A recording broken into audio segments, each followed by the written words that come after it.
All right, hello everyone, and peace of Christ, all of you. I hope my voice coming good and clear, and I am not happy with you guys. You are very late as usual, but it's okay. I forgive you. All right. I learned that we as Arab, we are the only people who come on time. As an example, Allah is an Arab God, and the Christian believed that Jesus was crucified and he was Son of God. Allah, he came on time, just 600 years after, to tell them, hey, it was not Jesus, it was someone else. Perfect timing. I mean, he is so early. And then I said to myself, if Allah can be late 600 years, I can be at least, late for 600 minutes. I mean, what a big deal. Remember, time does not matter to Allah, yet his tree is growing.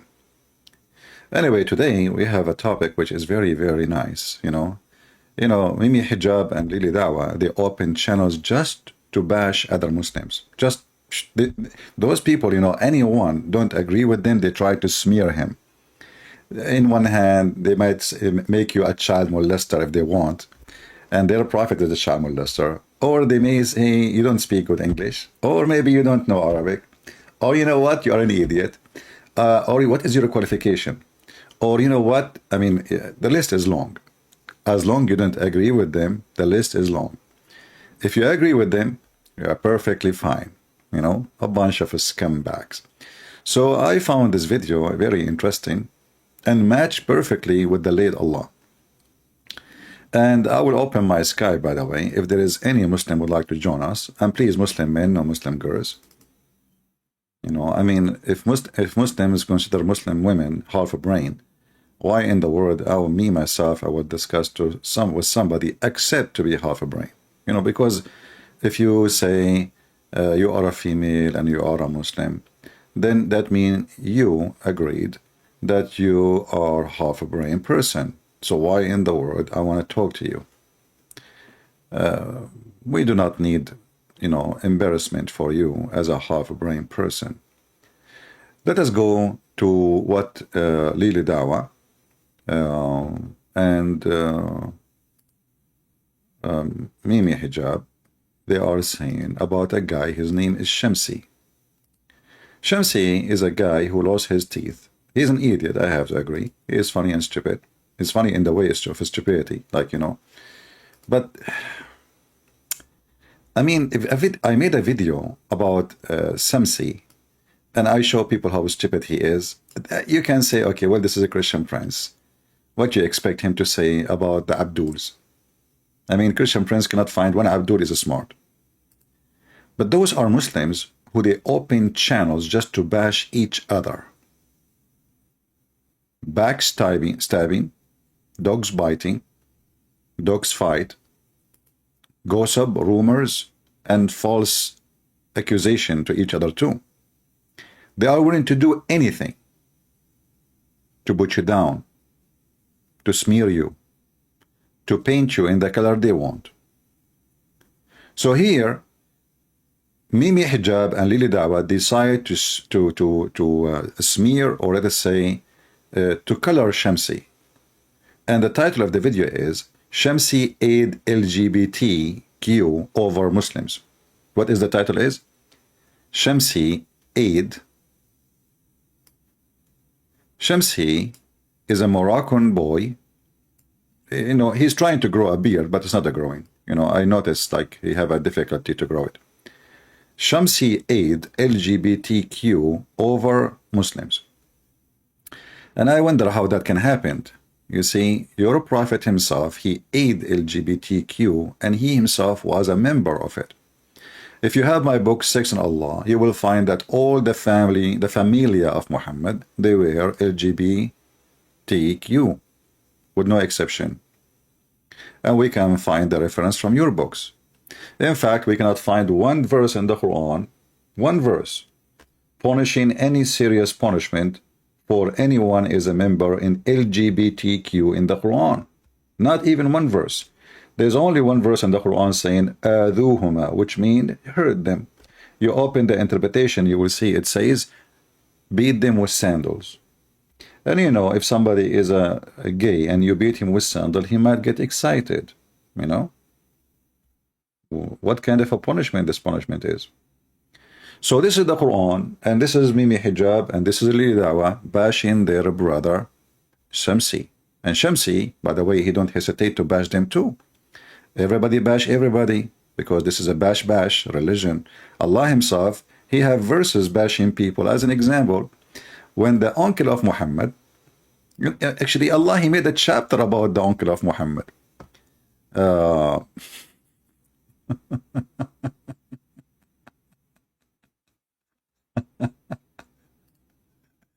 If you go to this chapter, it's called Al-Masad. The whole chapter about the uncle of Muhammad and his wife. The whole chapter is 5 verses, and Allah making a statement about those people. Perish the hand of and the father of flame, you know, perish he, no profit to him from all his wealth and all his gains. Burned soon will be in the fire blazing flame.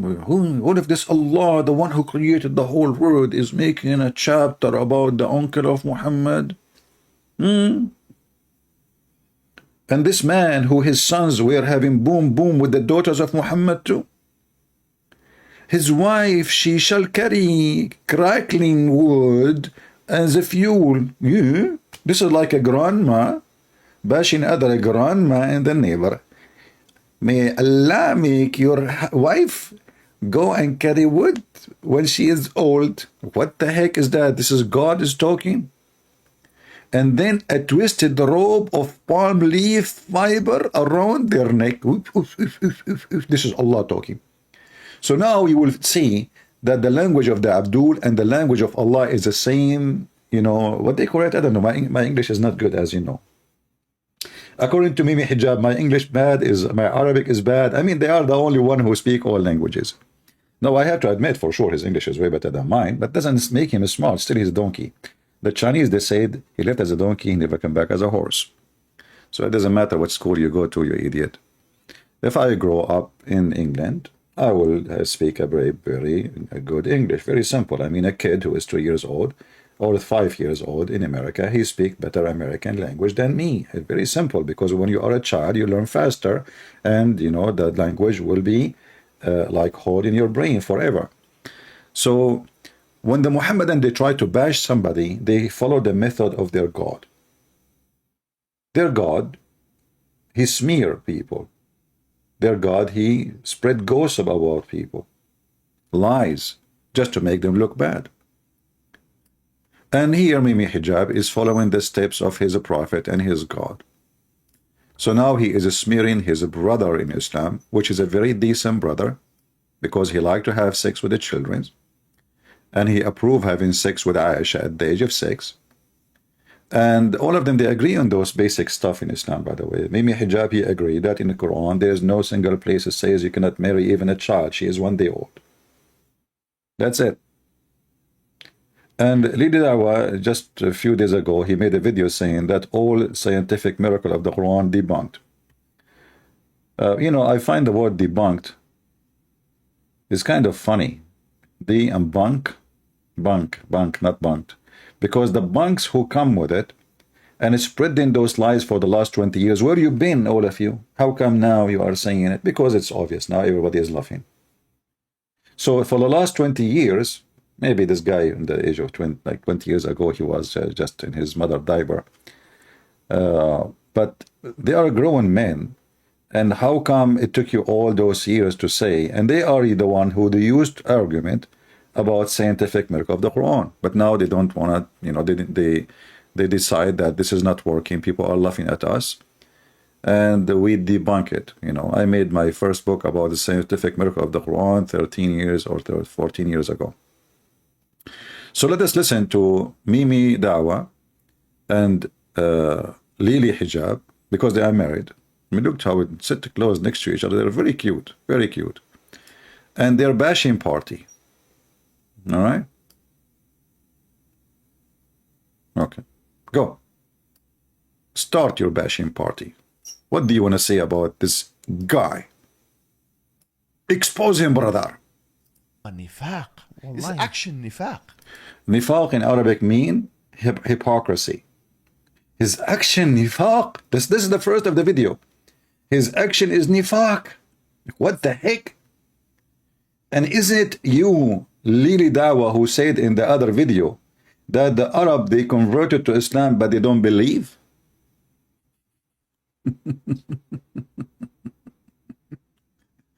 So, which means it's approved in Islam to be a munafiq, to be a hypocrite. He may be staying in Islam for the right reasons. How? One of the reasons I accepted Islam was the scientific miracles. I'll be honest with you. And now we know that this whole scientific miracles was absolute nonsense, not total. Not total. But guess what? Allah led me to Islam. One of the reasons was because of the scientific miracle. The funny is he is born of a Muslim family and Allah led him to Islam. Okay. And guess what? Did I leave Islam when this whole scientific miracle thing got debunked? So it sounds like you know about it long time ago. That's obviously it's not something new. No, I stayed because Are you sure? What is the proof that you stayed as a Muslim? Do you clean your anus with the 3 rocks like the Prophet? Do you shake your penis 3 times after you pee? Do you enter with your left foot into the bathroom? Prove it. Do you have a proof that shaitan do not take hair from your anus? Because this is the only time shaitan will not do it to you if you leave Islam. If you stay as a Muslim, shaitan, he take hair from your anus. Prove it. You can use a slow motion camera in your phone. Everybody have it these days. And you have no excuse to say, I cannot prove it to you. Or what you need to do, point the camera with a slow motion. You can use any phone you want. I mean, not necessarily Android Tate's phone, because his phone is very specialist in anus and vagina. You can use his phone too, he's your friend. So what is the proof that you did not leave Islam? I mean, everything you say proving that you are out of Islam. To the point you are making videos against those who follow the steps of Muhammad. You know, they attacked the page there in YouTube is to attack the one they called him Salafi. Do you know what Salafi mean? Salafi mean the orthodoxy, the one who follow the previous generation, which would go back to the time of Muhammad. So those people, they attack those people who they are following Muhammad's steps, and yet they call themselves Muslims. And then here he admit that a Muslim, you can be a Muslim, but not necessarily a believer, you know, which means you are a hypocrite Muslim. I grew in faith. And that's what Allah subhanahu wa ta'ala says in the Quran to the Bedouins. Don't say you have believed, but rather say you have submitted.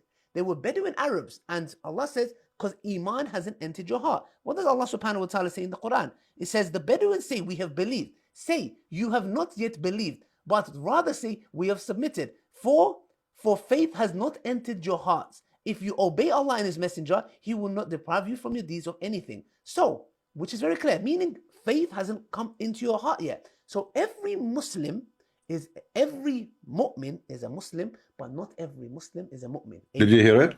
So in Islam, Allah, He said to the Arab, you can be a fake Muslim, not a believer, but you can call yourself a Muslim. So why in the other channel, you potato, you are attacking the guy, calling him munafiq, which means a person who have no true faith in his heart, when Islam says you can be that, you will go to heaven. Still you go to heaven. Just obey Allah and obey the Messenger and you go to heaven. And here you see that Islam is a very satanic, because you do not need to believe in order to go to heaven. Just say words in your mouth, but this is totally against the Bible. The Bible speaks about those who praise the Lord with their lips, but their heart have nothing to do what they say, right? Those, they will go to hell. In Islam, no. You can praise Allah by your heart, say, I am a Muslim, you say Shahada, you clean your anus with 3 rocks as the Prophet, and you have lice in your head to make it perfect, like the Prophet, and you stink and you take a shower with dead dogs and women blood from period, and garbage is thrown in it, and that will make you a perfect Muslim. You know, doesn't matter if you believe or not. And this is what Lili Dawha, he just said. But the whole video here is attacking this guy, claiming that he is a fake Muslim. Let us continue. I'm not saying he's a munafiq. I'm saying this is the action. This is nifaq amali. Wallahi. You see, Mimi Hijab, he says something right away. the bashing party started. Lily Dawha, she said, Wallahi, Wallahi, he is Wallahi, Wallahi. Yeah, really? That's serious, brother. Wallahi. Increase the volume of Lily Dawha. Hold on. Well, I cannot make his voice a voice of a man. You need to... okay, you know what? Lily Dawha, he sells something. No, Mimi Hijab, he sells something when he starts his video. I think Negla seed. Maybe if we buy some Negla seed and give it to Lily Dawha, her voice will become a voice of a male. And what I can do, I mean, his voice is, you know, hello. It's Allah, he made his voice this way. It's not my fault. Okay, continue. 100%. Nifaq amali. 100%. This is what the disbelievers do. This is what the munafiqeen do. So listen, he said, this is what the disbelievers do. But the disbelievers, they don't do hypocrisy as the Muslims. Why?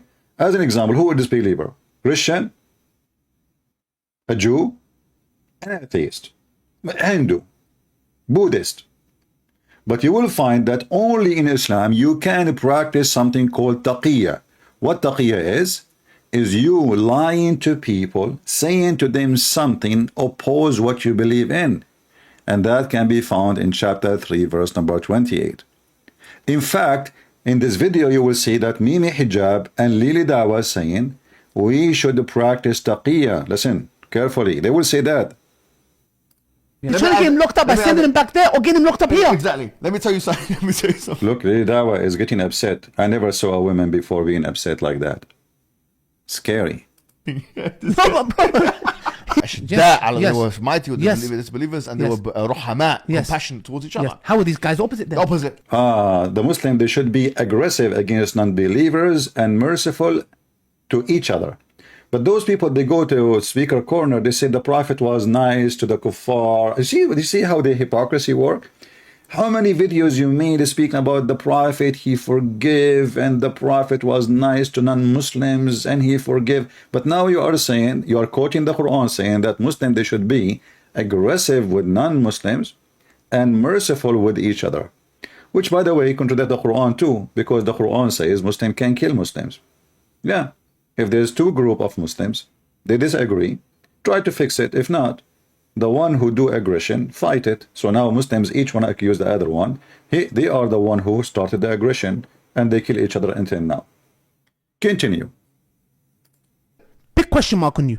100%. Big question mark on you. Big question mark on you. Like look, big question mark on you. That's it. He put a question mark on you, Shamsi. Shamsi, are you there? Do you hear him? He put a question mark on you. That's it.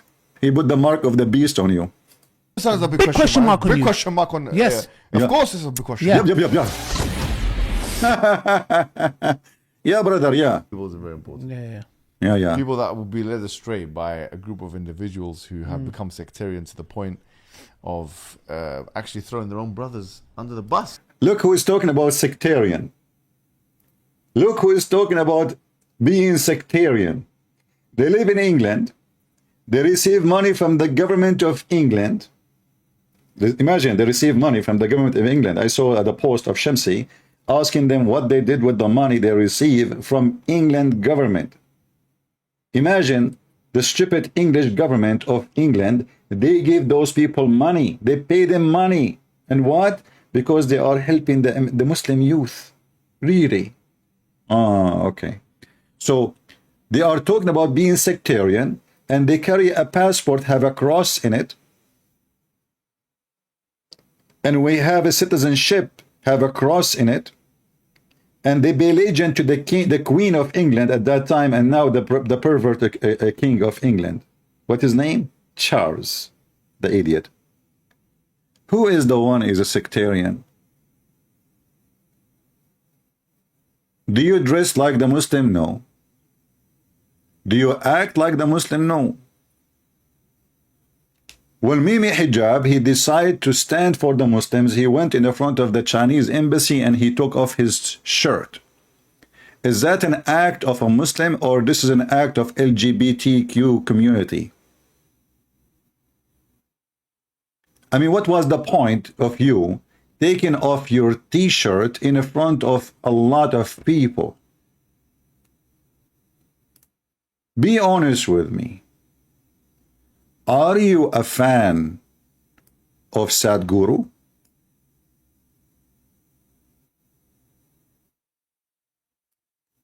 The hypocrite is you. Few months after your president, the president of Egypt, he went to Saudi Arabia and all Muslim leaders and kissed the ass, literally, and even they lick it, of the Chinese president. How come you don't make a video against the government of Egypt as long you are a man? You are the man, not sectarian.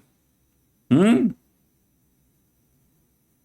the funny is, in their channel, they have videos about Salafi, who they say we should not speak against our rulers in public. So how come you don't dare to speak against your ruler, Mimi Hijab?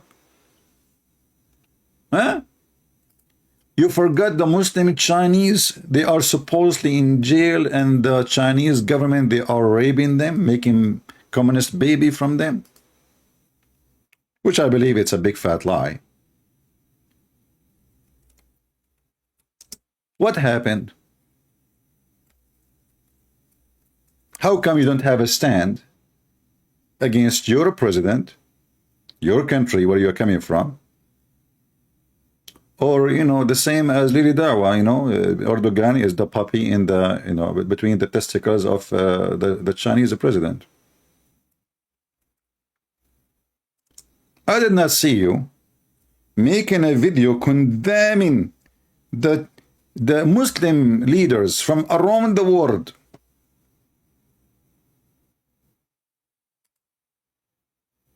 Hugging and kissing and licking the Chinese president. Why? Who is the sectarian? How come you went mute? Why you did not do striptease in the front of the Egyptian embassy? I mean, I'm sure the Egyptian government, they will appreciate your nipples. The nipples, boy. I'm really disappointed of you. I thought you will make a big noise. And the funny is, in this same channel, they are accusing the Salafi who say we should not speak against a Muslim ruler in public. Okay, that means you support speaking against a Muslim ruler if he is doing bad. Is inviting the Chinese president and kissing their ass and sign a lot of deal with the Chinese is a good action, Mimi Hijab? You forgot your striptease t-shirt? Let me search for it in the, I will type Mimi Hijab naked. Muhammad Hijab naked. Here we go. Take a beer. This guy, he think he have muscles. This is nothing but beef. What you did after you saw the Muslim leaders meeting each other. So who is the hypocrite? Who is the coward?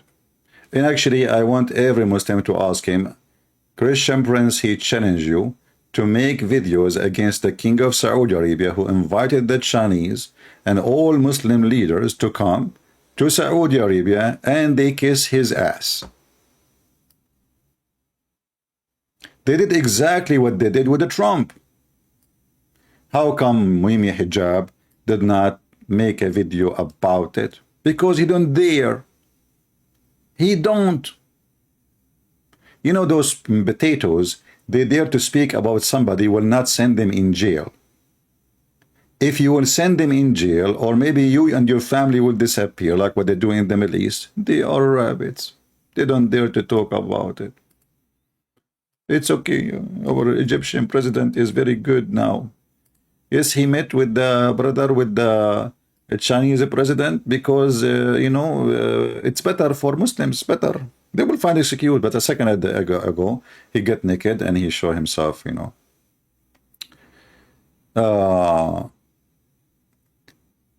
I see in other videos, Muslims, You see, the Muslims, the chain of attacking each other is endless. Why Muhammad Hijab and Ali Dawha lied on Shamsi? They lied, are you sure?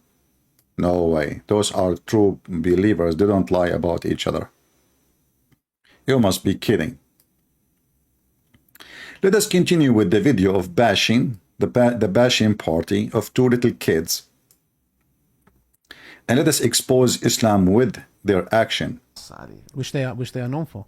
Actually, they're known for this. It's their sunnah, actually. It's unbelievable that this individual that we're going to be speaking about today was actually... This individual we are going to speak about today, they did not start it yet. actually known in a good way in the Arab world. He was known in a good way because all the Arab people saw about him was that he was doing dawah to Christians and Shi'is and so on, and they didn't understand the reason why we have this tanaza, this disagreement, and now more and more people are seeing actually this guy is not what we thought he was.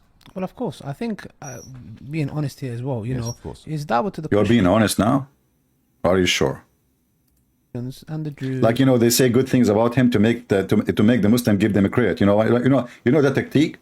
I will say, okay, Christian friends, by the way, like I like that he is educated, etc. But let us tell you what I don't like. And then they put they put something like little like a bite, you know, to make you believe that they are being truthful.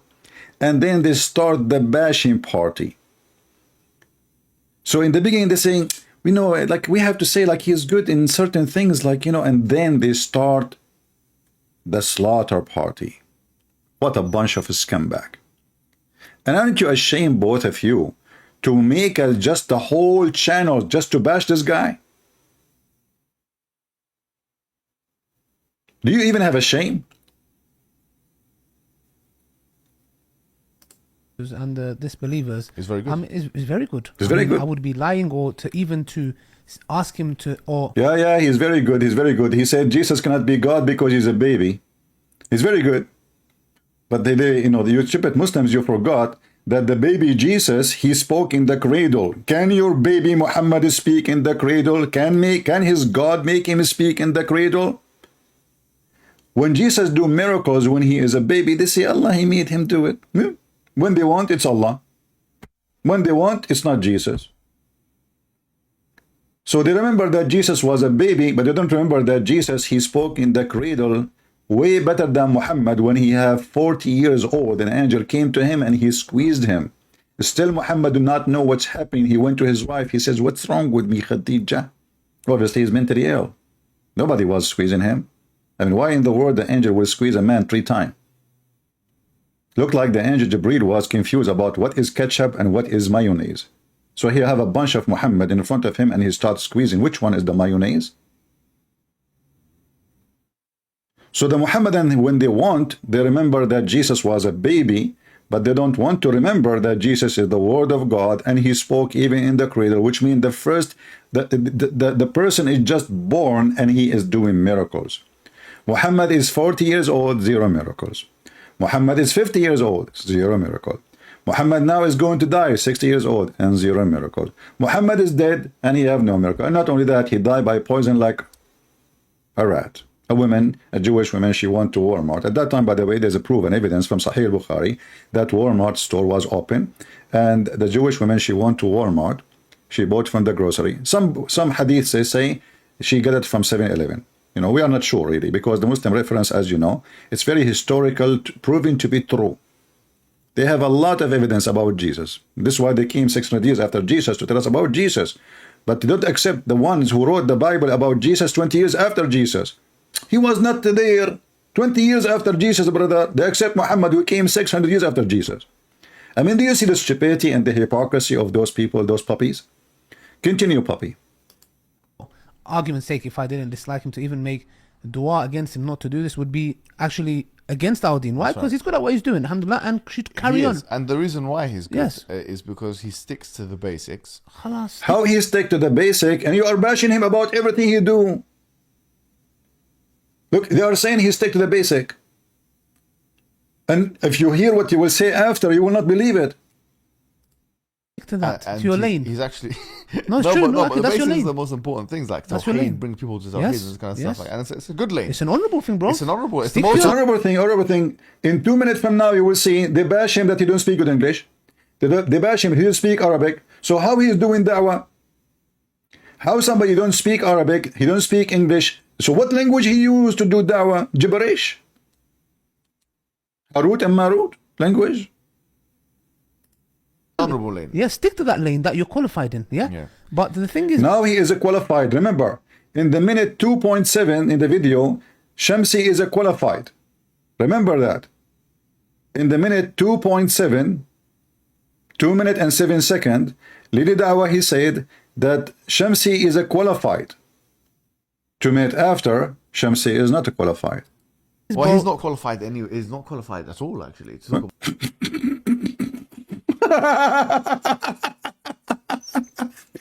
Lili Dawah, he just said Shamsi is a qualified. Mimi Hijab, right away, he want to fix it. No, he's not a qualified, actually. He's not qualified. Look at the look at the faces. The guy, he just said that he is a qualified. We have two monkeys coming from the jungle of Amazon. One, he gave certificate of qualifications to Shamsi. The other one, he just jumped. He said, actually, no, he's not a qualified. Listen carefully again. and it's a good lane. it's an honorable thing, bro. It's an honorable. It's the most He's honorable. He is a good thing, okay, and continue. honorable lane. Yeah, stick to that lane that you're qualified in. Yeah. That lane qualified him. You heard it? This is not my words. Mimi, bite him. But the thing is, Well, bro, he's not qualified anyway. He's not qualified at all, actually. To talk about. No? Imagine he is an individual that talks about tabdiya. yes. I mean, tabdiya. Yes, yes. We talk about tabdiya. You know what? I want to ask you, Muslims, do you understand even what this guy is saying supposedly? I mean, how this video is in Arabic? Is it in Arabic or in English? But I will tell you what they are using those words. They are assuming that the one who's listening is the one who is a Muslim and he knew a few Arabic words. So now we can bash, so the Christian, they will not understand. So they're accusing the guy of fabrication, adding stuff is not there. Okay, continue. To get someone Yeah, out bro. of Ahlus Sunnah wal Jama'ah. Yeah, actually, there's people that follow him that Yes. say to me that he is wrong for doing that towards myself and many people. Yeah, Yeah. of course, yes. And these are people. Look. A second ago, they were saying he's a good guy, he stuck the basic, etc. And now the bashing party started. There's many people, they told me about what he do. What he do? Tell us. People that kind of like are okay with him. So Our problem yeah. with him is not that he's doing da'wah. Of course Our not, problem bro. with him is that Yes. he is now effectively harming the Muslims. And this example here that we're going to speak about today is a shocking example, isn't it? Really? Guys, it's a shocking example. He's harming the Muslim. How? Well, it is, and I've said this to you before. We had a phone conversation. Yes. Sometimes I talk a lot about taking the akal over the knuckle. I repeat the statement a lot because I'm Taking aql over the knuckle. If you remember, when this potato, he made a video about Gog and Magog. He said the problem with people that they take the aql over the knuckle. What does that mean? You think instead of just accepting what is being said, what is it transported to you? If we play this video here, I want to pass the part he is selling. What? I mean, can you believe it that this guy is even selling cat foods? He claimed that he is a man of God who is spreading dawah. And in his channel, which is about Allah, he want to sell you halal cat food. Have you ever heard of a halal cat food? Is that a food for Muslim cats? We're gonna get straight into this video. There's a new brand on the scene called Alif. They make 100% halal raw cat food. They're a Halal raw cat food? Listen, Muslims. Lili Dawah is selling halal cat food? Is that the same cat who refused to walk over the Quran and then David Wood get them busted with it? Halal cat food? What does that mean? I mean, cats, they eat mice. Is that halal for a mice to eat, for the Muslim cat to eat a mice? Shame on you. This is forbidden. Haram. They eat cockroaches, they eat insect, they eat a fly, they eat anything. And this is stupid guy, he claimed that he is serving Allah, and he is, imagine guys, a Christian prince, he starts saying halal cat food in his channel, like before we start, in the beginning, you know, Mimi Hijab is saying negla seed, which is proving Muhammad to be a false prophet, because Muhammad, he said that negla seed can cure any disease. Well, hey, Mimi Hijab, can you show us your medical record?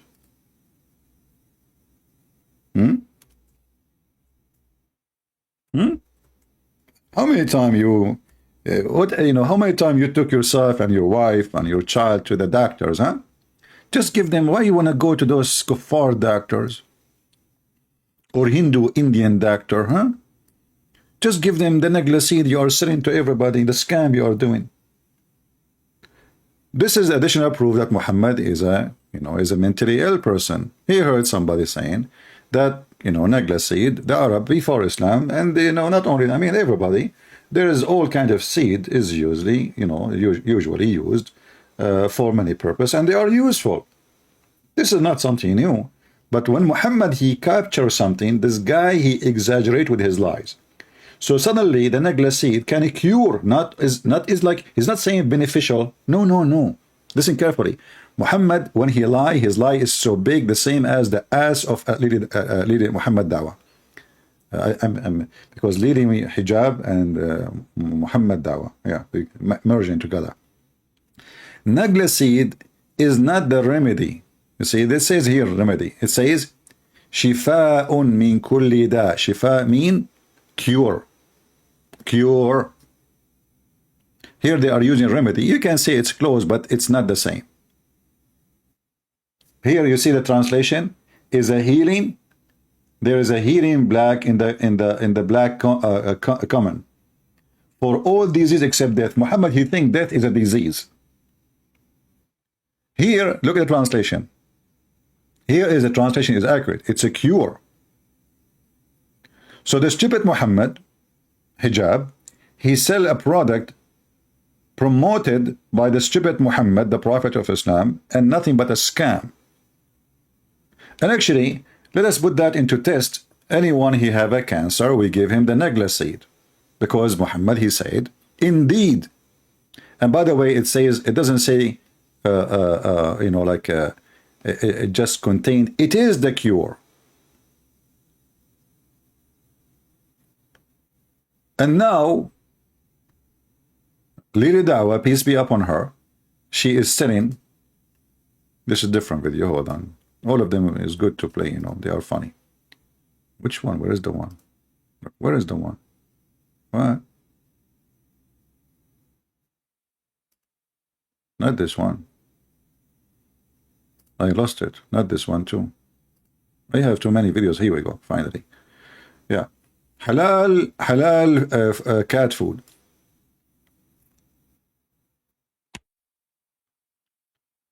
Halal cat food. Okay, continue.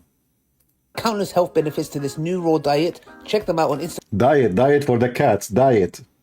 I mean, see this. Muslims, they are so. I mean, Muslims are dying in Somalia. And he himself was asking Muslims to donate for children's and I don't know where in Yemen. And he himself is selling cat foods. Halal cat foods. Can you believe it?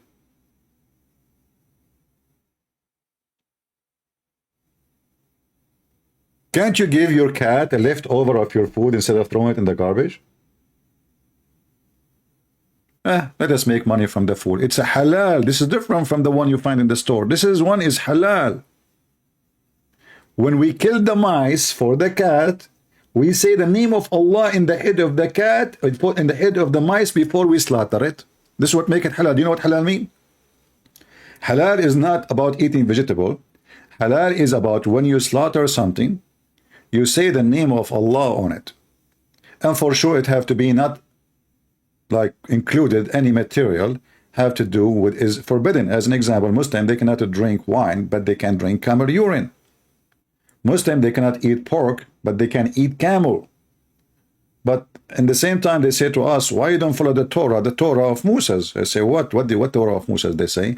They say the Torah, it says, don't eat pork, How come you did not quote that the Torah says don't eat camel too? You Muslims, not only you eat camel, you drink the piss of the camel, which is the liquid form of shit. Excuse my language. That is what piss. Piss is the liquid form of shit. So your prophet, he brought a shitty teaching for you, and now you eat shit and you think it's holy. Enjoy it. Now let us go to the topic. Once again to my channel. Yajuj and Majuj. Allah subhanahu wa ta'ala talks about them in the Quran, and they are mentioned specifically in a hadith, brothers and sisters. Now, one thing that a lot of people make a mistake, which I've seen, people of knowledge, is that they try to comprehend and understand who is Yajuj and Majuj? Where are they? How could they stay in a cave for so long and dig? I'm going to open my Skype because the bashing party is going to start even more. Actually, my Skype is open. I don't see any Muslim trying to. Yeah, if you're a Muslim and you are dig, like what the heck with this dig? Dig, what does that mean? Is that a new verse in the Quran? Dig. Where are they? How could they stay in a cave for so long and dig? And just when they're about to come out, and obviously there's issues, some say there's issues with that narration, etc. Some parts of it, are not authentic, whatever it means.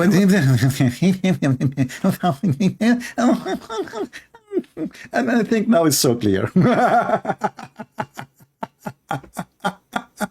You know what? I have a suspicious about you. Are you sure you are not from the cat species? Because you are talking like a cat. What? Touching your nose. We understand nothing.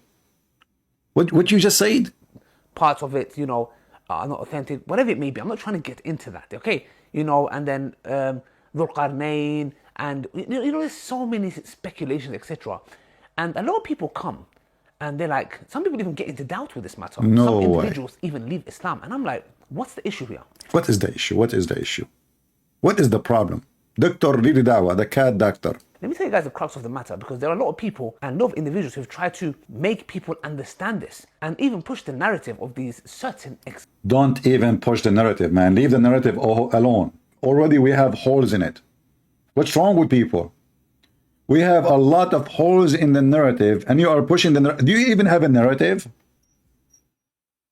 If there is any left of the narrative since we discovered that there's holes in it, tell us more.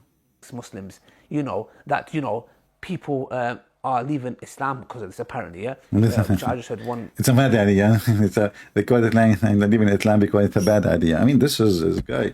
You know what? Why they don't hire you in England to be the one who make commentary about the football game? I mean, it would drive the people nuts. Bad idea. So somebody leaving Islam, which is a bad idea. This is your comment. It's a bad idea to leave Islam. I mean, what? Shouldn't you say you will go to hell? What bad idea? I mean, there's a good idea and bad idea in this. What? I mean, we say the word bad idea if somebody want to eat something, or you want to climb, etc., or go a trip which can be dangerous. But you don't say it's a bad idea for somebody leaving your religion. Tell us more. Individual, and most of his reasons were because he didn't have intimacy with a lot of girls. Now you start bashing again. Somebody hated Islam, so because one hated Islam because he want to have intimacy with a lot of girls. And we know that in Islam, this guy made a video saying you can have secret wives and up to 4, which means in Islam you can have intimacy with a lot of women without leaving Islam. So you are saying you stupid, and people are laughing at you, because if somebody interested in having intimacy with many women in the same time without being in trouble, he should be a Muslim. He would not leave Islam. If you leave Islam and you have intimacy with more than women, you will be in problem, because even a girlfriend will not accept that. So you see, Now go to the topic. What you want to say to us about naql and aql? Something along those lines. Okay, I don't think it was this issue at all. Yeah, it was more of his desire. What the heck is that? The point is this. Now he will go to the point. All of this before, it was not the point. It was the faucet. Now the drop of the point is coming. That we fall for this, and then what we try to do is, in return, is like, I know, let's try to bring it down to a logical level and try to explain it in a logical way. Now, how many videos this guy he made attacking Christianity says the Trinity is not logical? But as you see, the problem, you will have a problem in Islam if you try to be logical. And you are anti-Allah if you are logical. And you are making a trouble to Islam if you try to be logical. But the second you speak about Christianity, you say this is not logical. Do you see the hypocrisy and the scam of those people? I've seen many people do these videos. Okay, many people. One of those was Dr. Yasir Qadi. You know, the thing is now, it's Ramadan. I'm not here to... I'm not going to bash him in Ramadan. After Ramadan, I will screw him, okay? Just wait. In Ramadan, I'm a good Muslim. After Ramadan, I'm a bad Muslim. Talk about anybody, etc. Okay? I don't want to make anything to... Just shut up, man. Give us the... I mean, I don't know where he said that in the video, so I have to move. Let me move. I mean, this guy have a lot of crap, sorry. There's things I agree with also. So the thing is here, it's just, I don't want to get into the details and the nitty-gritty. The point I'm trying to make is he also done a video on this matter. The point I'm trying to say, and what I don't understand is this. Why do we have to understand everything? In the context where, why does it always have to be logical? Why does it have to be something where we're like, oh, explain it to me logically, or, you know, I'm going to start doubting things. This is exactly why Shaitan fell into disbelief. So why you are making a video against Shamsi and trying to be logical about what he do, if logic is not halal in Islam? Why we need to understand things logically? Isn't it you Muslim, you dummy?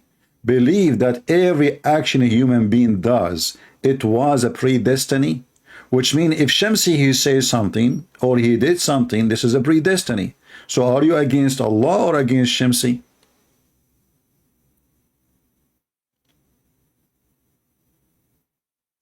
Everything a Muhammadan he do is a predestiny. Muslims, they don't believe that when you do an action or you say something, it was your choice. Even when Adam he committed sin, it was not his choice. Even when you do fornication, it's not your choice. In fact, the Muslims, they have a hadith, and I don't know if the Dawha he approved it or not. Let me know, the Dawha, because you're expert with the vagina since you became a friend to Andrew Tits. The hadith says, "Maktubun ala kulli farjin ismu nakihihi." It's written on the every vagina the name of the one who if it. And in the authentic hadith, it says that Allah he wrote the very fixed portion of adultery which a man have to indulge in, which mean any fornication, and not only about fornication, but there is a story here about fornication. Any fornication you do, according to Muslims, it was a predestiny. It's not your choice. It's not you go flirt with a woman, she is married like Muhammad, or you go to your daughter-in-law like Muhammad. No, this is destiny. Destiny. It's not your fault. You see a married woman, you like her, she have nice, nice stuff, like, FM station, 5G, I mean, 5G is better than 3G. All of us, we knew that, like maybe she have 7 boobs, not 2. 7 boobs better than 2. So you see a woman, you like her, and you flirt with her, and you fornicate with her. It's not your fault. It's Allah who wrote the destiny. That's why the hadith says, it's written in every vagina the name of the one who will if it.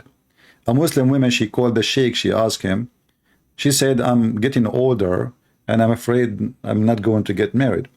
He said to her, daughter, my sister in Allah, don't worry. It's written in every woman's vagina the name of the persons who will if it, or the names of the ones who will if it. Doesn't matter how many. I am sure this woman, after she heard this, she went and she grabbed her phone and she started zooming in her vagina to try to find out the names. Because as you see, even destiny is written on the vagina. And this remind me, by the way, do you remember the video in Pakistan where Muslims writing the names of Muhammad over their penises? I don't know if you saw this video. It made me cry, actually. I felt really, as you know, I'm very sensitive. I'm very sensitive for many things. Many things can make me cry. One of them is onion. So when I saw this video that Muslim men are writing the name of their prophet and their penises, the first question I ask myself is, that hurt. What are you making tattoo or what? Same time, why you write it there? I don't know. Let me see. What the name of the video? Anyone remember? Pakistani. You know, in Arabic we don't say Pakistan. Like in English you say Pakistan. In Arabic we say Pakistan. We don't have P in Arabic. Pakistani cleric crying for writing. I mean, the search engine is long. This is like a name of a story. Name of the prophet. On private part. Let's see. If AI,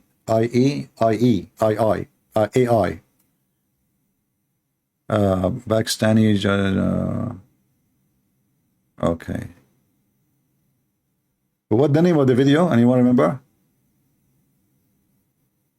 Anyone remember the video? Because if we will play it, you will feel too. You will sympathize. I mean, my English is really horrible. With the prophet.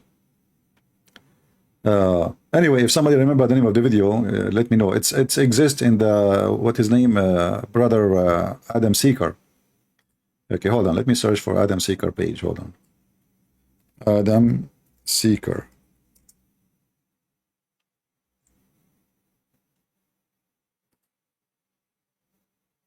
All right. This is Adam Seeker page. Let us see the videos. Where is the Muslim writing the name of the prophet over their penises?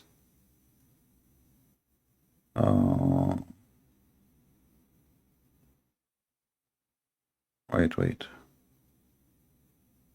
It should be here somewhere. I'm looking in the penis section. Sorry. I was mistakenly, you know, because Islam, you know, everything is organized. I was looking in the wrong section. Okay, Venus section. Where the heck is that? You know, I mean, there's tons of stories about Venus. How you can find it? Oh man, this is not 2 years ago. What is this? Maybe it's in the life. Hold on. Let us search in the life Venus section. Here we go. We found it. I think so. Yeah, here we go. We found it. I hope, you know, guys, you are not sensitive and you will not be crying, because this is really case sensitive story, and we have to be sincere and feel for the Muhammadan. I mean, imagine the Muslim, they keep saying to us, people converting to Islam, and then what they get us. Oh, not this is not the video. No, this is not the video. I got the wrong video. Hold on. What is the video? Wait. Anyone knows the name of the video? I can't find it. Don't tell me he took it down.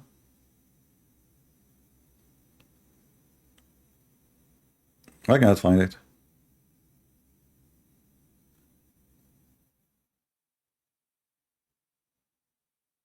Oh boy. Okay, I don't know. In Hatun Tash. Okay, what's the name of the video in Hatun Tash? Give me the name of the video. Because you know, my plan today, I want to make all of you cry. I want to make you cry when you see those sheikhs are crying. You know, you will feel really bad. You might even convert to Islam.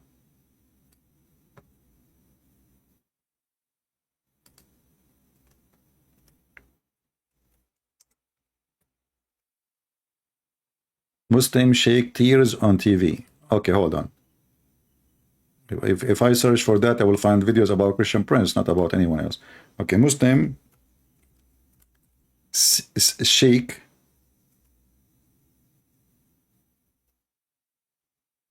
sheikhs in tears on TV. All right, let's see if we can find that. All right, we found it. But we want the one of Adam Seeker. Adam Seeker. I want the original video. Here we go. Hold on. Yeah, here we go.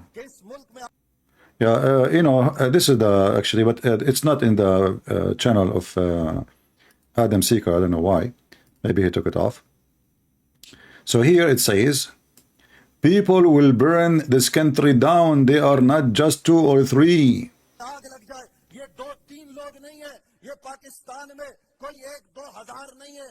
FIA cyber crime की report के मुताबिक जो मुझे आज दिखाई गई है, उसके मुताबिक इनकी तादाद पाकिस्तान में 4 लाख है। 120 लोग गिरफ्तार हो चुके, 11 लोगों को सजाए मौत हो चुकी है। हम करें तो करें क्या, किस दरवाजे पर दस्तक दें? हम ये सवाल करना चाहते, क्या हम मुल्क में जलाओ घेराव करें? आपके मुल्क में तो हाल ये हो गया है। Imagine this is in the Pakistani TV. They are saying we should burn cities because of this. We should burn cities.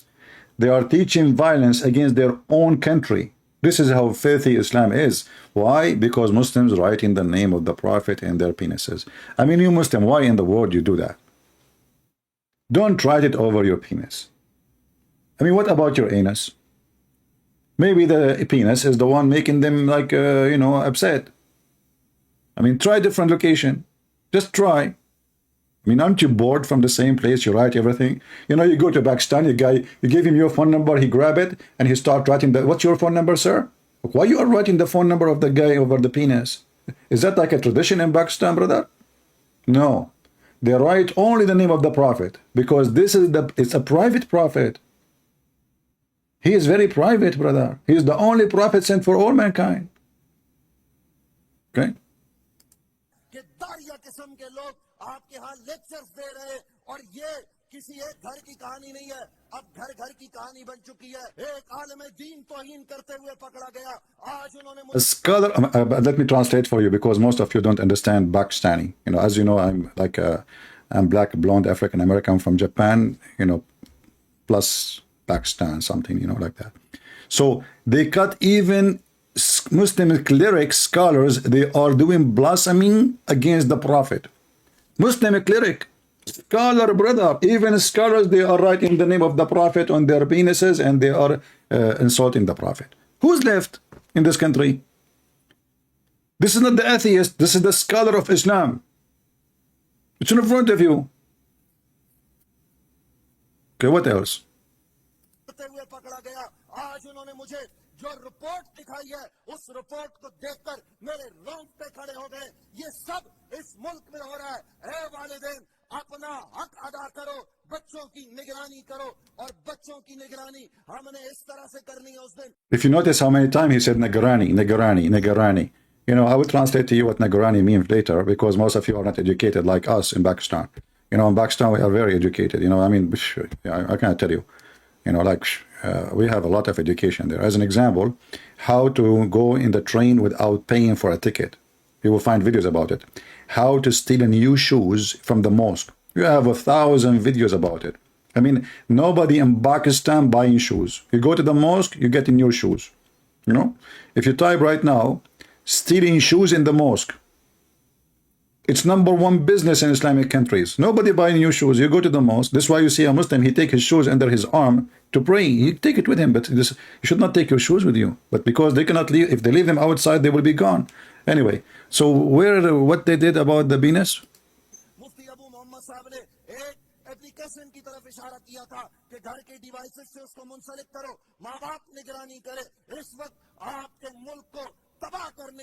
This is an organized conspiracy to destroy our country. How? They are writing the name of the Prophet on their penises. The Indian in India, I mean the Hindus, if you are preparing for war with Pakistan, why you are making weapon? And come on, man. I mean, just write the name of the Prophet over your penis. You are 1.4 billion. So if we have let us say, half of them are males, and then all of you write the name of the Prophet, this is the biggest conspiracy, and Pakistan will collapse, as you see. That's it. This is conspiracy to destroy the country. There's no need for a weapon and nukes, and just take it easy. Use your private part. Grab a pen. I have a pen here. Here we go. Listen. Use it for free. I will donate one for all the Indian, right? Just write it. If you don't know how to write it in Arabic, I will teach you. Okay. So now this is a conspiracy to write the Prophet name over the private part, and all the drama. Let us go to the drama where they start crying.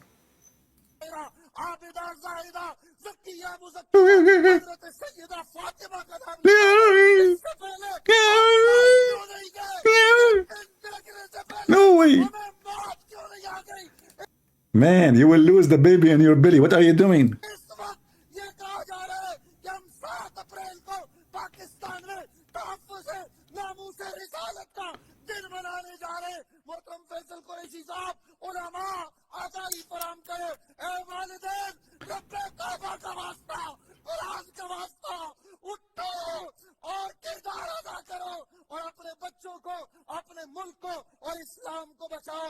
ये मेरा पैगाम है, ये जज्बाती होना नहीं है। यहाँ से बोल चैनल से ये पैगाम जाना चाहिए कि हम में से कोई भी ये चीज बर्दाश्त नहीं कर सकता और हर एक इस बात में अपना किरदार अदा करे। मैं चाहूंगा कि सब खड़े होकर ये जो है वो इस वक्त पैगाम दे ताकि कौम तक एक पैगाम पहुंचे। नबी अलैहिस्सलाम की इज्जत और नामूस जिस मुल्क में महफूज नहीं, कुछ भी महफूज नहीं है। किबला बात को उस तरह से डिस्कस नहीं किया जा रहा है जिस तरह से A second ago, you were crying. How come you stop crying so fast, man? I mean, all of this is a movie. It's an act.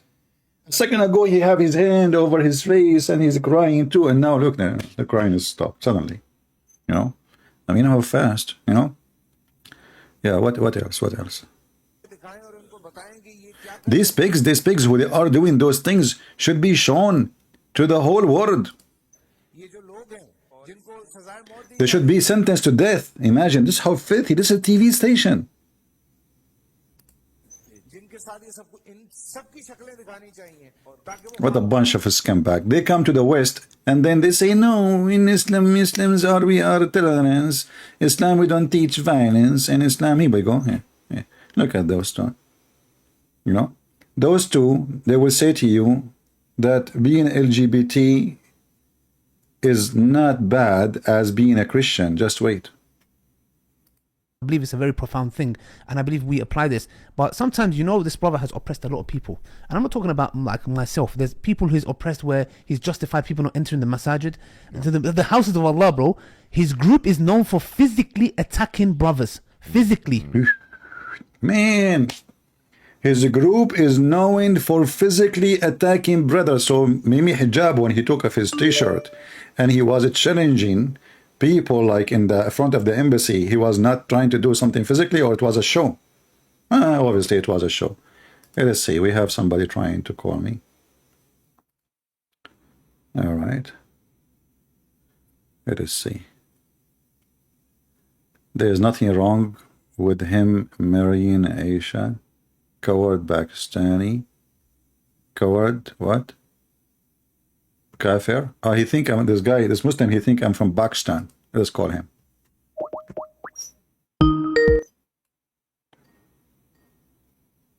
I hate the ring of Skype. That's why I have to mute it. Hello? Hello? Something wrong with Muhammad Hijab. Why you aren't changing your voice? Yeah, not very. Why you are changing your voice? How do you? What? Are you study If Akira what? after What? I didn't hear what? when you What?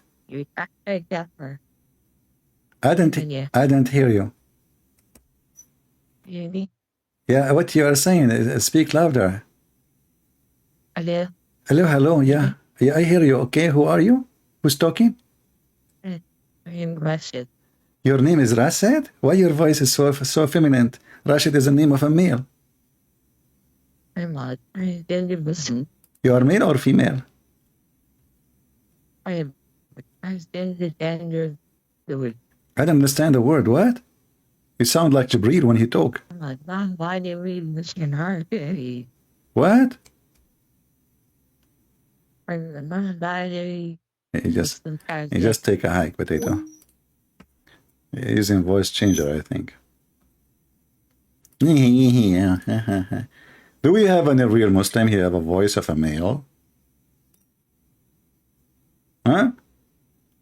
Anyone? Unbelievable. Continue, Bashin.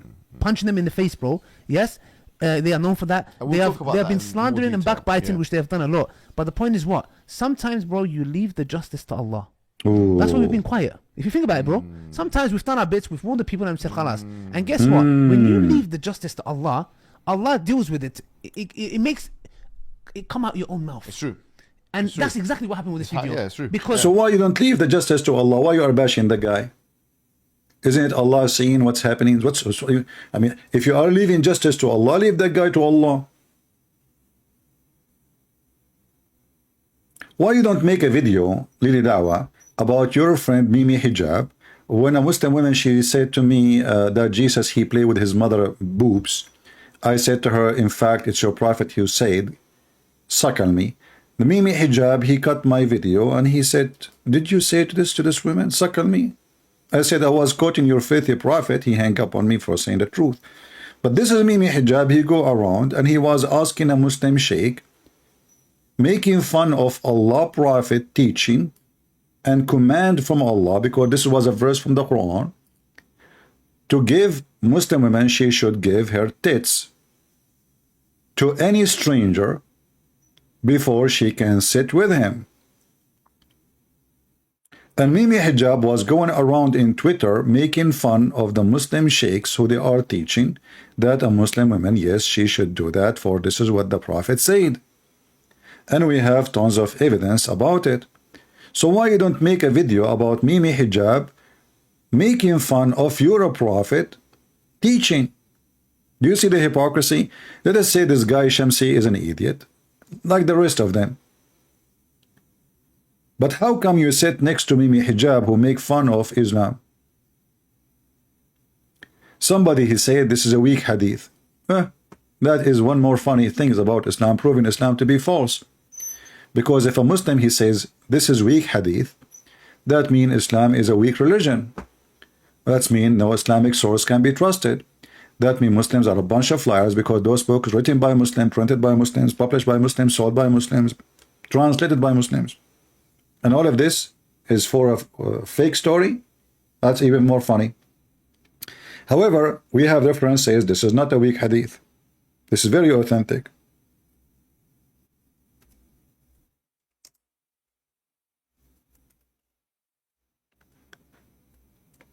And you know, like the story about the goat eating the hadith or the verses in the Quran, I find it very embarrassing and very stupid.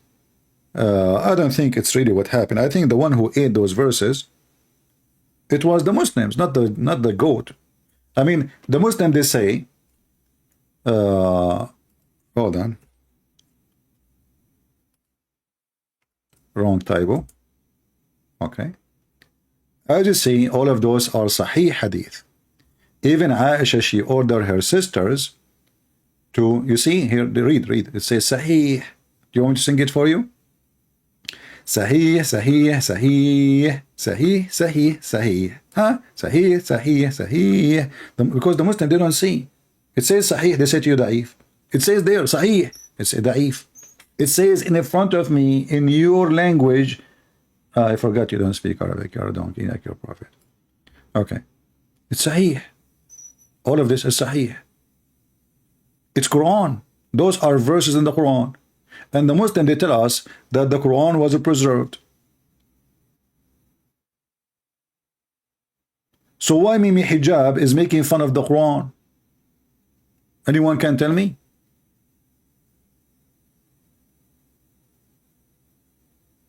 You tell me. All those references are authentic reference. That this was in the Quran. 10 times suckling.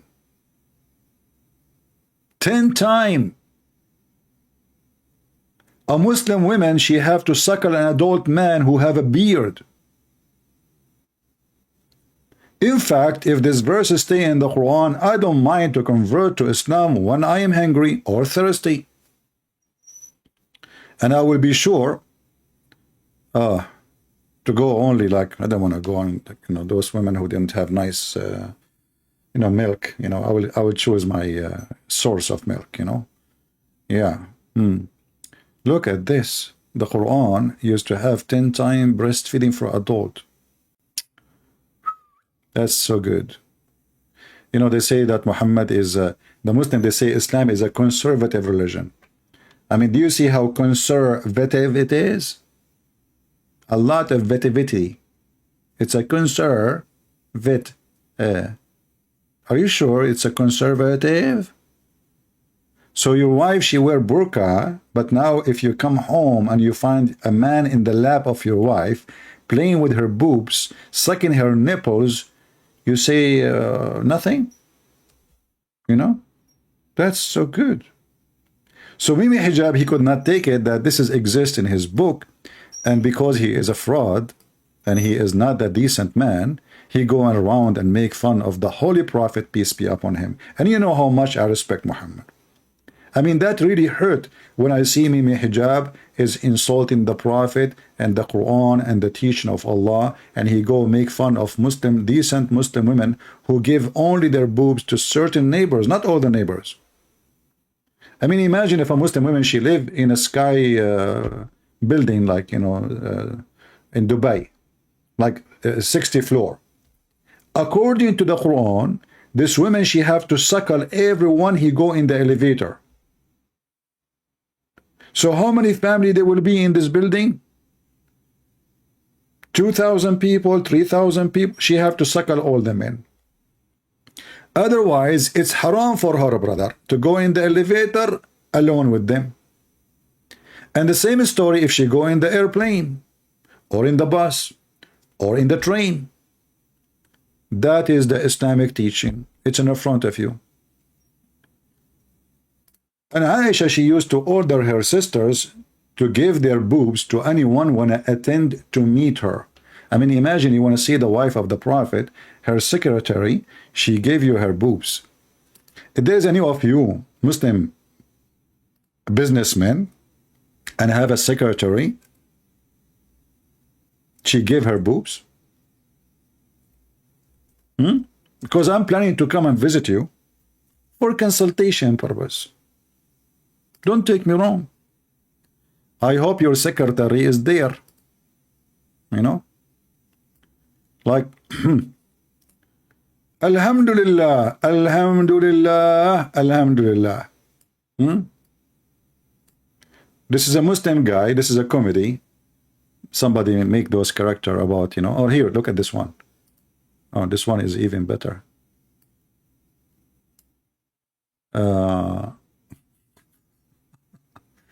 This woman, she cut the Muslim guy with this woman. And he is saying to her, the woman in yellow is the wife. The woman in the burqa behind him. She's asking, who is this woman you are with? He said, don't take me wrong. She suckled me, so now she is my mother. This is a guy, he came home, he found a guy in the lap of his wife. He said, the wife, she said to him, don't misunderstood. We are doing breastfeeding for adult, okay? I mean, halal, brother, halal, halal, halal, halal. Yeah, there's some pictures we cannot show. Anyway, just let it go, man. Let it go. Let it go. Prophet of Allah.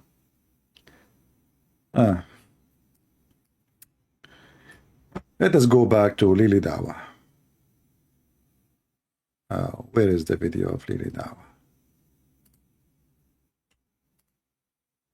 Okay.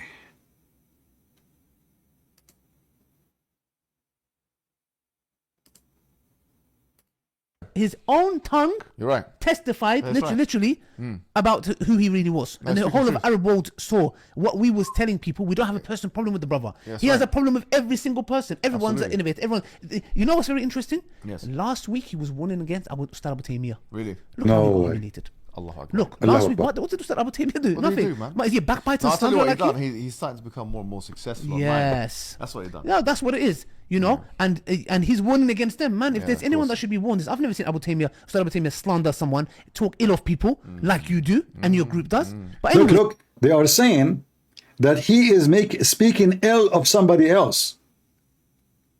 And that make him bad. When he have like this guy, he have 100 videos speaking ill of Muslims. I mean, do you see the stupidity and the hypocrisy of those people? So they are saying he is bad because he's speaking ill of Muslims. But what are you doing now? I mean, the whole conversation is just to bash one guy. And you are saying that he is bad because he speaks ill of people. But isn't this what you are doing? What is the name of this guy, the blonde guy,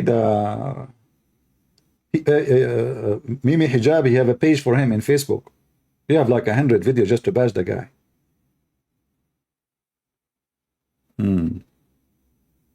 Man. What is CP is doing? Exposing Islam. There's nothing about them. I don't care who they are. But I'm showing the world how filthy this religion is. Because if those are your best, what is about your worst? You know, remember, stabbing back is the flag of Islam. Who is the one who killed the caliphate? Muslims. Who is the one who accused the death of Muhammad to be done by Muslims? Who accused Aisha and Hafsa to kill Muhammad? Muslims. Who killed Umar? Muslims. Who killed Uthman? Muslims. Who killed the grandsons of Muhammad? Muslims. Who killed Ali? Muslims. I mean, name for me one person is not killed by Muslims. So Muslim, not only they backstabbing by words, they backstabbing literally. For this is the religion of the devil. In one hand, they say that Allah taught us good manner. And the other hand, they slander each other non-stop. And if they could, they will hurt you physically. Abu Anisa saying, they are most certainly not our best. Okay, Abu Anisa, why you don't call me and tell me who is your best? Guys, is that, what do you think? I am interested to hear from Abu Anisa, who is your best? Is your best the companion of the Prophet which the Quran spoke about them? Do you agree that the companion of the Prophet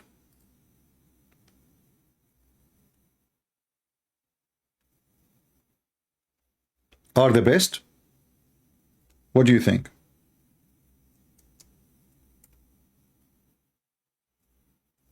Any Muslim would like to call us?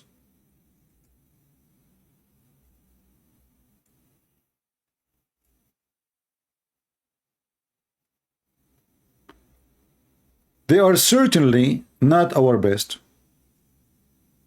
So who is your best? Don't tell me you don't have any.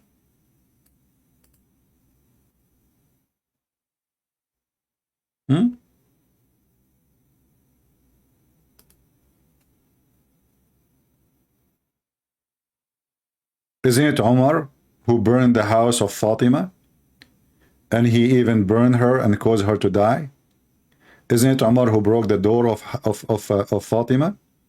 Isn't it you Muslim Sunni and the Sahaba, the Muslim Sunni, they attack Ali? Isn't it Aisha, she took an army of 10 men to kill Ali? Is Aisha one of your best or of your worst? Just let me know.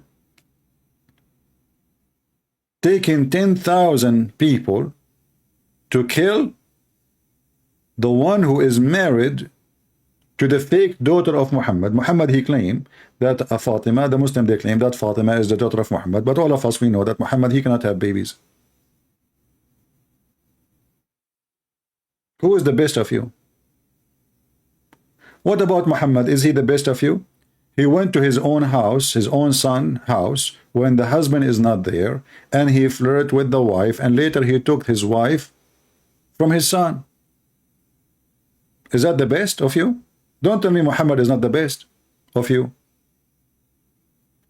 Isn't it your Prophet Muhammad who made Khadijah's father drunk? And then after he got drunk, Khadijah and Muhammad, they took off his clothing and they changed it with nice clothing which he used to wear for occasions. When he woke up, he said, why am I wearing those clothes? Khadijah, she said to him, you forgot yesterday you married me to Muhammad when you were drunk. Is that the best of you? You make the man, you and your girlfriend Khadijah, remember she is not married to him yet. You make a conspiracy against the father of Khadijah. You make him drunk. And then you take off his clothing. And when he wake up, you lie to him and you say, yesterday you married me to him. This is Muhammad. This is Khadijah. This is Aisha. This is Umar. Isn't it the Muslim they accuse Muhammad that he stole an underwear? Are they the best of you? You know, when the Muhammadan, they accuse Muhammad that he is a thief and he stole an underwear, and by the way, they were fighting over a theft.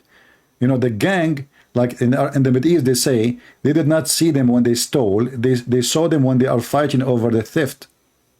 And this is what happened to Muhammad and his gang. And then Allah, he made a verse to prove to us that Muhammad is not the one who stole the underwear, but the fact, this verse obviously proved that Muhammad is the one who stole it.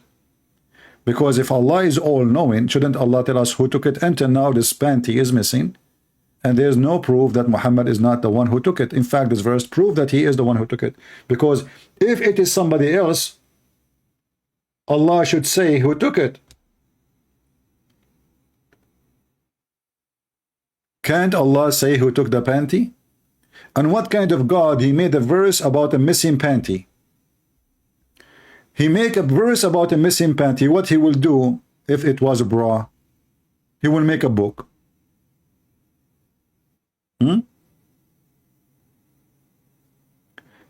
There's nothing in the description. Okay, we will add that. My Skype, let me post my Skype for now, and I will add that later to my description. Give me a second.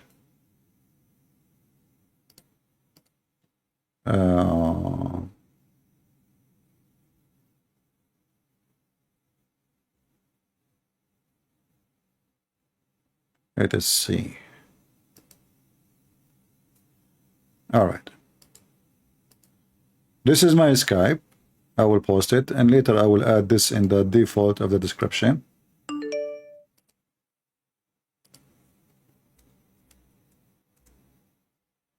Search for it and you can find me. Let us see a Muslim trying to call us. Let us call him.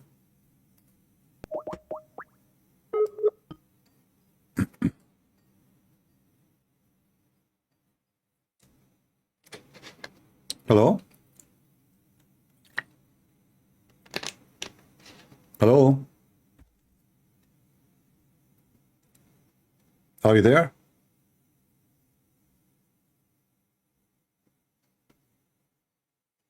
What? Hello? I don't know. He was making funny noise.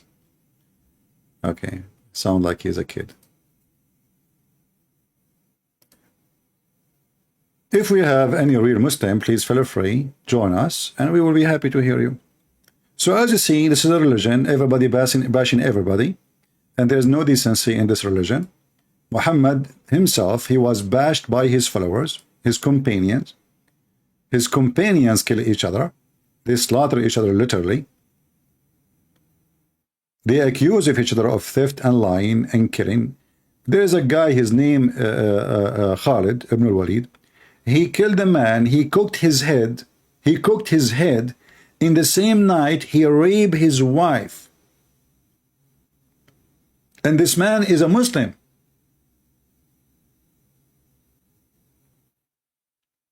This is the best of you. Amr ibn al-As, the one who became later the ruler of Egypt, when he fought with Ali, he took off his panty and he showed his anus to Ali so Ali will not kill him. This is in your books. This is the quality of the companion of the Prophet.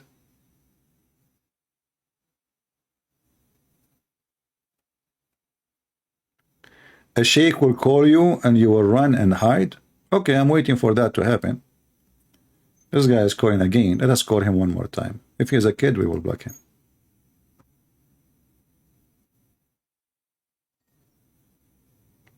Hello? May Allah guide me to the truth. May Allah guide me to the truth.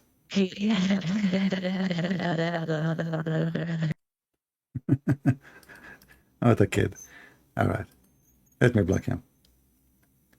Do we have any brave Muslim would like to call us? Let us go back to the bashing party. Lady Dawha, bashing, great brother in Islam. His name is Shamsi. Shamsi, peace be upon him, who lost his teeth and says he is receiving good money these days. He fix it. Brother, where is the video? I'm getting... Oh boy. Here we go. The last one. So what happened? What happened, Hijab? What happened? Tell us more about what's happened, drama. You know? Can you tell us, please, what's happening? Go ahead.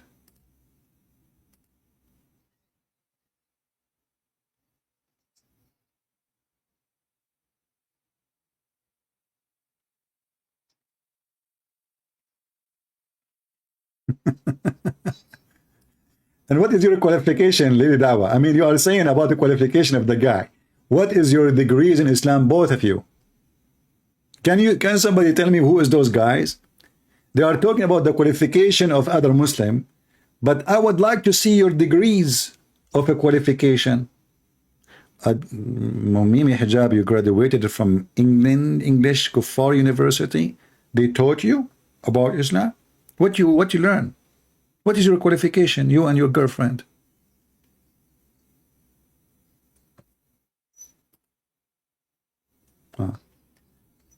No sound. Hold on. No sound. Sorry for that. No problem. We were playing. We did not miss a lot anyway. They are just bashing. We will go back.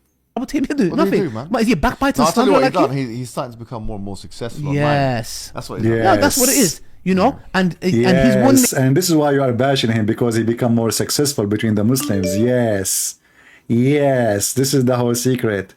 He become more successful. Now this is why you are biting him.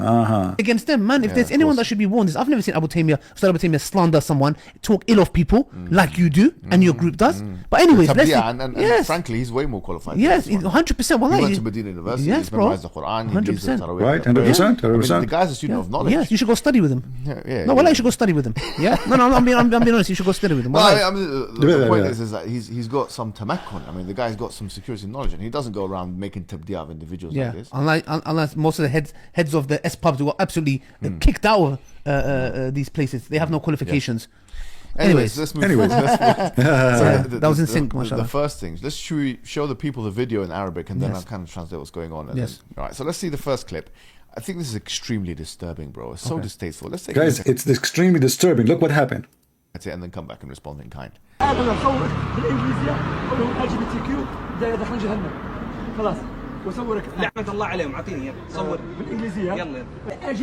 Shamsi is asking another Muslim who is a refugee.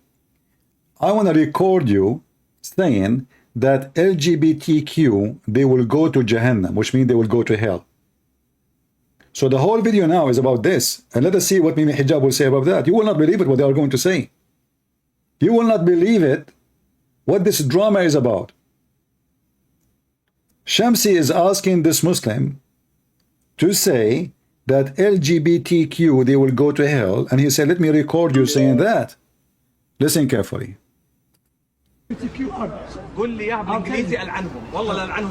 Bro, so let me explain what's going on here. So he is basically trying to corner this man and incriminate him.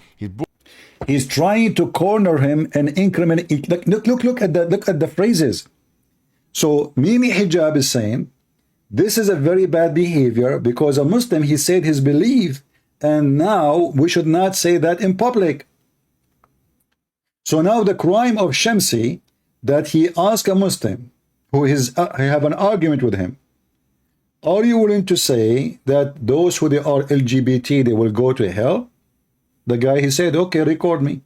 Mimi Hijab and Lily Dawha saying that the evil Shamsi is trying to send this man to jail, which means Mimi Hijab and Lily Dawha, they don't dare to say that LGBT, they will go to hell according to Islam.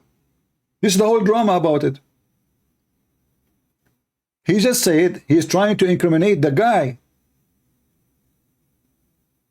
So Mimi Hijab and Lily Dawha, they will not dare to say if you are a homosexual, you will go to hell. So now it turned to be, the accusation is, how you force somebody to say his belief. Can you believe it? What is the drama is about? That we Muslim, we should not say in public what we believe in, no more. Because that will incriminate us. They are cowards. Those two people, they are cowards. They are accusing the guy of being bad, but they are the one who is being bad in reality, because simply they are being hypocrite. They are talking about the guy being hypocrite, but now they are saying we should practice hypocrisy. We should not say that, even if we believe in it. Let us see. Brought his phone out and he's trying to get him to say words of curse about the LGBTQ people, homosexual people, and so on, and he wants them to say it in English language so that he can be implicated, and so that for whatever consequences that may happen to him would happen to him by people who understand the English language. See, so when those cowards, they speak in Arabic, they say as they wish, but when they speak in English, they speak differently. Do you see why Muslims are not trustworthy? In the old days, if you go in Saudi Arabia airline, you will see a brochure welcoming you in English, welcome to the Kingdom of Saudi Arabia, where guests are welcome and we treat you nicely. The page in Arabic, there's a prayer. It says, Allah, pray like this. Allah, don't make us die in the land of the Najis, the Kuffar. Allah, don't make us die in the land of the infidels. Allah, don't make us fail in their hand. Allah, I mean, this is the to flight. This is the Saudi airline. So the page in English welcoming you, the page in Arabic cursing you. In the same brochure. So in other words, he's trying to incriminate him by saying that curse the LGBT, do this and do This first one he's doing is basically is directly trying to incriminate him. Exactly, yeah. I mean, just imagine for a second. Yeah. Just imagine I go Speaker's Corner. Yeah. And I go to Shamsi and I go, listen, curse the LGBTQT. Imagine, it's disgusting, bro. Okay, imagine. Imagine, disgusting, bro. Look at the skin back. Imagine, disgusting, bro. Mimi Hijab saying this is disgusting to say. Can you believe it? So they are saying we should not say that. We Muslim, we should lie. We cannot say that in public.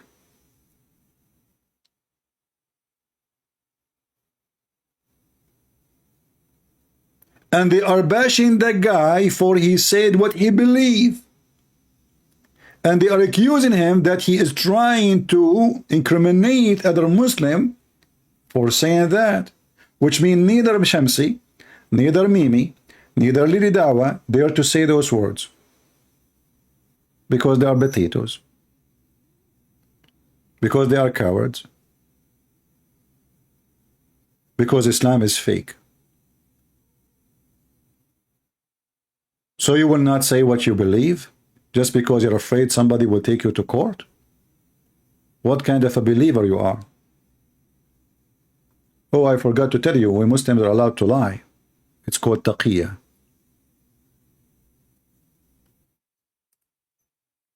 Let us see, there's somebody trying to call. I don't know if he's a Muslim. We will give him a chance.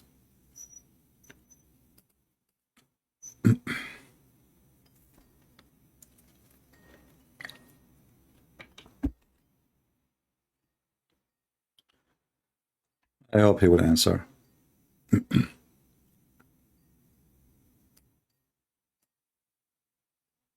Let us play the video until he's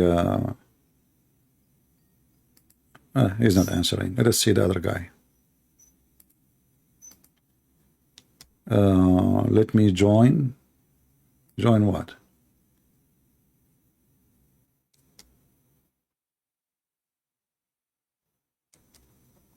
Yeah, there's somebody, he is saying he is 54 years old. I showed him the way to Jesus and he had some questions. My friend, this is not our topic now. If we are done, I will take your call. Not for this now. Let us continue with this Abdul.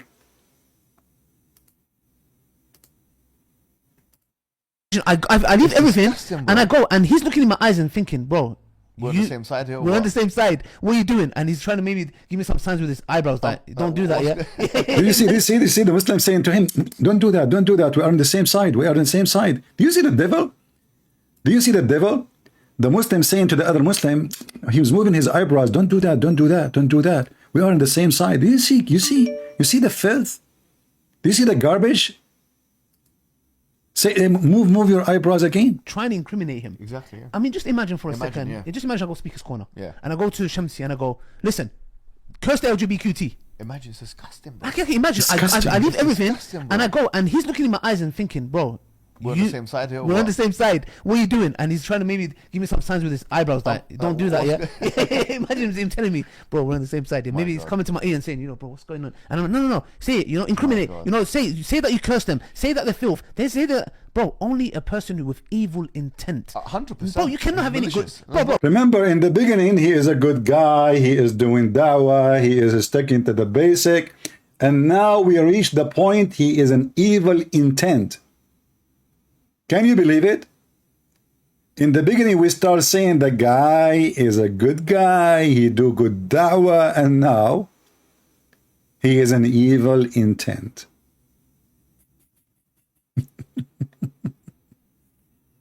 What else?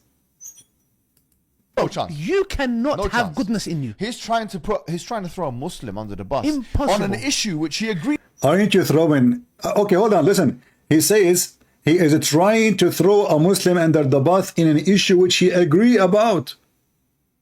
So what's your problem?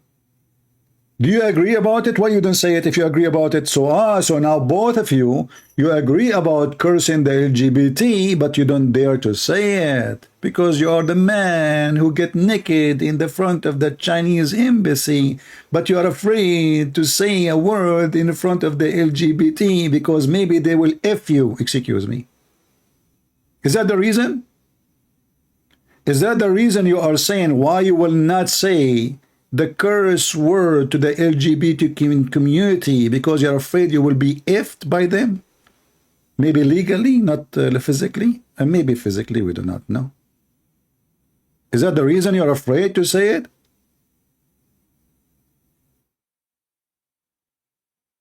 What kind of a Muslim those Muslims are?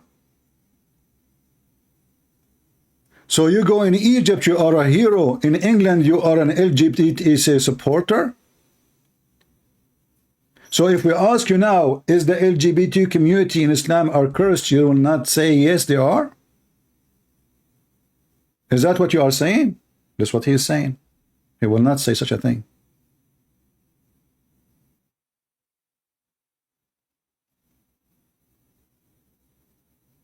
We just heard him saying that.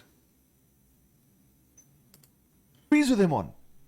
Bro, furthermore, an issue which his own teacher, the one who can't speak Arabic or read Yes. the Quran, Yes. who's Abu Khadija, Yes. the one who Listen. They are making fun of Abu Khadija. He don't speak Arabic.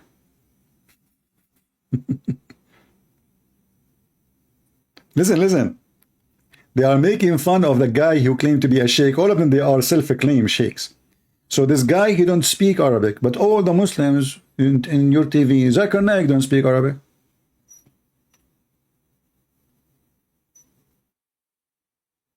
Hamza, he don't speak Arabic. All the potatoes who support you in the speaker corner, they don't speak Arabic. Lili Dawah himself don't speak Arabic. I mean, the guy next to you who is teaching people supposedly what is Islam, he don't speak Arabic. I mean, do you see the stupidity? Now they start bashing another guy. Why? Because you don't speak Arabic. How you can teach Islam and you don't speak Arabic?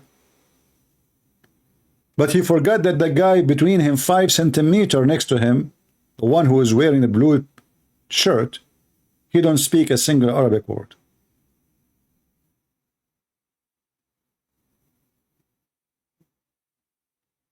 He's a Kurdish from Turkey. Do you see the hypocrisy of those people? So now they start putting the other person down. If you don't remember, Abu Khadija is the one we played his video, or a video Mimi Hijab he made about him, bashing him too. Mimi Hijab, he said that those Muslims like Abu Khadija, the Muslim Salafi, which means the Orthodoxy.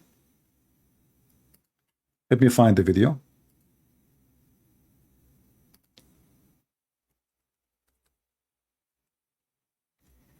They marry women for 2 minutes.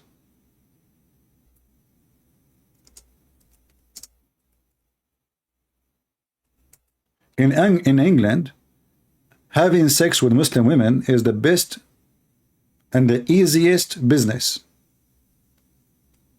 And Mimi Hijab himself will show you, not me.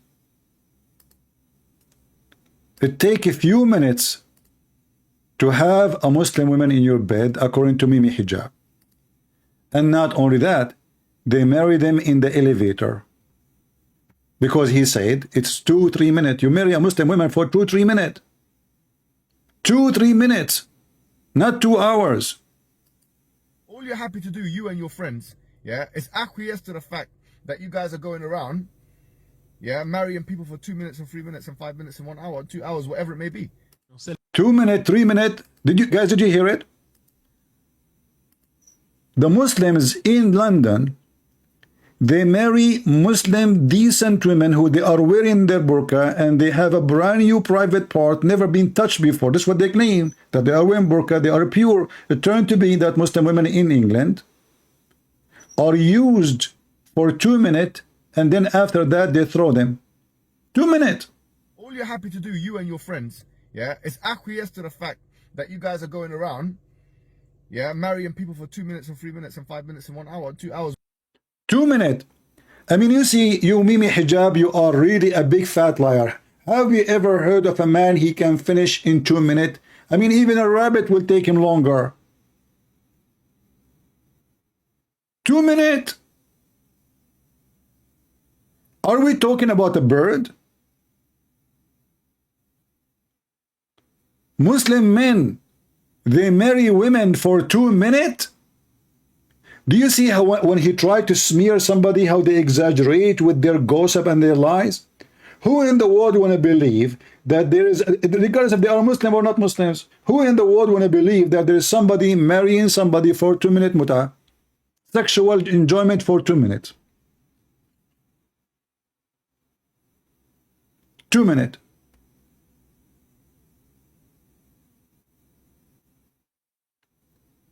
Do you see how they exaggerate with their lies when they try to bash somebody?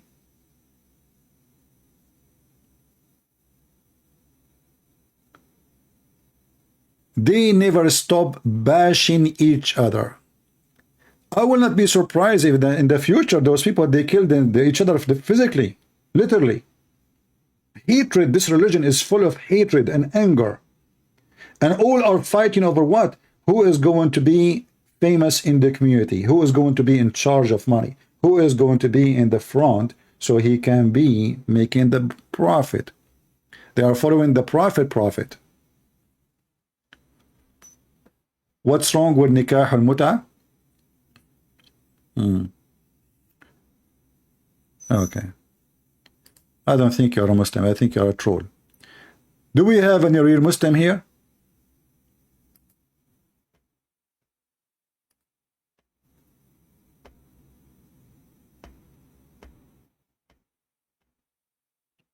Any Muslim have a comment about the bashing party? Continue. You can't speak Arabic or read the Quran. Who's Abu Khadija? He cannot speak Arabic. He cannot read the Quran. Can your prophet read Arabic? Can your prophet Muhammad himself speak English? Can he read his own book?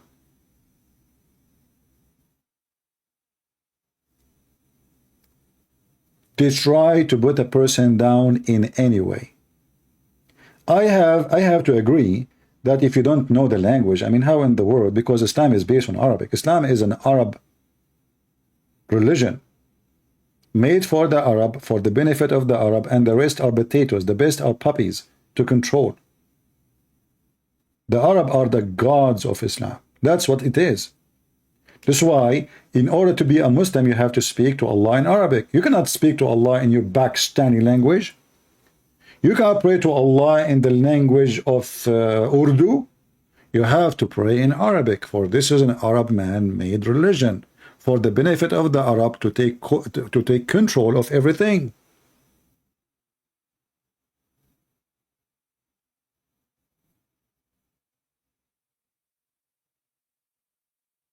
Islam is not just a religion. Islam is a hate crime against humanity, discriminate anyone is not an Arab, discriminate and favor, depend who you are. So if you are, as an example, Muhammad himself, he claimed that Allah, he favor certain families. This discrimination start from the beginning. So Allah, he favor a family, and this is Muhammad's family, and that family is favored from the tribe, and that tribe is favored from the clan, and that clan favored from the etc. So all of it is about discrimination, discrimination, discrimination. And when the Quran says that you are the best nation for mankind, was speaking to the Arab, not to non-Muslim, non-Arab. And what the Quran says about being the best for mankind, the Muslim, they say, he is, you know, those Arab Muslims, they are the best for mankind, for the benefit of mankind. What is the benefit of mankind? When you hear the word benefit, you will believe it. It says for the benefit. I mean, what's wrong with that? You know, for the benefit. I don't see anything wrong with that, as long as it's for the benefit. Let us find the hadith.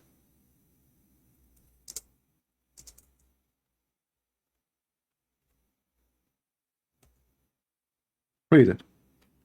This is how Islam is for the benefit of mankind. The Muslims, they are superior. The Arab Muslims, they are in charge of all mankind because they are animals. The Muslims, they've been given command by the filthy Satan, Allah, aka Muhammad, that you go and enslave everybody and put a chain around their necks until they convert to Islam. And the purpose of that, to make Islam grow fast and the Muslim army grow with it. So they capture you, they torture you, they enslave you, they rape your wife. But if you want to avoid all those things, just say Shahada. Convert to Islam. By converting to Islam, you protected yourself from us. For this is a gang cult. This is a gang cult.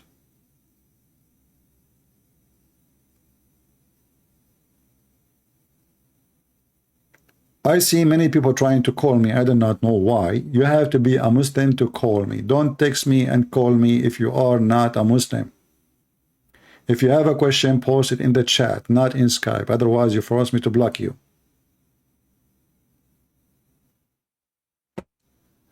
So now, what we shall do, Mimi Hijab?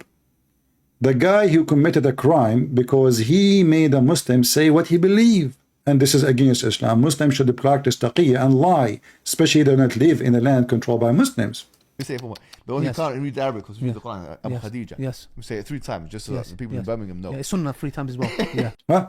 Sunnah 3 times. He said 3 times. This is Sunnah. The Prophet, he repeat everything 3 times. A Muslims, as long as they mention this, can anyone tell me why in the world you Muslim you have to repeat everything 3 times? Can you believe it that the donkey Muhammad, when he go to a place, he have to say Assalamu alaikum 3 times? Isn't it boring and stupid to say Assalamu alaikum 3 times? Imagine you say to somebody Assalamu alaikum, shalom to you. Assalamu alaikum, by the way, this is a Christian greeting. This is not an Islamic. Muhammad, he starts from the Jews. Since he moved to the Medina, which is the majority are Jews, Muhammad starts saying Assalamu alaikum. So he enter a place, he says shalom. People, they say shalom. Muhammad, he say again shalom. They say to him shalom. He have to say it 3rd time, shalom. Assalamu alaikum. I mean, how boring, how stupid, how an idiot. Any Muslim can tell us what is the purpose of saying it 3 times. And Mimi Hijab, he repeated, and Lili Dawha, he agreed. This is Sunnah, which means this is the practice of the Prophet. He repeat everything 3 times. So we are the Christian who believe in the Trinity. Muslim, they practice Trinity. If you ask the Muslims, what is the purpose of a 3 times? They say to you, this is the perfection of God. Perfection. Well, if perfection of God is connected to number 3, so why you are upset with the Trinity? For God is perfect then. As long God is perfect, and number 3 is the perfection. So why you are against the Trinity?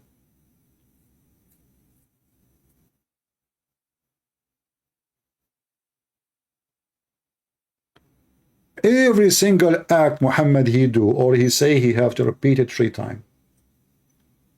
Not only that, if a Muslim, if Muhammad Hijab, he divorced his wife 3 times, he cannot have her back unless she go and sleep with Lady Dawha, and then Lady Dawha divorce her, and then she come back to him. Why 3 times?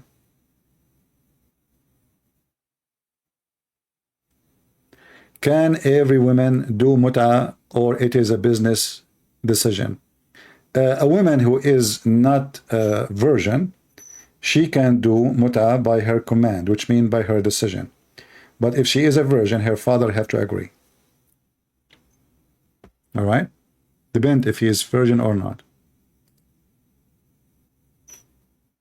Let us see this guy. I will give him one more time chance. If he don't answer, I will block him this time.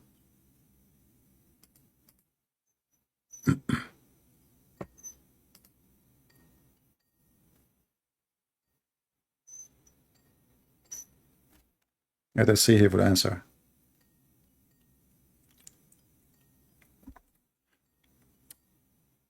If you don't answer this time, I will block you. Hello?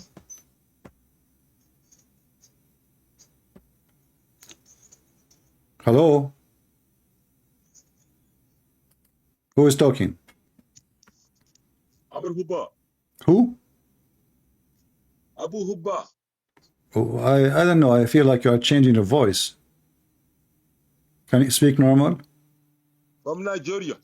Ah, Fakira from Nigeria. What do you think, Fakira? What do you think about those two Muslims bashing each other? What do you think? You know, don't know what you're talking about right now.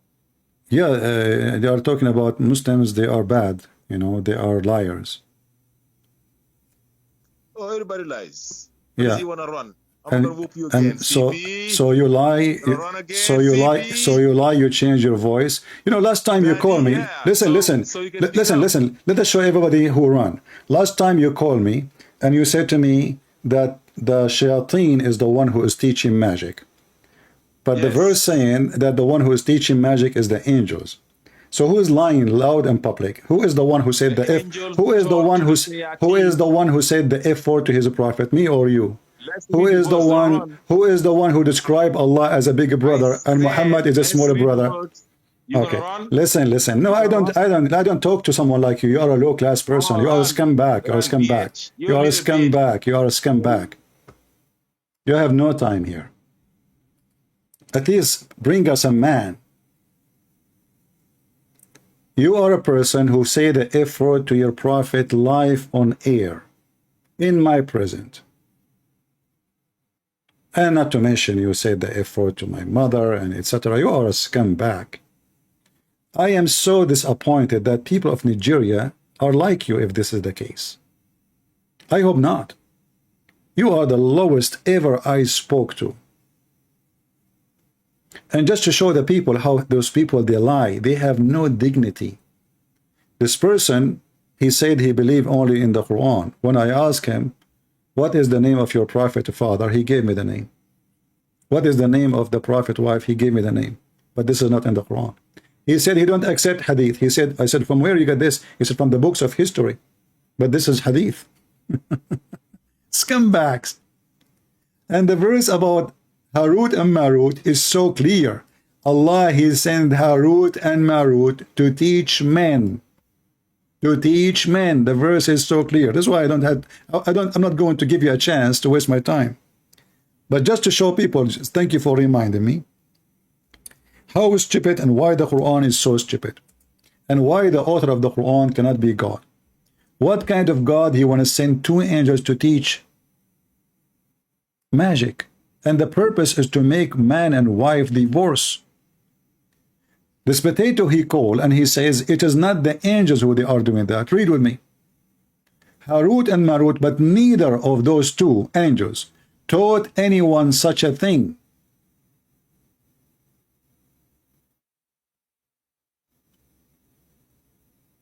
unless they tell them this is a trial. If you don't like this translation, we can use different translation. This is Hilali and Khan. All of you are the same bunch of liars. We can even use the translation of Rashad Khalifa, the one who he himself used. We can even read the interpretation of Rashad Khalifa, and then he will, you know, he will see he's in the size of a cockroach. Because even in the book of Rashad Khalifa, it says that he is Allah. He sent 2 angels to teach black magic.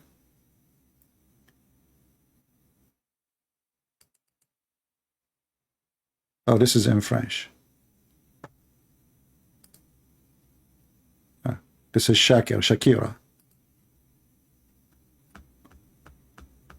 The stupid Muhammad, he copied a legend story from the Armenian about 2 angels. Their name is Harut and Marut. And those angels, they came down to earth to teach men. They opened Harry Potter school. And when they teach any man,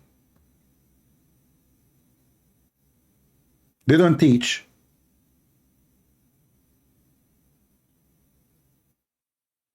without disclaimer. And then he will say, well, it says there that the shayateen is the one who teach Muslims. No, it was the angels. The angels are the one who taught. Shayateen and people, they learn from the angels, as you see in front of you. Who is the one who taught the men and the shaitans? Harut and Marut. Yet these two, who? The angels, Harut and Marut. They taught no man until they had said, surely we are only a trial. So who is the one who taught the men and the shaitan? The angels of Allah. And here the first question you ask yourself, what a stupid religion. Not only they believe in stupid silly magic, which does not exist, they believe that God of Islam himself, he opened a school by sending 2 angels to teach them magic, and the purpose of that is divorce.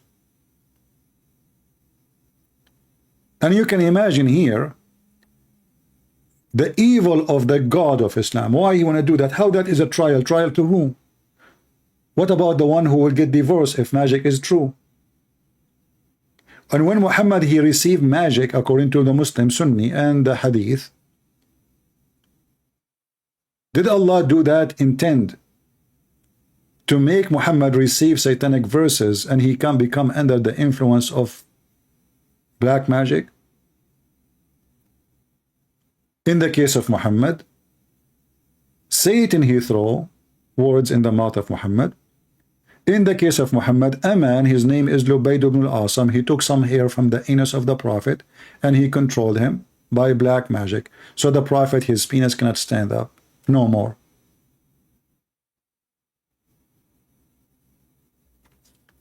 I cannot find one decent Muslim. And we can open the interpretation for this verse. He will say to you, I don't accept interpretation.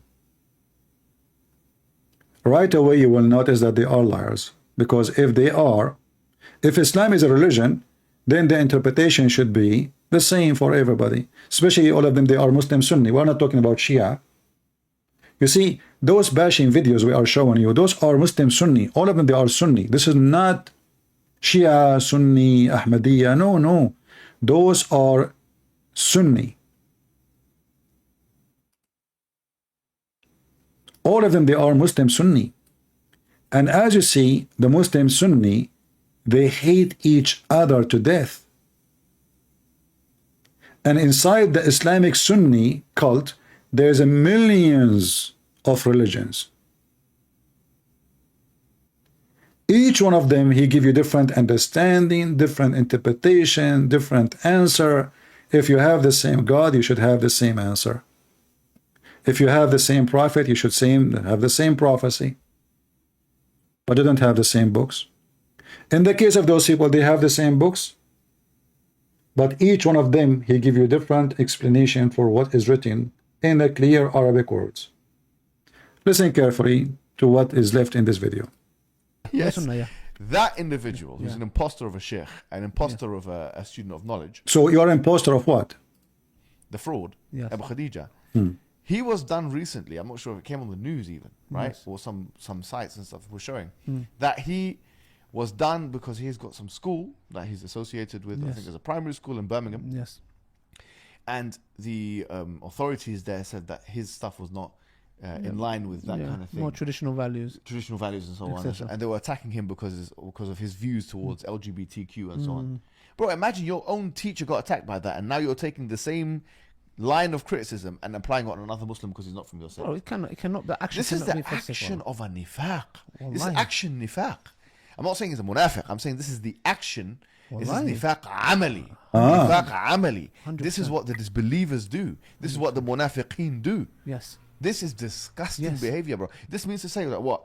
If it's a Muslim sister who's not from your sect, would you Yes. let her get beaten up, Yeah, yeah. imprisoned? Yes, they would. They would. They would. Yes, they would. Wallahi, they would, bro. I mean, Wallahi. they could do it to this Let me guy. tell you something. If they had the power, they'll do that to us. 100%. 100% they'll do Bro, power. 100%. If they have the power to put us in jail, they will put us in jail. 100%. And I am sure 100%. If you get the power to put me in jail and to put him in jail, he will do that. I mean, you see the hypocrisy? Do you see the scumbags? They are saying he wish, but don't you wish that to happen? Don't you? evil and malicious. Bro, I think. ajib, man. Like the ayah in the He's trying to Quran. put the guy in prison or something, isn't Bro, the ayah in the Quran clearly says, does the ayah say those who are harsh towards the believers and soft towards the he? disbelievers? أذلة على المؤمنين وعزة على Opposite, bro. الكافرين. Bro, the ayah is يجاهدون opposite, في bro. سبيل الله ولا So are you practicing this ayah now by bashing a Muslim brother? Bro, these guys are opposite, bro. I've seen the treatment they give disbelievers. Wallahi, as a believer, I get jealous. Yes. Look, Aki, look. Jealousy, look, I should tell you something, yeah? There's blame with the jealousy. Subhanallah. And there is, Subhanallah. look, let me tell you something. Aki, Wallahi, I look at them and I go, bro, I wish this I wish brother, it was us. I wish he was talking I to wish me you like had that that. brotherhood like that. Yeah, I wish, look, once he called me a brother, I was so happy. I was happy like, with this that, guy man. called me a brother. Allah He Akbar. acknowledged me as a Allah brother. Akbar. What? Yeah, he said, our brother Ali. I was like, la ilaha illallah. I said, Alhamdulillah. I saw light. I said, you know what? Alhamdulillah. There's a hope in this brother, yeah? SubhanAllah, as But your after seeing believers, something like this, I yeah, think- Aki, we as your Guys are brothers key, man. The are guys are jealous, key. bro. I'm telling you straight, yeah. I am jealous that these brothers don't treat me like a brother. Unbelievable. I'm jealous, bro. Oh, Bro, and this is a good type of jealousy. You know why? Because you want it for yourself. You don't want to take it away. They should treat you as a sister. I understand anyway. what you're saying, Akhi, and this is upsetting. It's upsetting to everybody. Unbelievable. Because the thing is, in the Arab world, Akhi, that you should see the kind of backlash this guy's getting. Well, of course. People You know are why? shocked. Because, bro, People are shocked. bro, people in the Arab world come to me and say, brother, well, you know, what's the problem with you? Now and they know Shamsi?" the problem. You know what I say? I say, bro, Guys, people in the Arab world, they come to him. In the Arab world. He become the source for the Arab world. Nobody heard if you're in the Arab world. Are you serious? brother, if the problem is with just me and Shamsi, Shamsi has a problem with 500 people. Either all 500 people are wrong or he's He has wrong. a problem with them. He never, the guy's Bro, never, this everyone. is a Madkhali Jilt. This guy is basically the purest of the Madkhali sect. Bro, you cannot, what can you expect from some... That's it. They gave him a new title. He's a Madkhali sect. Hey, Mimi Hijab, do you like to call me and tell me what is the Madkhali sect so we can enter with you in it? That's it. He is a Madkhali sect. What is Madkhali sect? Can you tell us? You know, we are not informed. Somebody like that. Bro, wallahi, like you said, if you were in Libya, he'd take a shot at you. Yes. 100%. 100%, This bro. guy Your blood is Ikhwan halal. Muslimun or whatever. Yes. And we're not associated with that party. Yeah. But let's just say for a second, they'll shoot your head. Like the Khawarij did to Akhi, these the... individuals, bro, the way they think, Akhi, is so distorted. Perverted, bro. Perverted. But it's not Perverted. So isn't it your prophet, if somebody don't agree with him, he shoot him in the head?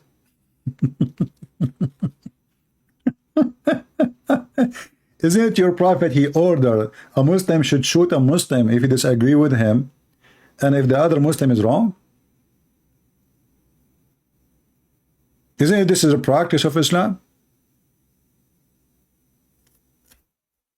I have a challenge for those two potatoes, and I want every single Muslim to take to my challenge to them.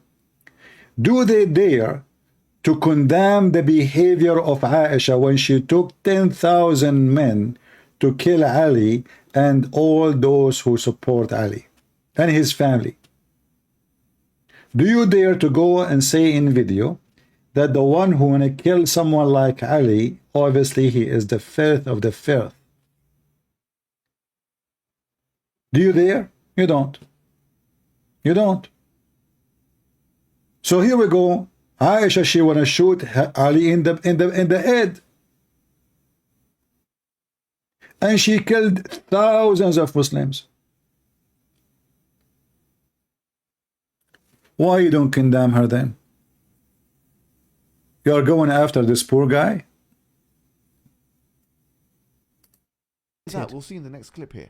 Bro, they're willing to even change the religion for this stuff. Why? What happened? Let's take a look at the next video. You saw Ali, he don't know what the video, what happened, why, what happened? Let us see. They don't know. You see, I mean, this, you see that? They see the movie? I mean, you both, you sit down, you put the videos together, and now Ali is asking why, what happened? I mean, this is good if you are making a movie. Why, what happened?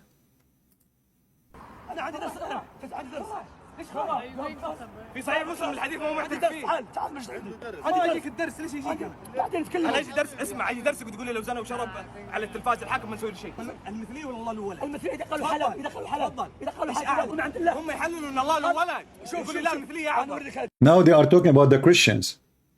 Now they are talking about the Christian. Who is bad? The LGBTQ or the Christians? Listen carefully to the opinion of those and the opinion of Mimi Hijab. يا شمسي ايش فاهم الدين انت؟ ايش فاهم الدين؟ تكاد السماوات يتفطرن لا تخفوا ما ليس لك به لا تخفوا ليس لك لا تخفوا للمثلية لعنة الله على المثلية. So let me explain what's going on in this video. Explain. In this video, he's effectively saying to him, look, the guy's asked the Saudi bro. Who is this Saudi bro? I don't know. I don't know him. Okay. I don't know him. What's he doing in the UK? I don't know. I have no idea. Like, I don't know exactly what's going on, right? Okay. I think he's sought asylum or he's got Ghani. I don't know exactly what he's doing.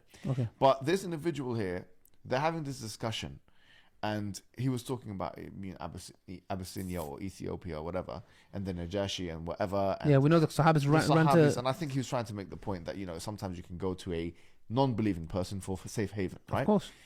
And so they came to this point of discussion where he's saying which one's worse, homosexuality or saying that Allah has a son. And this brother here, the Saudi, says, you know, the Quran says, تَكَادُ السَّمَوَاتُ يَتَفَطَّرْنَ. Yeah, you know, the heavens and the earth were going to be, the heavens were going to be cut asunder and so on because of that. So how can you say which is worse? He says, which is worse? So Shamsi says, he says that actually... Why is he asking this? Because people don't understand the context. That this brother he's has... saying that because, look, and Najashi, for example, right? Yes. He's, from what I understand, and Najashi, he was a Christian who believed that Allah had a son. Yes. And yet, you know, the Muslims sought safe haven with him. So Shamsi is saying to him basically, why are you in this country that promotes LGBT? Yeah, which one is worse? But okay. That's So and then from the discussion goes to... Which is worse? Yeah, which is worse. So he's saying, well, of course I have to come here. Shamsi is saying it's worse. It's إذا حللت, meaning istihlal happens. Yeah. And by the way, this Shamsi is meant to be, Arabic is meant to be his first language. He's fumbling all over the place. You would not assume at all this is his first language. Wow. People are saying in the comments, any Arab that's watched it is saying this guy doesn't know how to speak ولا عربي ولا إنجليزي. He cannot speak. So now he start bashing him in the language he speaks. This guy is born, I mean, he is in some South Africa, so their Arabic is different from our Arabic. And now Mimi Hijab, he start bashing his Arabic. And his English is bad. And this is what will disqualify him. But now the question is, who is worse? You see, they said that if you curse the LGBT, that will incriminate you and will take you to jail. We should not ask a Muslim to say that because we are in the same side. So we are evildoers who hide what we believe because we don't dare to say it. And now they are saying, well, now they are arguing about who is worse, the LGBT or the Christian who say that Allah have a son. By the way, we don't believe in Allah. Your God doesn't mean anything to us. However, we will go with you. Which one is worse for you, Mimi Hijab and Lili Dawha? The LGBT or the Christians? Speak English or cannot speak Arabic. And this is not just to put him down, but just to let him know his level. Yeah. The man, if you're going to make tabdi'a of individuals and take the hukuk, the haqq of the individual away. Ignorance, bro. You have no mu'ahalat. You have no ahliyah. Yeah. You have no qualification, number one. You cannot speak English properly, number two. Number three, you cannot even speak Arabic properly, akhi. Yeah. You cannot even speak Arabic. You're making problem when you read the Mus'haf. You're at that level. People. Hey, Mimi Hijab, do you like to make a video about Sheikh Uthman who do not know how to say two Arabic words, yet he claimed to be Sheikh? Isn't it all your Sheikh don't know Arabic? Continue. Will take you seriously and you have clout because you give dawah on the streets. Akhi, you give dawah on the streets, give dawah on the streets. Stick to that. Stick to a lane. You're making aqidah blunders, and I believe you're doing it intentionally so that you can mislead the people. He's saying actually it is worse to do istihlal of homosexuality than to say Allah has a son. Where is the evidence for this? Yeah. Wait, where is the evidence for this? You stupid son of Muta. Isn't it your stupid Quran saying that you Muslim can eat our food and you can even marry Christian women? So how saying that Allah have a son is worse than being a gay or homosexual, yet you have no problem that you have kids from a woman, she worship God which is not your God? Are you allowed in Islam to marry an LGBT community? You will say no. So who is the worst? You see how hypocrite they are? According to them, Shamsi is saying something not true. What is the evidence that those who they are LGBT, they are worse than the Christians? So now we are assuming that both of us, the LGBT and the Christians, we are bad for them. We agree. Okay, we are bad for them. Thank God we are bad for them. But we cannot even forget that Islam is the most evil intent cult teaching hate against everybody, but yet they don't dare to mention it. He just mentioned that we should not say anything against LGBT. And now they are saying who's worse.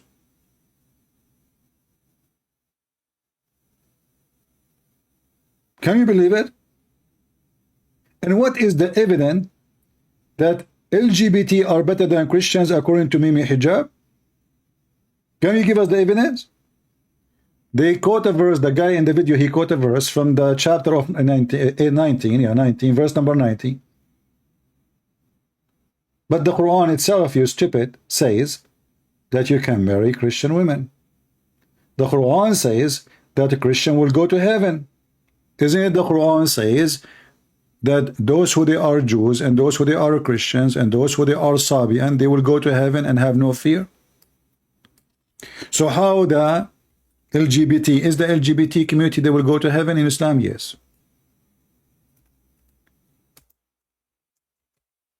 Just to make it clear, in Islam, if you are an LGBT, you go to heaven.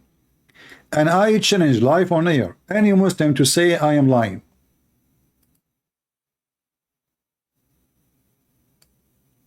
I challenge any Abdul, including Mimi Hijab and his girlfriend Dawha, to call me live on air and prove me wrong. LGBT in Islam, they will go to heaven. In Christianity, you cannot. If you are a gambler, fornicator, drunken person, even if you are a person who keep drinking and are drunk, all those, they will not go to heaven. You see, we are not like the Muslims who don't dare to say their belief. We here, we say what our Bible say. Liars, fornicators, thieves, criminals, LGBT, whatever you want, whoever don't obey the teaching of the Lord, he will not go to heaven, period. In Islam, no. In Islam, there is only one sin, if we can call it a sin, will not make you go to heaven. Let us see, we have Abdul maybe trying to call me.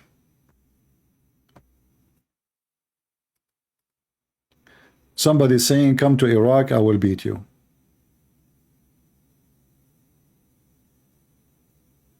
He will beat me like a dog?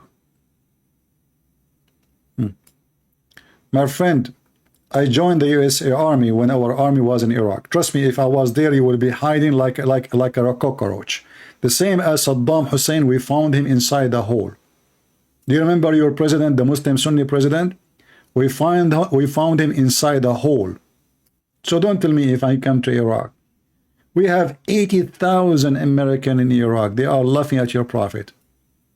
And your Muslim mullahs don't dare to do anything to them. 80,000 in the American embassy. I mean, have you ever heard of an embassy have 80,000 people? And what kind of embassy that embassy is? Anyway, let us call this guy from Iraq who wanna beat me.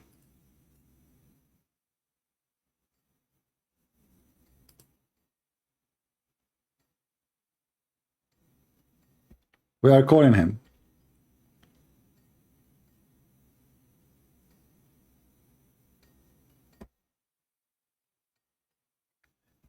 Look like he is not receiving my call. He is in the same hall with Saddam Hussein.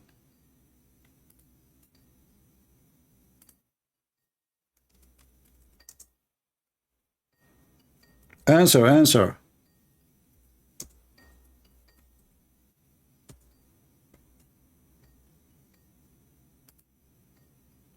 He is not answering.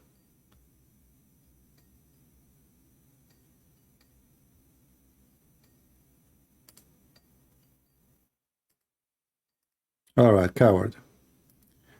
This is your Saddam Hussein hole, just to remind you. He was hiding himself like a rat. Your Muslim hero.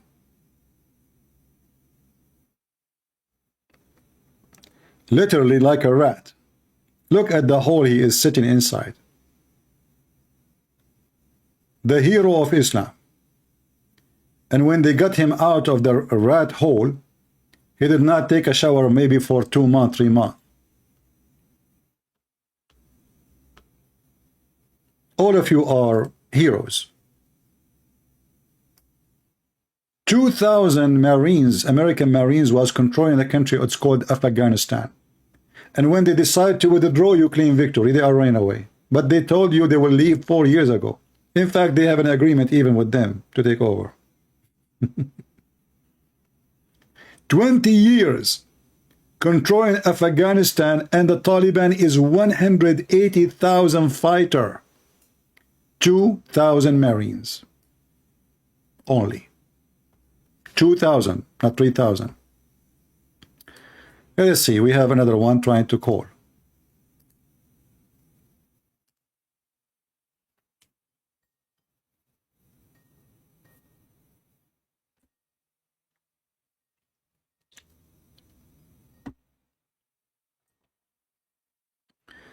Let us hope he will answer.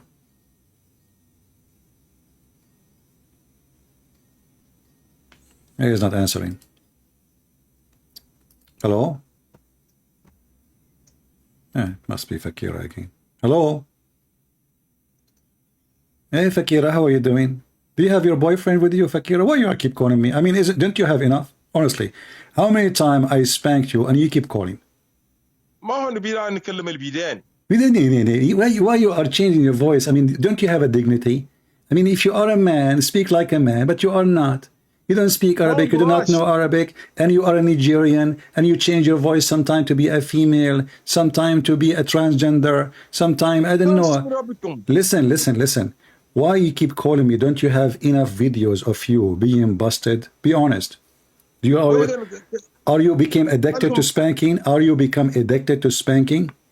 وعليكم زران يجي هيك سيبيك هيك. ها؟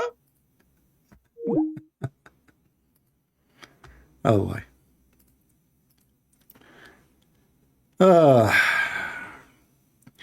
Do we have any brave Muhammadan? He can talk like a man. Do we have anyone is a real man between you? Anyone? So Muslims, who is the worst? The Christians or the LGBT for you? So if the Christians are the worst, why the Quran promised them to go to heaven? Yet they don't believe in Allah. They don't believe in Muhammad. I mean, do you see the stupidity of those people?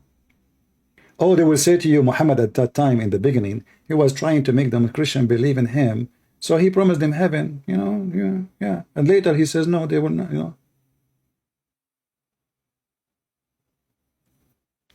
In the Quran, not a single place state that if you are a homosexual, you will go to hell.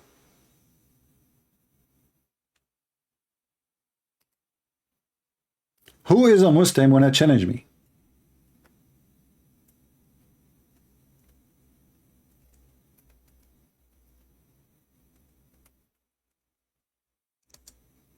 Any Muslim?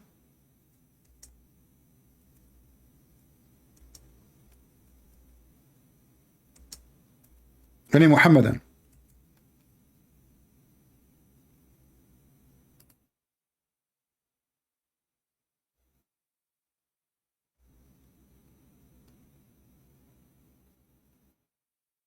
Who dare?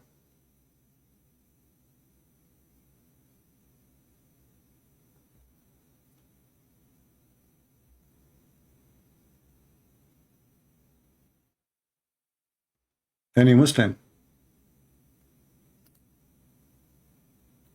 Muslim don't have a religion, don't have God. This is a scam-back religion. Do as you wish, you go to heaven, just believe in Allah. Prove me wrong. In Christianity, no.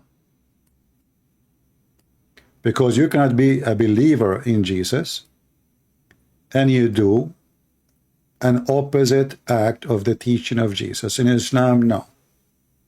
In Islam, you can be anything. As long as you believe in Muhammad and Allah, you are very fine. This is 1 Corinthians saying to us who do not belong to heaven, and the list is long. Clear and simple. Clear and simple. And that telling us that all of you Muslims will go to hell. Because you are not righteous. You teach having sex with kids. You teach hatred. You teach lying. The man can lie to his wife, even the wife, she lied to her husband. This is a religion of liars. You allow things against the 10 Commandments from the beginning. As an example, you can wish a woman she is not yours. And this is what Muhammad he did. You do worship images of someone he is not even in your God. You kiss black stones. You bow down in front of them, and you claim that touching them erases your sin. You are greedy. You go to war only for the sake of the booty, not for the sake of your religion. You are drunkards. The Quran says that the Muslims in the time of Muhammad, they used to be drunk all day long to the point when they pray, they fade apart. And when the Arab and the Christian, they start making fun of them, Muhammad, he says, avoid alcohol. He did never say it's forbidden. Never. Ijtanibu. Ijtanibu, avoid it. There's a huge difference between it's forbidden and avoid. In fact, the Quran make it so clear that alcohol is a miracle of Allah. If you remember once, there's an idiot, his name is Monkey, he used to call himself Monkey Box something, Nader Ahmed. Nader Ahmed, he go around, and he have, you know, like this guy, he's the same as Muhammad, you know, Muhammad, he say something, he keep repeating it. He keep repeating it. Nader Ahmed, he called David Wood. He called all whatever names you want. And he said to them the same thing he said to me. That those who drink alcohol, actually I will make you hear some of it. I want from you more. I will make you hear some of it just to show you how stupid this religion is. And as usual, in order to make a Muslim answer you about something he mentioned, he is the one who chosen the topic, you have to repeat the question 1,000 or 1,000,000 times. And the funny is, you will see some Christians saying to me, Christian Prince, you have to be more patient with Muslims. Let us see what they say about alcohol. After we agreed that your prophet have sex with the goat. Actually, he's here. Hold on. Yeah, let us call him. Let us skip the beginning. And right away, you know, Christian Prince, you are running away from me. Hey, Nader Ahmed, how are you? Hello. Well, hello, CP. How have you been doing? After all these years, we finally... This is very good. I get a chance to meet you. How have you been doing? Thank you. I'm very fine. So what do you want to say to us? Go ahead. Yeah, so, we've been having these wonderful debates on the Bible, Quran, and modern science. Mostly Quran and modern science. So he was having debate. He's talking about who? Speaking to David Wood and Apostate Prophet and all the list of those names. With them, you can play games. With me, you're a potato, and see what happened to him. There, he was doing good. If you watch his, his video with David Wood, he was able to go around any corner. Here, in 2 minutes, he been cooked and smoked. Quran and science. Absolutely, we've been having these discussions and debates, and I have said Christian has been running away from this debate series because he knows that the Quran is in complete harmony with modern science, and there's give us one. Let us not waste time, me and you. So for some reason your voice is cutting. Well, give me one. Give me one miracle. Okay, listen, you have to. Why were you running away from me, from this debate? People say, no, see, don't make excuses. We are here. Let's see who is running. Give me a miracle. Let us laugh. Well, here's what I would like to do. This guy is the same as Fakira. He been spanked, and my fingerprint is all over his bum for the last century. And he go around and he say, Christian Prince is running away from me. The fact is, he is so stupid to talk to him. I don't want to talk to him, He's so stupid. I find him so silly. There's no point. And I have my reason to see that he's stupid. Look how many times I will ask the same question. I will keep repeating the same thing. Like they don't even have an IQ to speak to them. So I will say I run away from a goat. A goat I already butchered. The guy, he agreed with me that his prophet have sex with the goat. What I want more? I finished this guy a long time ago, and he keep going around saying, Christian Prince, you don't want that. And I am live on Skype each time. You can call me anytime. How am I running away from you, you stupid liar?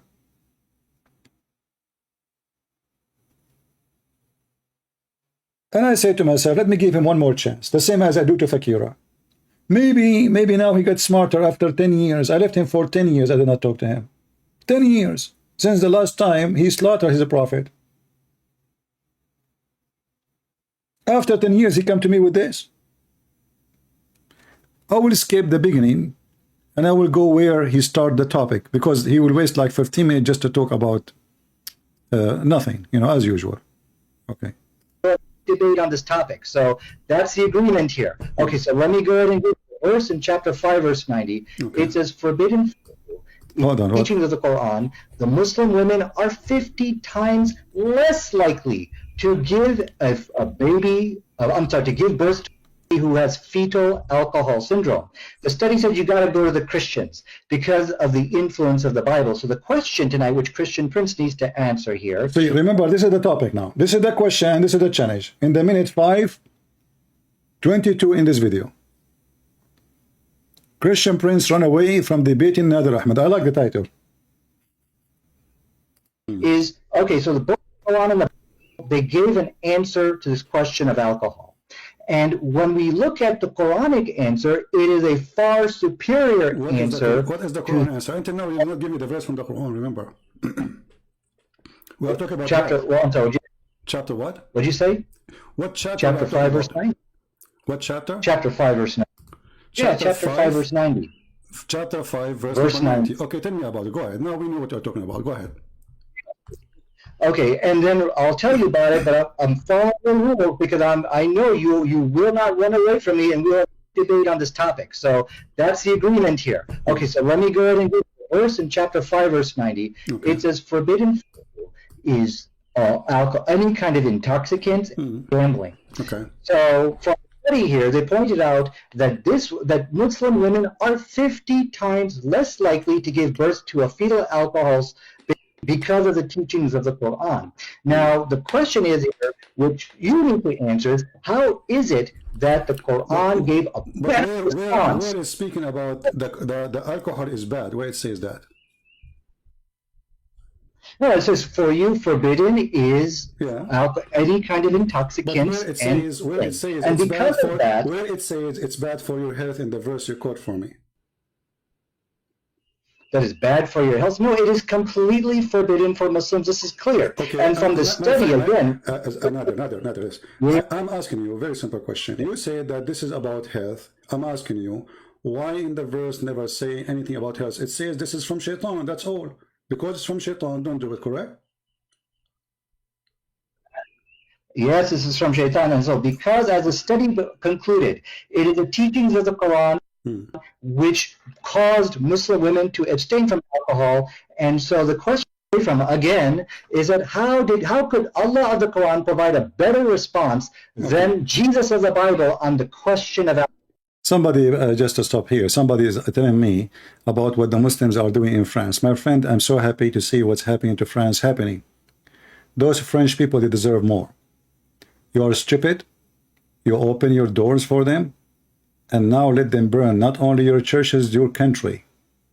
You deserve it. You brought fire to your country. You are a stupid mule. Don't cry and don't come to me and say, look what they are doing to us. That's what you do to yourself. Nobody else did it to you. Are you going to wake up? No. Because the French people, they have a stupid mentality. They became so liberal. Even the one who claimed to be Christian there, he is an atheist in somehow, some form. Very open-minded. Stupid. So don't cry. I mean, you bring all those people who have no background check, you give them citizenship, you give them papers, you give them housing, and then you complain for they are burning your country. Are you stupid or what? Yes, you are. So good for them, bad for you. Actually, I wish that the Muslim will take over France so they can teach you how to believe and how to behave for the rest of your life. You deny God, you stay away from God, you promote everything ugly against God, you discriminate the Christians, you allow a president who is not a Christian, you allow a government which is against the Bible, and then you complain why this is happening to you. You deserve it. You deserve it. And you deserve more. The same will happen in England. The same will happen in Spain. The same will happen in Sweden. The same will happen in all those European countries. Your women are going naked in the beach. You promote the most evil things a man can promote. And then you are wondering why this is happening. God will unleash every scumbag against you. Take it from me. I will never be sorry for Europe. And I say you deserve more. You are not civil. You are stupid. Civility have nothing to do with your stupidity. So don't come to me and say, look what they are doing in Europe. They are not doing anything. It's you who did it yourself. You don't even have an army to stop them. You don't dare to say what's happening. Even when they burned the church of Notre Dame, you did not dare to say that the one who burned it was a terrorist. Until now, the police did not release the report who burned the church. Because you have a coward president, you have a coward police, you have a coward army, and you have a coward citizen. And all of you become politically correct. Nobody dare to say what's going on. Nobody dare to say. All of you are a bunch of an idiot. For me, I will tell you my honest opinion. I'm happy to see what's happening in France. Because if you don't see how stupid you are, before it's too late, you will never see. But are you going to see how stupid you are now? No. Even if they burn half of the country. You will not. Because until now you are politically correct. Until now you are foolishly correct. Until now you don't dare to say the truth. Until now they don't dare to say the one who is doing this is certain group, certain people, certain religion. They just keep saying immigrant. But it's not true. Is the Christian immigrant burning cars? No. Is the Arab Christian immigrant burning the cars? No. Why they don't dare to say?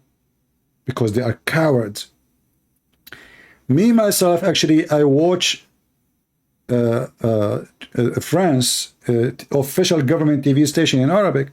They are encouraging people to go in the street and burn cars. You believe it? This is the government TV station in Arabic. All those who work there, they are Moroccan, Algeria, etc. And they are igniting the fire more and more. And they are condemning the government. And they are asking people to go in the street. This is the truth. So don't cry. I believe that every nation will eat from each kitchen. When you stay away from God, God will take his protection away from you. And this is what will happen and what's happening to Europe. Your government is a bunch of dummies. Your president is not even a man. Your police, even if a police now, if I want to stop somebody, he don't dare to stop anybody. Because everybody will blame him. Everybody become guilty if he's a police. So who's going to make a law and order? Nobody.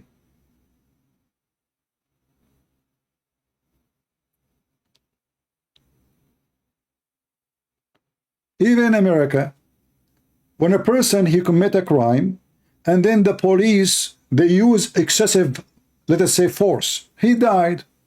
They made it about race when the police chief is a black. The mayor of the town is a black. The majority of the police station is black. Even those who they are in the scene, the one who supposedly caused the death of the man, many of them, they are not even white. They make it about white and black. Because nobody dare to say, this is not really about race. The man, he broke the law. If he did not break the law, how come, why we don't show the police shooting a white man? Oh, if it's a white man, it's okay to shoot him. Hypocrisy. Nobody want to say the truth. I am a Middle Eastern, I am an Arab, nobody is shooting me. I have a very clear accent when I talk. Why they are not doing that to me? Because I did not break the law, I did not steal, I am not doing any crime. So if you don't break the law, nobody can close to you. This is the fact. So if a guy, the police stop him and he start to run away, and then they shot at him, the question is, why he run away? Unless he is criminal.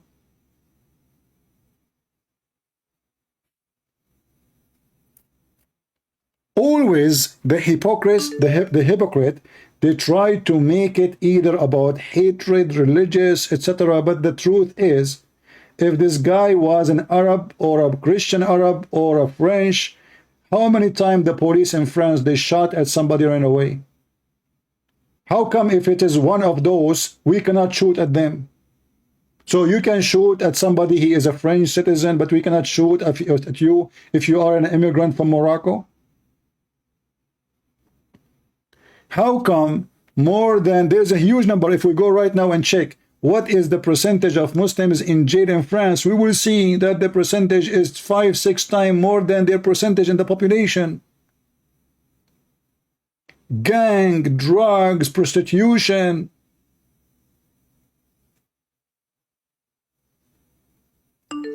This is the truth.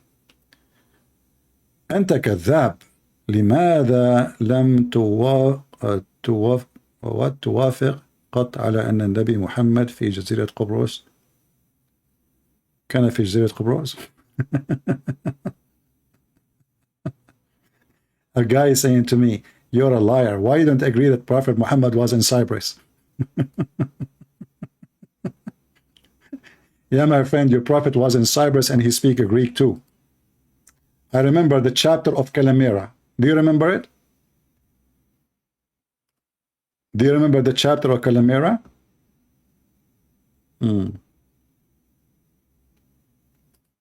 Yeah. Let us continue. So this guy now, he come to us and he says, alcohol in Quran is forbidden, and this is a clear scientific evidence that the Quran is the book of God. How is that? there is a huge number of those Christian women, they give birth a defect because of alcohol.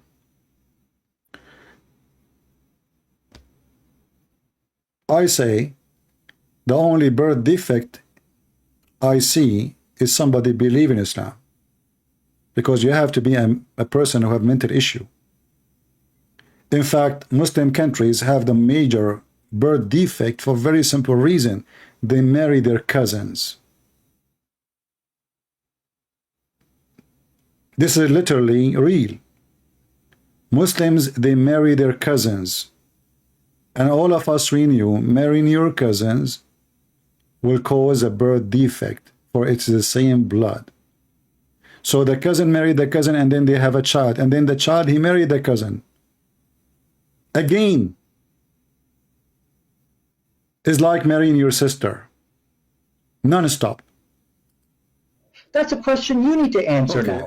And so this let us make it clear. I'm just trying to get a full sentence from you. So are you saying the Quran confirmed that alcohol is bad, no matter what? The Quranic position is that it is forbidden. Yes, it's forbidden. I know it's forbidden. This is not a question. Are you saying that alcohol is bad no matter what? It's bad. It's ugly. Yes or no? No, no matter what. But I think these are irrelevant questions you're asking. You're running away from the study. This is the topic. This is the topic. It is irrelevant question, brother. So he's just talking about alcohol, how bad it is, and now he don't want to tell me if the Quran is bad or good. Suddenly the question is not valid. The whole argument is about the alcohol is bad. And I'm asking him, can you say to me, is alcohol is bad or good? He didn't want to answer. You know why? Because those Muslims, they knew that when you talk to Christian Prince, you have to be careful. Never say yes, never say no. If you say no, you're in trouble. If you say yes, you're in trouble. So what is the solution? Don't say yes, don't say. Even they have an article about how to debate the Christian Prince. Even if he said to you, your prophet was a wonderful man, don't say yes, because there is a trap behind it. And don't say no, because there's a trap behind it. So a Muslim, he called me, he starts saying to me, so what are you trying to say? Abdul, just answer me. Is it good or bad? What are you trying to imply? Like, Abdul, my question, is it good or bad? He will not answer. And I have to repeat the question 1,000 times. I don't know if alcohol is bad or it is not bad. Is it bad or not? I mean, what's wrong with you? So you are saying to me, Quran is forbidden alcohol. Okay, forbidden because of what? Because it's good or because it's bad? Yeah. What? You don't understand the question here, so I need you to take some time. This is my question. You don't understand your question. You need to take some time. This is my question. This is my question, not yours. The Quran forbid alcohol. Is it because it is bad or because it's good? You're saying, okay, so you're saying alcohol is forbidden in the Quran. Is it because it's bad or good? Why you are in trouble? Very simple question. How many times I need to repeat? Listen carefully. The Quran forbid alcohol. That's wonderful. Does the Quran forbid the alcohol because it is bad or because it's good? So the reasons why the Quran forbade, there's actually a reason in the Quran. They said there's some good outweighs the good. That we look at the, and so the issue here. Why you are making a speech? I mean, the answer is very simple. Allah forbid alcohol because it's bad, or Allah forbid the alcohol because it's good. Which one? Choose one. I've already given you the answer. Now the issue, I'm going to read it to you, and you got to answer. I want a clear answer. Is it bad or good? Is alcohol is bad or good? See, CP, I need you to stop interrupting me. I know you're scared. I know this is the point you are not able to answer. This is how you debate Muslims. Somebody asking me, why you don't debate Muhammad Hijab? I called him, he hung up on me, don't you know? The coward, he told the Muslims, who you want me to debate? And he put a list. They told him, Christian Prince, he's making a lot of Muslim leave Islam. I called him, he hung up on me in less than 6 minutes, 7 times. Don't you know? Coward, he did not even allow me to say anything. So is it bad or good? I have to repeat the question 1 billion times. And he is afraid to say, because he knew the second he say the answer, Allah will be fried. He did not know what Christian Prince will say next, but he knew that Christian Prince, he will say something horrible. So is it bad or good? The same topic he have and he brought to David Wood and the rest. None of them ask him, okay, is there so is it bad or good? No, because they don't know how to debate. They do not know the mentality of the Muhammadan, and they don't have the knowledge in the same time. They are limited in their knowledge about Islam, and they don't have the skill of the how to play with the rat. You know, the problem of the Christians, when they speak to a Muslim, they assume that they are speaking to someone is religious and he will say what he believes. This is wrong. Muslims don't say what they believe. Muslims, they say what make Islam look good, even if it's not Islamic and have nothing to do with Islam. So when you debate a Muslim, you cannot debate a Muslim because you cannot debate a liar. So what we do, we bust them. We don't debate them. A debate can happen only between two decent people. I tell you what I believe, you tell me what you believe. Muslims don't do that. We just heard Mimi Hijab and Lily Dawha complaining and accusing another Muslim being evil because he made other Muslims saying his belief that he cursed the LGBT.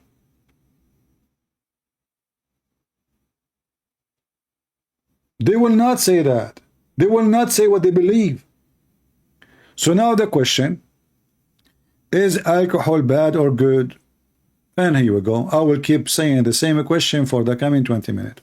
One word, is it bad or good? You are the one who chose the topic. Everybody is my witness, and now you don't dare to answer. What's wrong with you? Okay, Allah forbid alcohol because it's bad or because it's good?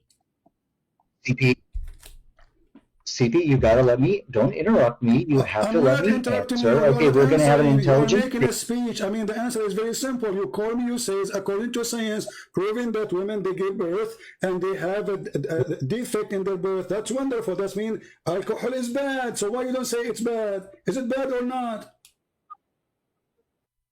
You know, the issue with the Quranic position on alcohol is that there is some good in it. My friend, aren't you the one who mentioned to me? Is it you who mentioned to me in the beginning saying that science proved that most of women who give a defect birth, the reason for defect birth, and you mentioned the word of Christian specifically, the reason for that, the highest percentage is because of alcohol. So is alcohol is bad or good? Okay, you see, he is going mute, he's going silence, he's thinking what I should say.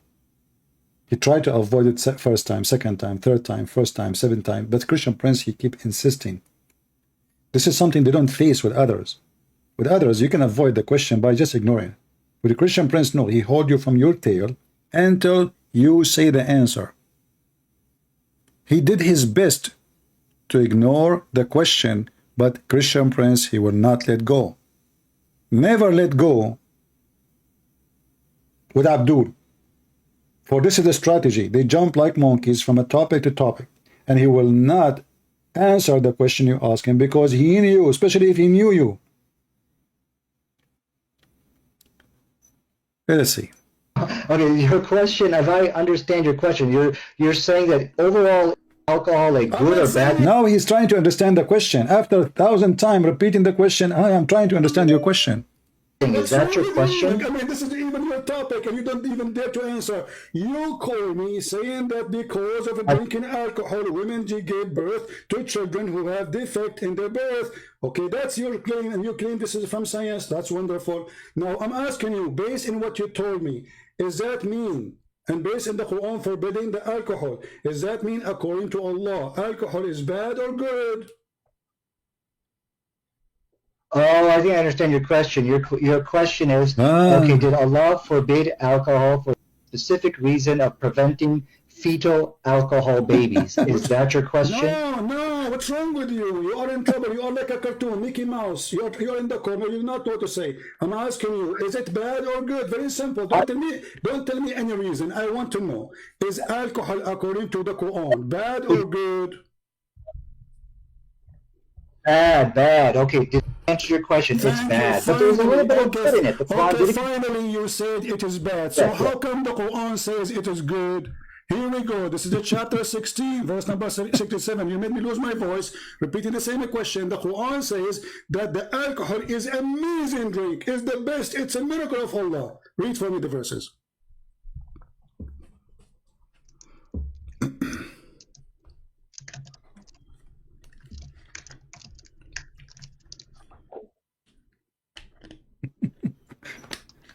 Anyway, you can watch the rest of the video. It turned to be all this drama. At the end, the Quran says that alcohol is good. And not only that, it's a miracle from Allah. And this guy, he go and he take the same topic to David Wood, to everybody, every Christian he speak to. He says to him that scientific study says that alcohol cause defect in birth for women. How come the Quran forbid it and the Bible did not? Hello, you know. And now we found that the Quran actually claiming that even alcohol is made by Allah. It's a miracle for those who have wisdom. It's in front of you. The one who have wisdom. It's a sign from Allah. So when you see somebody is drunk, it's a sign from Allah. It's a miracle. Even alcohol, you see, in the Bible we have Jesus making a real miracle. He made the water wine. Okay, we can say this is a sign of God, right? But here, the God of Islam, even he claimed that when people get drunk, they are the wise one, and they should appreciate the miracle of Allah, which is alcohol. Abdul Bambu, I have no time for kids. Your prophet was in Cyprus. Okay, do you have reference where your prophet was in Cyprus so we can put him in the screen so we can laugh? Give me the reference. Stop repeating the same thing. Your prophet was in Cyprus. No problem. Your prophet, he won in Cyprus. Where is the reference? Go ahead, show us so we can laugh at you. Potato. Mental illness, you know, they have mental illness. Let us see, we have somebody trying to call us. Let us hope it's a real Muslim, not another fakira.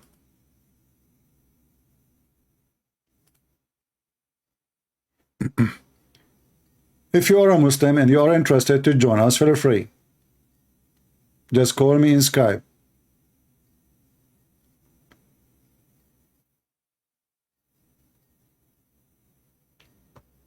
He is not answering.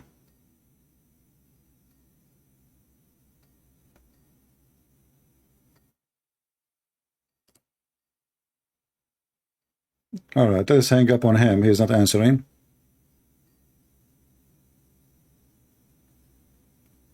Yeah. See, the Muslim, they are coward. They say to me, I cannot write now. I cannot write now. What's your problem? So why you are... You know, guys, look at the stupidity of the Muhammadan. This person, he just called me and the missed call. You see it? I called him back right away. He is saying, not right now. So why you called me a second ago? I want to debate you. We called him. He just called me. So when you called me, you were not able to debate me, and now you cannot debate me? You remind me of your prophet who received verses opposing each other. In the morning he received a command, afternoon he received the opposite command. Do we have any brave Muhammadan? Don't forget to subscribe if you are new to our channel, and just to remind you, from now on we will be in this channel for some time. I was going live in my other channel. However, always you can receive an update by Patreon. And don't worry, you do not need to make any donation. You go to Patreon, it's for free. You subscribe for free. You do not need to make any donation. Our service is for free, and we know that the majority here are very cheap and they like free things. They love free things, right? But no problem. We are serving the Lord after all. Do we have any brave Muhammadan?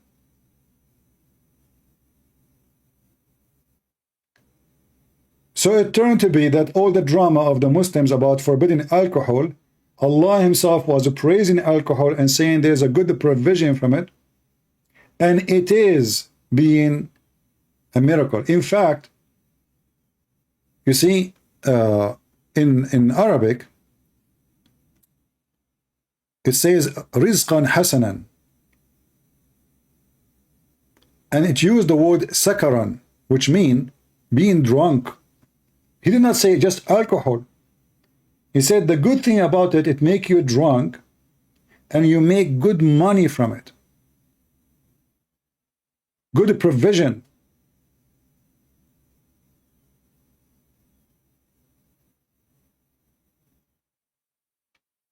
Do we have any Muhammadan would like to join us live on air? So when those potato, they say, which one is worse, homosexual or Christians, Mimi Hijab, and his girlfriend, Mimi Dawha?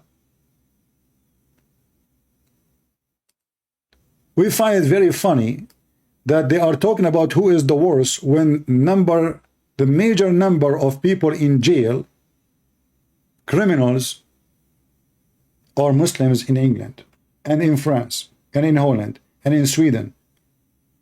We find it funny that they are speaking against homosexual, claiming that they have a better ethic, but in their countries is the most fraudest country ever you can imagine. I don't want to mention where Lili Dawah is coming from. It is Turkey. If you don't believe what Turkey is, if you don't know, go and check what Turkey is.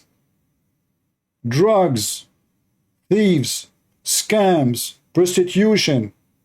When they ask Erdogan, minister of religion, why you don't ban the bars and the alcohol? Isn't it this is an Islamic government? He said, who is going to pay for our salary if we do so?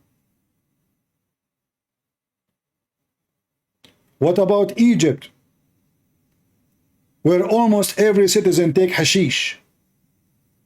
Where if you go in the bus, 99% you will lose your wallet unless you hug it between your both hands.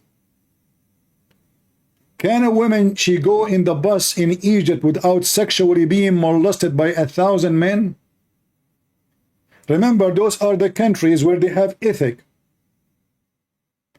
They speak too much of ethic, but they have zero of it. And when a Muslim, he want to seek refuge, why he don't go to Muslim countries who have a good ethic? Why they go to the countries of the bad ethic people? It's just a question. Why those even they are in London?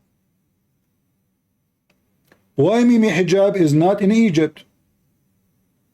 Which one is better?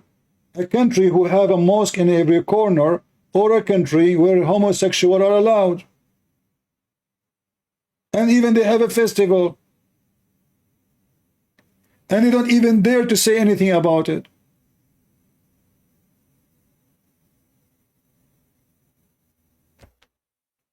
What's happening in Lebanon? They deserve it too. Christian in Lebanon, they sold their land. You have fake leaders, you have potatoes. You don't have leaders. Christians in Lebanon, Jewish in Israel, they need someone like David. This is your problem. You don't have a real leader. All of them, they are hypocrite cowards. All are politically correct. Even your patriarch there, he is a scumbag like the rest. You don't dare to say the problem is Islam. They don't dare to say it. Cowards.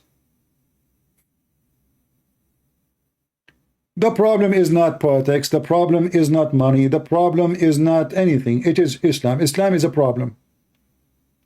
Bring Islam to any country, the country is going to collapse. It doesn't, even if it's heaven.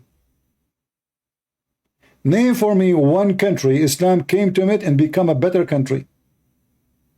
The only countries can be successful if Islam is just a name, like in Dubai as an example. Islam is just a name. It's just a pure name. There's not, when I say pure, I mean, I don't mean Islam is a pure. I mean, it's just a title. In reality, nothing in Dubai have to do anything with Islam. There's nothing Islamic there, except the mosque. This is the truth.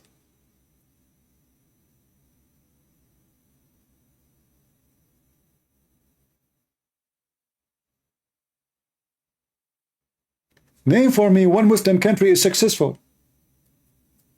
Even the successful country, when they build something, they have to hire somebody who is not a Muslim.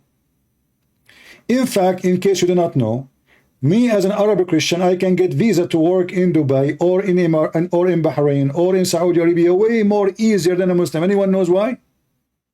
Did you ask yourself why? Why Arab Christians are welcome to work in those countries, but they don't want Muslims? They don't welcome Muslims. You will find in those countries that the number of those who they are not Muslims working in Saudi Arabia or Emirates or Bahrain is 5, 6, 7 times more than the Muslims. Why? Because you bring a Muslim, right away he start taking over. Even in a Muslim country, he think he owned the country. You bring a Pakistani guy to Dubai, second day he will say he will question the ruler what he's doing. Second day. A Christian, he don't get involved. It's not my business, not my country. So they welcome a Christian, they don't welcome Muslims. Even Muslims don't welcome Muslims.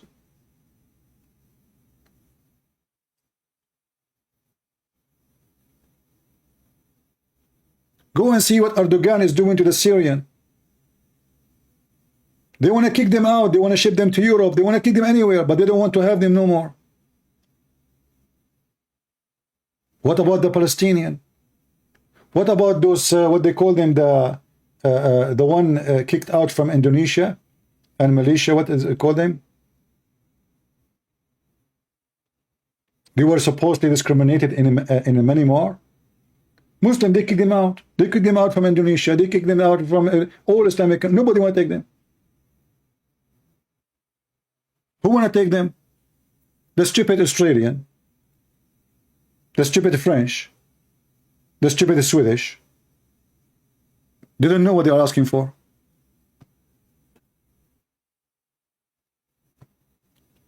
Remember, I'm an immigrant. So I'm not speaking against immigrant, but I'm speaking about reality, that you don't bring everybody. You need to check. If a Muslim guy, he is a Kuwaiti, let him come. If he have a degree, educated, a nice person, you know, if you bring him if you want.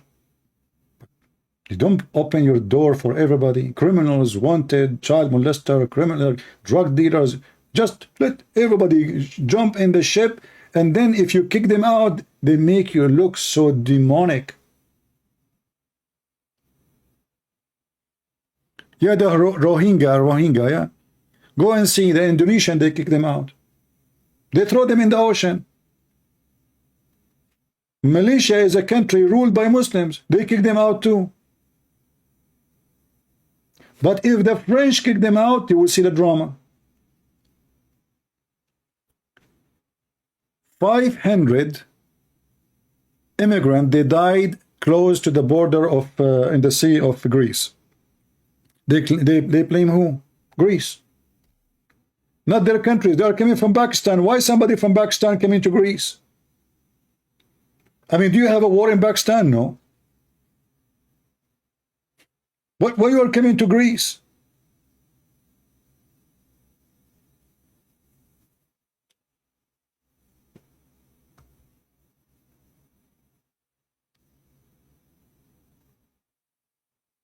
Do we have any Muhammadan?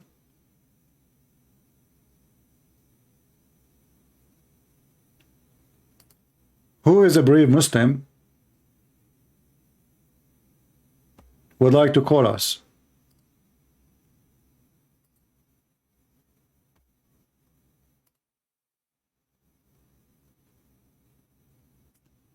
Anyone? Did you enjoy the bashing story of Mimi Hijab and Lili Dawha to Shamsi? Muhammad Hijab, he have a page for every single Muslim who don't agree with him, full of videos to bash them.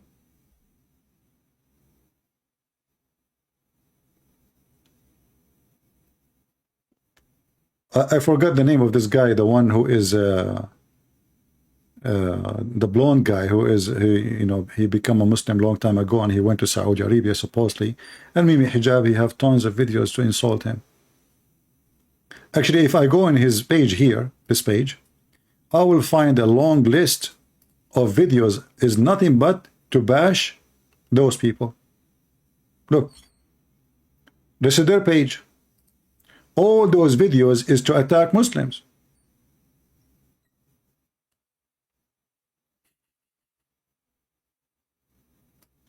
No.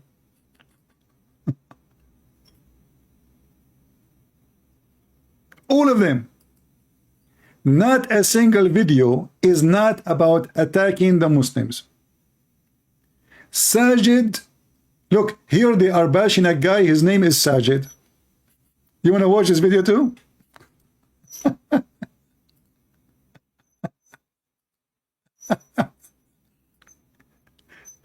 Anyone who don't agree with them, they smear him. They frame him. Mimi Hijab is making an interview, brother. With who? With the guy who said, and by the way, Mimi Hijab, I agree with him, that we can have sex with babies.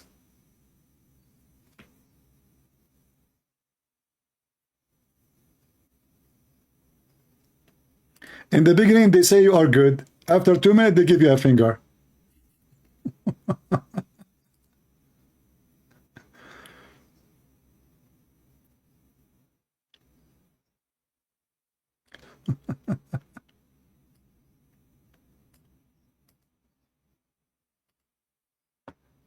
Yeah, like let us see some, like, hold on.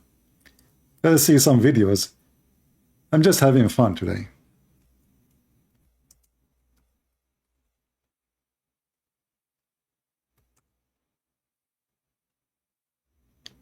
Let us laugh together.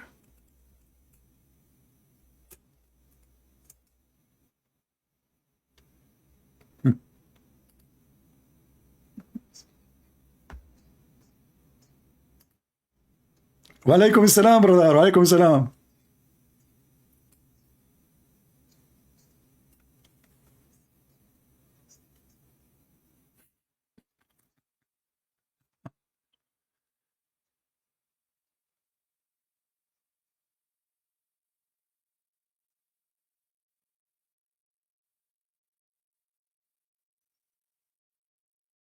No sound? Hold on, sorry.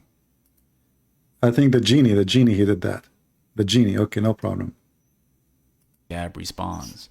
Now, this video was not posted to Muhammad Hijab's main YouTube channel, but rather it was posted on a YouTube channel called SP Files, which has 161 videos, and it says that this channel will unveil the extremism of Salafi publications and its affiliates. So here we have an entire channel filled with videos from both Muhammad Hijab and Ali Dawha, where they are refuting Muslims. They are making videos against other Muslims. In fact, that is the entire purpose of this channel. But before moving on, let's talk a little bit about Salafi publications. For those of you who aren't familiar with the history, Salafi publications is a group that rose to prominence a few decades ago, where they took advantage of the fact that many people in the West lack knowledge of Islam. By and large, we do not have access to true scholars of Islam. We don't know the Arabic language. Yet as Muslims, we depend heavily on scholars to tell us what's haram, what's halal, to teach us the Quran and Sunnah. So what the brothers at Salafi Publications did is they became the intermediaries between the lay Muslim in the West and the scholars of the Muslim world. This gave them great power and responsibility. And as Muslims, we must speak the truth, whether it is for or against us. So we must admit that.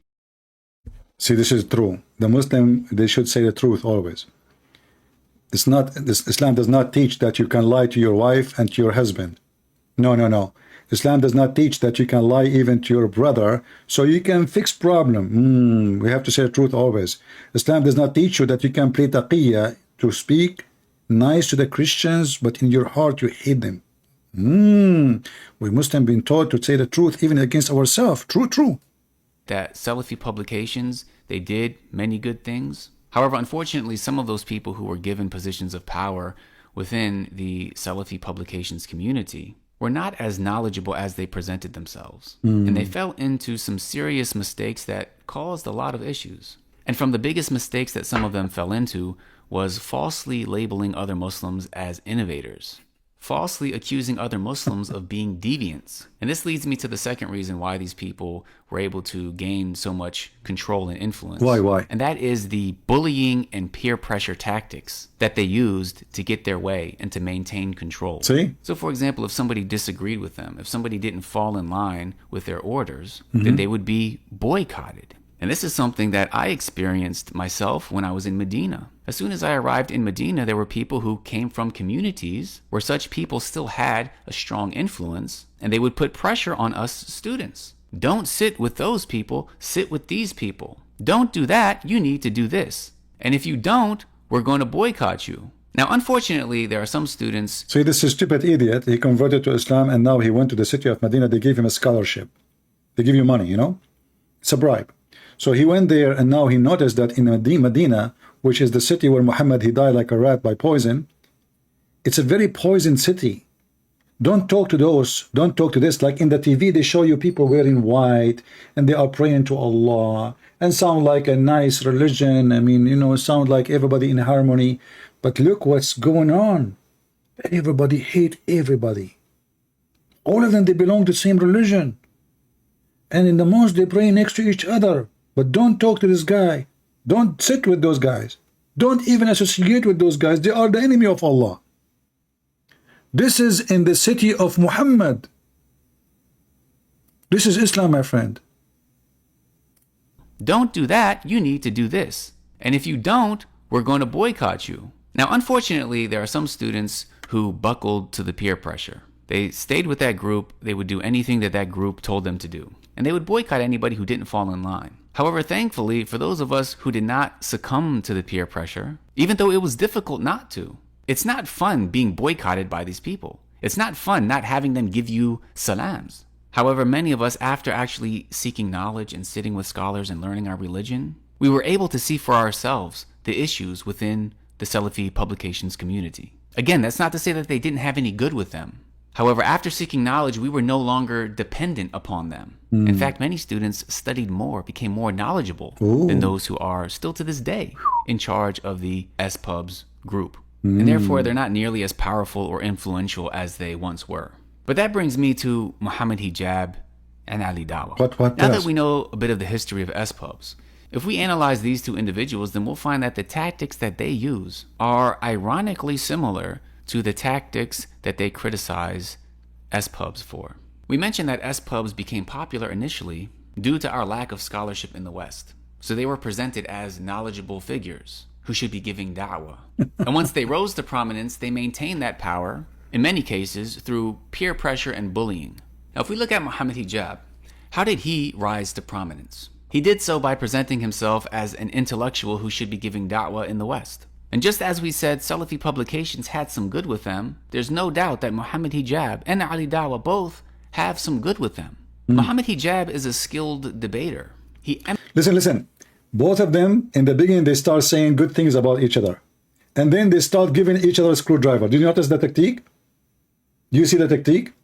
And this technique working, why? Because they want to make themselves look like they are decent in front of Muslims. Like, you know, I'm not saying he is a pure bad. I'm going to screw him. I'm going to bash him for the coming 20, 30 minutes. But he's a good person, by the way. This is good on him. Yeah, I mean, he is, yeah, you know, and then he will start shooting. And this is exactly what Mimi Hijab said about him in the beginning. He starts saying he is a nice guy, he is, by the way, like you, and blah, blah, blah, and then screwdriver. After screwdriver. After screwdriver. So both, when supposedly he's talking about their tactique, but he is just doing exactly the same.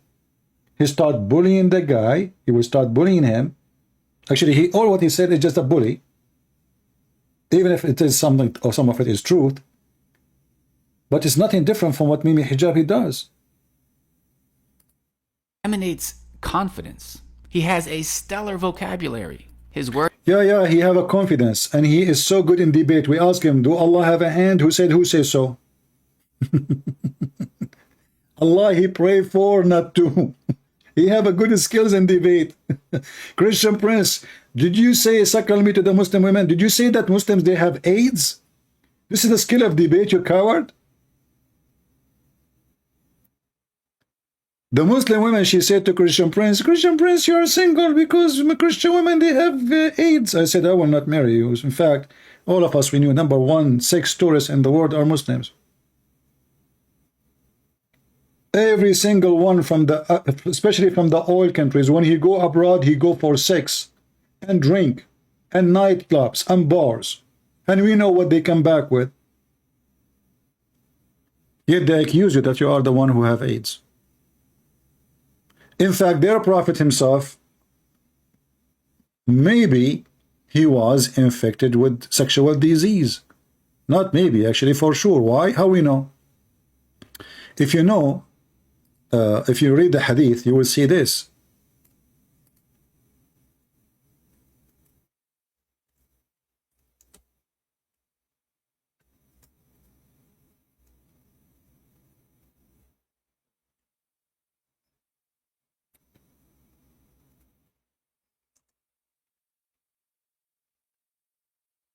Muhammad, he never saw a woman.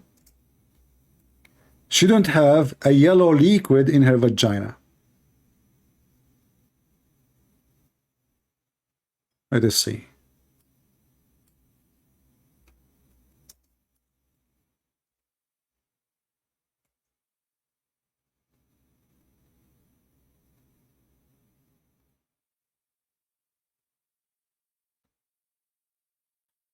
I'm trying to find the hadith. Hold on.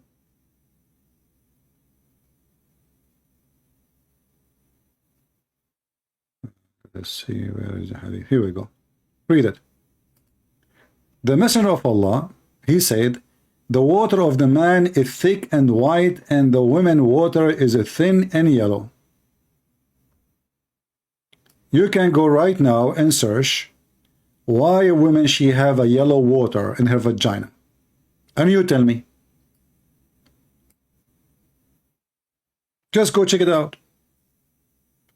So all the women Muhammad he slept with, they have a sexual disease, sexual infection, and I cannot, I cannot claim that the Muslim women they are the one who have it. Maybe Muhammad he gave it to them because they are sleeping with him.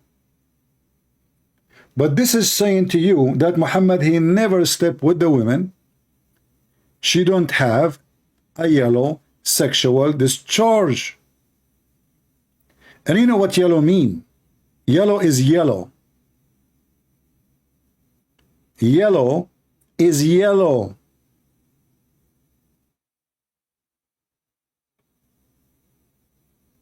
Each in front of you. And according to Muhammad, all women they have yellow discharge, and this is how the baby is made. So the stupid Muhammad here is teaching you that women she have a sperm, it's yellow, and the man have a sperm, it is white and thick. When we mix them together, we have a baby, which is absolutely stupid. And not only that, he is saying the one who have orgasm first, the baby will look like him.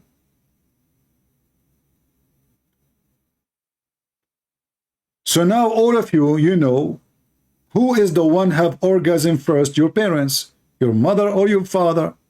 Look at yourself in the mirror. See if you look like your dad. If you are a male, for sure it's your father who have orgasm first. If it's your mother, well, you must be a female, number one. And then, obviously, your mother, she have orgasm first. And her water was yellow. Look like the wives of Muhammad at that time, they used to eat a lot of popcorn. This is how stupid this religion is. So did they have really a skill of debate? They lie. When David would ask Mimi Hijab, your God, Allah have hands, he have a foot, he have a shin, he said, who said so? Who said so? This is a skill of debate. But I have to say, David Wood, he don't have a skill of debate. He should say to him, your prophet says so, your Quran says so. I will play for you tons, 1,000 of videos. Zakir Naik says so. Even your friend Farid says so. But because David Wood, he don't have the skills, he let it go. And people start laughing.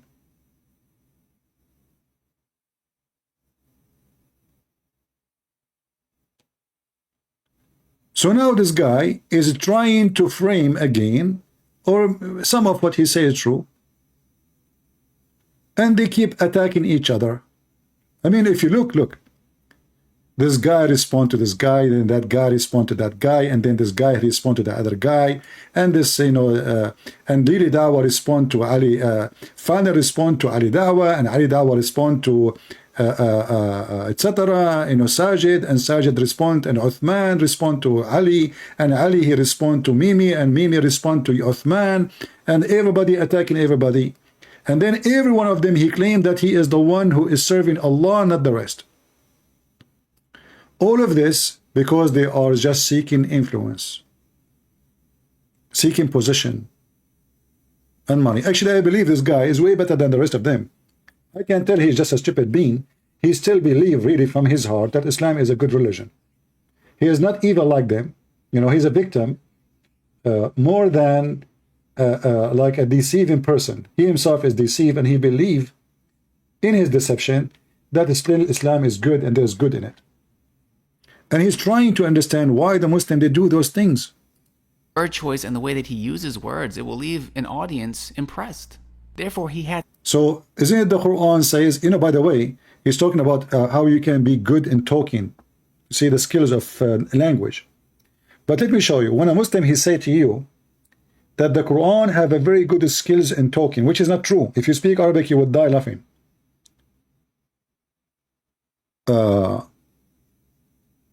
The Quran describe that the one who speak good, which means he have a skills of words, he is shaitan. Can you believe it? Just to show you how stupid the Quran is. Muhammad, because he don't want to have competition, the Quran is so stupid. And there's people who speak way million times better than his stupid Arabic. Muhammad, he have to come with something to make people not to listen to them.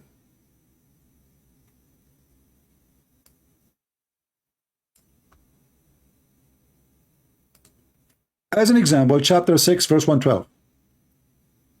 And thus do we make every prophet an enemy, shaitan, and from among them men and jinn, some of them suggesting to their vanished falsehood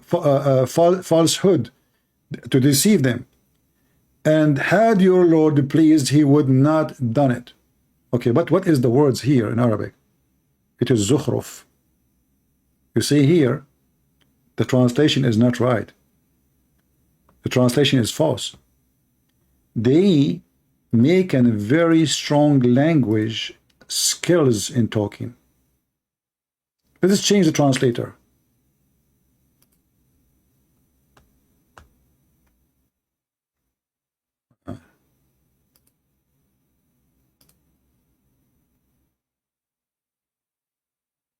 Do you see?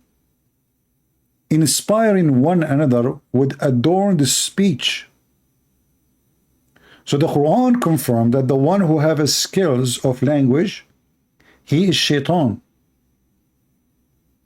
He can adorn his speech. He can make it so eloquent. And this is in the Quran. So how the Muslim, they say that the Quran is very eloquent when the Quran saying that the one who speak with eloquent language is shaitan. Are you with me?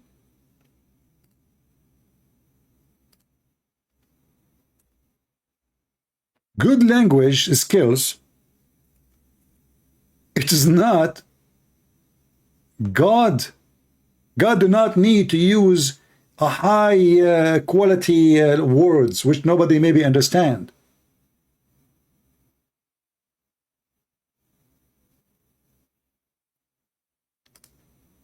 In fact, God, he should use words which is very simple, because the simple man is the major target for the majority are not educated. How many people even in our society today, they have a PhD degree? How many people they study languages and they are skilled in language? Because you can maybe have a PhD in you're a doctor, you're a professor in medicine maybe.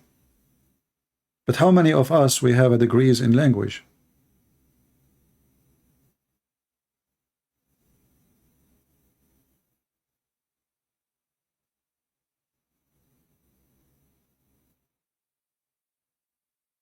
And the Quran witness that those who have skill of language, they are the devil. And they use their language skill to deceive people, to make them believe that they are really speaking with knowledge. And if this is the case, and if the Quran or the Muslim claim that the Quran have eloquent language which is absolutely far from the truth, then that should go to the Quran too. Because why Allah he want to use such a language? In fact, in the Quran there's a chapter, it's called the chapter of Az-Zukhruf, which is decorating the words. Az-Zukhruf is nothing but decorating words. Why God need to decorate words? If you look at the Quran, you will see even the Muslim, they decorate the frame of the Quran. You will not find a Muslim or a Quran without zukhruf, which means decoration. So not only the word have to be decorated, frame, drawing, arts, all around, and this is supposedly the book of God. Why I need to do it, all those things? Like the book I'm going to use to the God X experiment is very decorated. Too bad it's a Quran. Colors, frames. Why? Because they don't want you to see how stupid the book is. They want you to focus in the art, which have nothing to do with God. So we put nice frames, and we put nice color and nice print and shiny pages, and we do Photoshop for images. The Quran, there's light coming on it. All of this to deceive you. God do not need those things. God do not depend in eloquent language. God, he's not the God of confusion. You see, eloquent needs somebody he understands those words.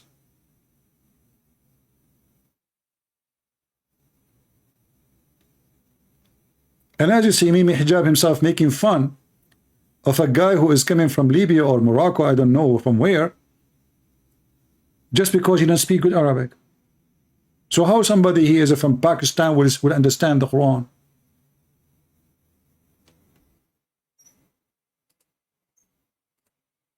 Had some huge debates against non-Muslims that rallied all of the Muslim community behind him. Then now we see Muhammad Hijab, he has a level of influence and notoriety that is perhaps even greater than S-Pubs ever had. And the most prominent of Muhammad Hijab's students is no doubt Ali Dawha. Between the two of them, we're talking over 1 million subscribers on YouTube alone. But that leads to the second point. And here you see the stupid thing. If you have 1 million subscribers, but most of them, they come to see the bashing videos. They are not coming to learn anything. And when you say stupid things, that is even increase your number. As an example, we Christians watch their videos because we love. As an example, why I'm now watching your video? Because you are stupid. Why I'm playing the videos of Mimi Hijab or Lili Dawha? Because they are stupid. So high number does not mean intelligence. They became entertaining for us.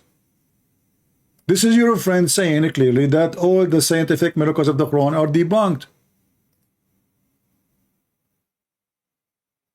And it's a lie. I didn't want to do a dedicated video to this. I was here with the brothers filming for the podcast.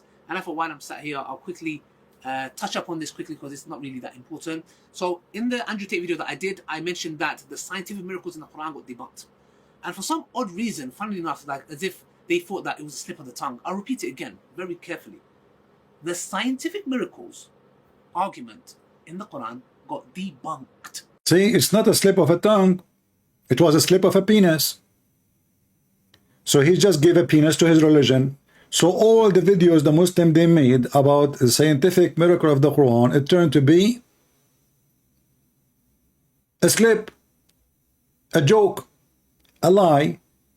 And the Muslim, they try to convert people to religion by lying to them about something have nothing to do with the religion. In fact, every single verse in the Quran, if we can call it a verse, it's a scientifically error, historical error. Like as an example, this guy, he keeps saying, how many of you watch the videos of Muslims saying how Prophet Muhammad, he say how the Quran called the Pharaoh, and he don't call in the other verse he say the king, brother? How come?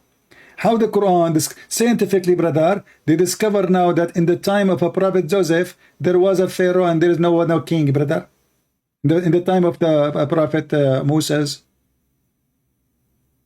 But the reality is, if we go to the Quran, we will find that the stupid Muhammad, he thought that the Pharaoh is the name, is not a title. You see, this is why they didn't dare to come to me. Muhammad, because he is so stupid, he thought that the Pharaoh is a person, his name a Pharaoh. His name is Pharaoh. This is not a title. If we type the word Al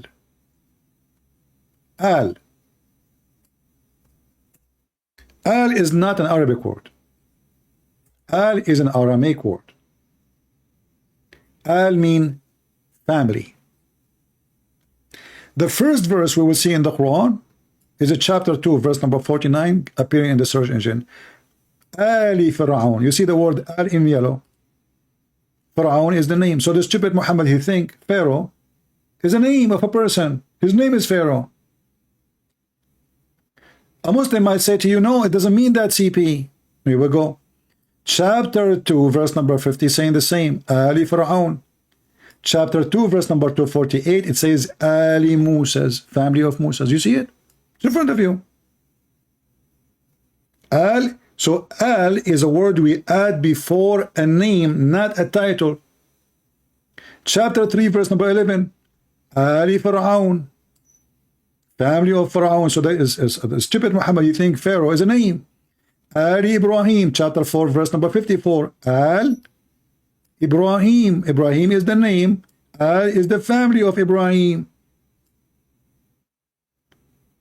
So the stupid Muhammad, he thought that the Pharaoh is the name of a guy. It is not a title. Because we know there's many pharaohs.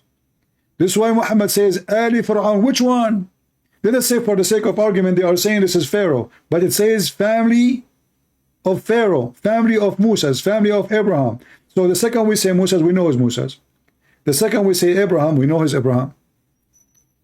So who is Ali Fir'aun, the family of Fir'aun? So the Muslim, they lie and they claim this is a miracle. How the Quran knew that this is what the title was in the time of the Prophet, when the fact is the Quran is saying the opposite? As an example, you ask the Muslims, who is the Pharaoh they are talking about? They say they are talking about Ramses. Okay, what is the wife of Ramses?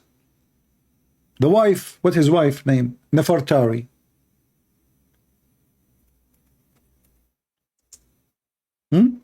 Nefertari. You can search it right now. What is the name of the wife of the Pharaoh, the one we are talking about, the guy whose name is Pharaoh? Asiya. And her father, her name is Muzahim. It turned to be that the Pharaoh of Egypt was an Arab boy. And his father's name is a Bedouin name, Muzahim.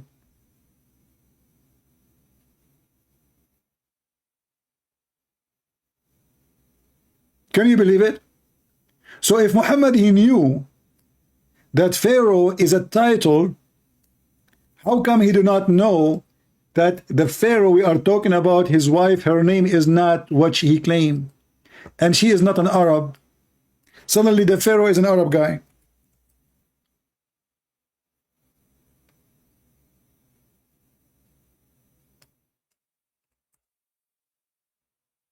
Let us see. Let me show you the hadith. Hold on, let me find it. So from the Nefertari, which is every single history book agree, the name is Nefertari. Muhammad suddenly he changed the name.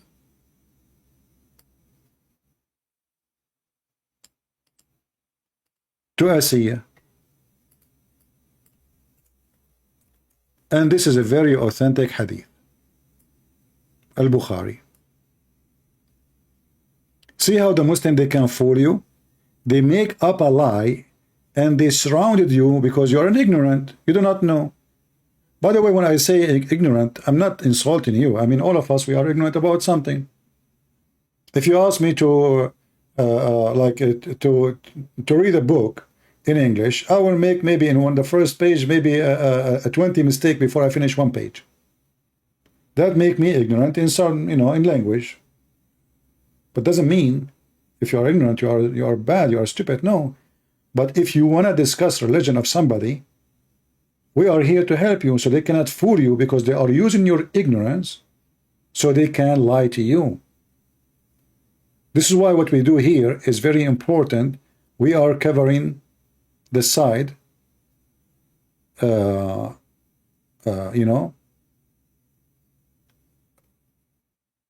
the ignorance. Sometime I make a title, you guys, you post for me, say CP, the title is wrong, you should be that way. I say thank you. Nothing, this is good. If somebody corrected me, this is good, right? So, but what the Muslim they do, they knew that 99.9999% of the population, they know nothing about Islam. And then they gather all their lies and they put it together in one frame and they try to make you believe in a lie. And then in 2 seconds, we can get them busted. If Muhammad knew about the Pharaoh, he should know that this is the wrong name.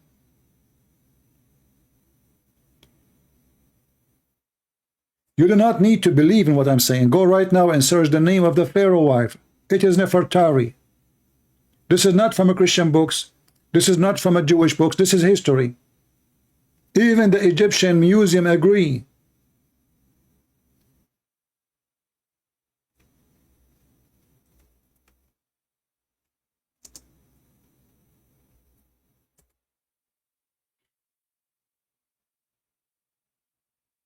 Even the Egyptian museum agree. What the guy name? I forgot his name. He's from Pakistan. He made a video and he talked about it in the speaker corner. How prophet he knew that this is the Pharaoh. Not how come in one verse it says king, and historically, this is proven to be true, brother. How he knew that? How he knew? So look, Muslim, we want to ask you, how your prophet knew such a stupid information? This is your Egyptian website saying it clearly that the name of Ramses II wife is Nefertari. Do you see it? Nefertari. What is her name in your books according to your prophet from very authentic hadith? An Arabic name, and her father, his name is Muzahim. It turned to be that the Pharaoh wife, her father is a Bedouin guy from Arabian Peninsula. And she's an Arab too. And she eats falafel.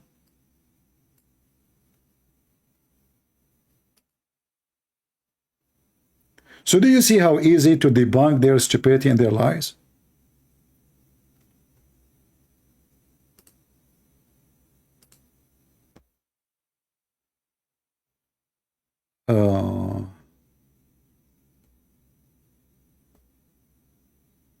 Okay.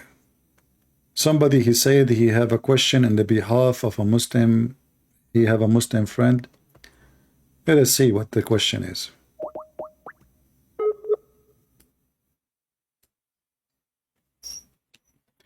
Don't forget to subscribe, and remember, we are not in the previous channel we used yesterday. We are in the other channel, Christian Prince 1. Let us see.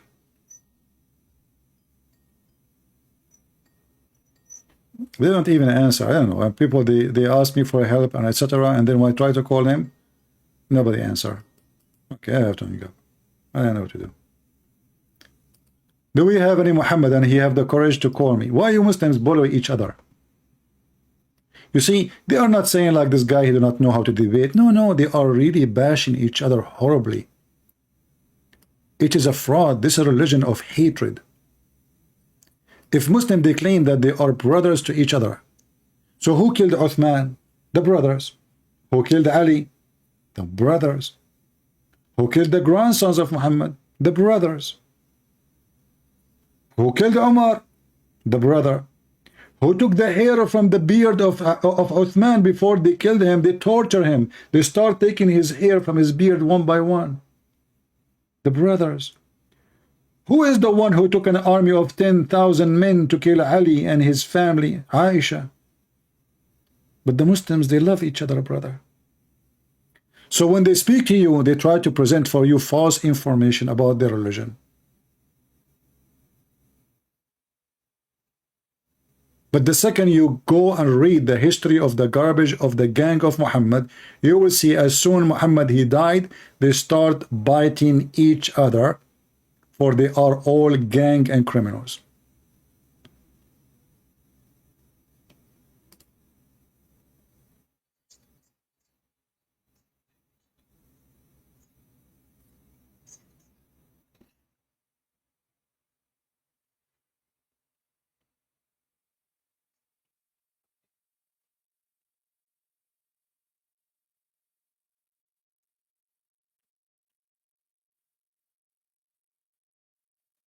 Hmm.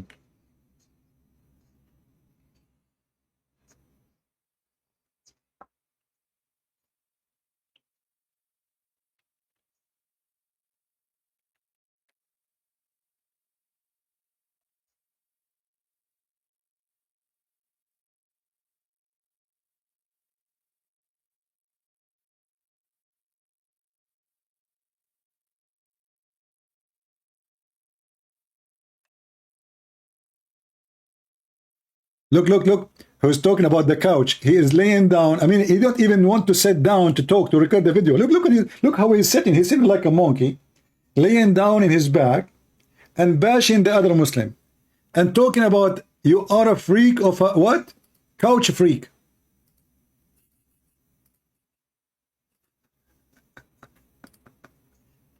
Oh, no sound. Hold on. Sorry. It's my fault again. I mute the microphone when I call Skype so the ring will not bother you. That's the whole story. Amongst the Muslims. However, I personally have never seen anyone from S-pubs verbally attack and threaten other Muslims the way that Muhammad Hijab has. In fact, I've never seen anyone who publicly claims to represent Islam be as vile or publicly disrespectful as he has. And if you think I'm exaggerating, I'm just going to play a very short clip from just one video so that you understand my point. This is disgusting behavior from a freak. You are a freak, bro. Bro, everyone can see through you right now. You're a clout-chasing monster. How dare you, as a hypocrite that you are, and I mean that in a lughawi way, not a istilahi way, just in case you and your friends come and say, oh, he's making takfir. Shut up.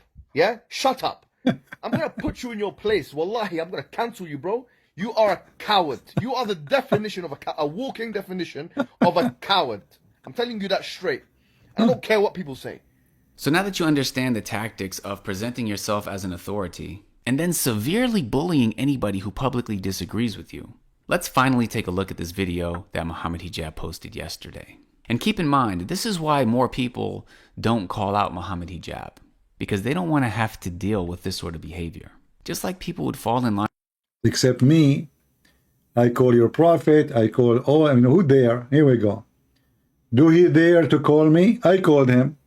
Coward. He didn't even dare to speak to me for 6 minutes. He is a bully, but he cannot bully me. He tried to bully me. Did you say that? I said to him, I was quoting your filthy prophet.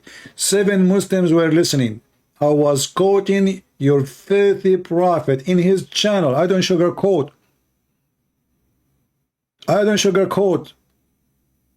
I was quoting your filthy prophet. He said, hang up on him, this bastard. The bastard is your prophet and you, who was given birth by his mother to him 4 years of his father after his father's death. In your book it says that. Continue. With the orders of S-pubs because they didn't want to have to deal with being boycotted and all the drama that came as a result. So many people will not speak out against Muhammad Hijab, even though they see the severely problematic aspects of his da'wah. They won't say anything because they don't want to have to deal with what comes as a result. So Abdurrahman of Knowledge North and I, we recorded a video entitled Debate Disaster, Ali Dawha vs. Apostate Prophet Reaction. Now, oh boy. Debate disaster with opposite. If you cannot even win a debate against a opposite prophet, you will win it against who? Even apostate prophet, he wiped the floor of Ali Dawha. And by the way, if you go to Ali Dawha channel, they will claim that they are the one who wiped the floor of them, of apostate prophet. This reminds me when Muhammad Hijab, he made a video annihilating respond to apostate prophet. And then I made videos about it, and this is what make Mimi Hijab look like a stupid idiot. And they try their best to censor me and to attack me and to bully me, but they could not. The video they made is priceless. They agree that the sun goes every day from the east to the west. Yes, yes, the prophet, he got you busted. Now, this debate that happened between Ali Dawha and AP was a clear manifestation of Muhammad Hijab's da'wah. Ali Dawha is clearly Muhammad Hijab's student. He's clearly trying to... You don't dare to say his girlfriend? ...to imitate Muhammad Hijab. Now, not only was this debate truly embarrassing, but it has over 200,000 views. The fact that this disaster of a debate happened publicly in front of so many people meant that it needed to be addressed publicly. Not only that, but this isn't a one-time thing. This is a pattern of behavior. And not only that, maybe if Ali Dawha came out and him and his team apologized, they showed some sort of remorse, some sort of humility. You know what about we do this? Listen, instead of, you know, being like a widow who lost her husband and she don't know even who killed him, why you don't debate apostate prophet and do better? What do you think, guys? I mean, why you are bashing a Muslim? Okay, let us say he did a very bad debate. Okay, say he did a very bad, but why you are bashing the guy? What about you go and you challenge opposite prophet and you do better?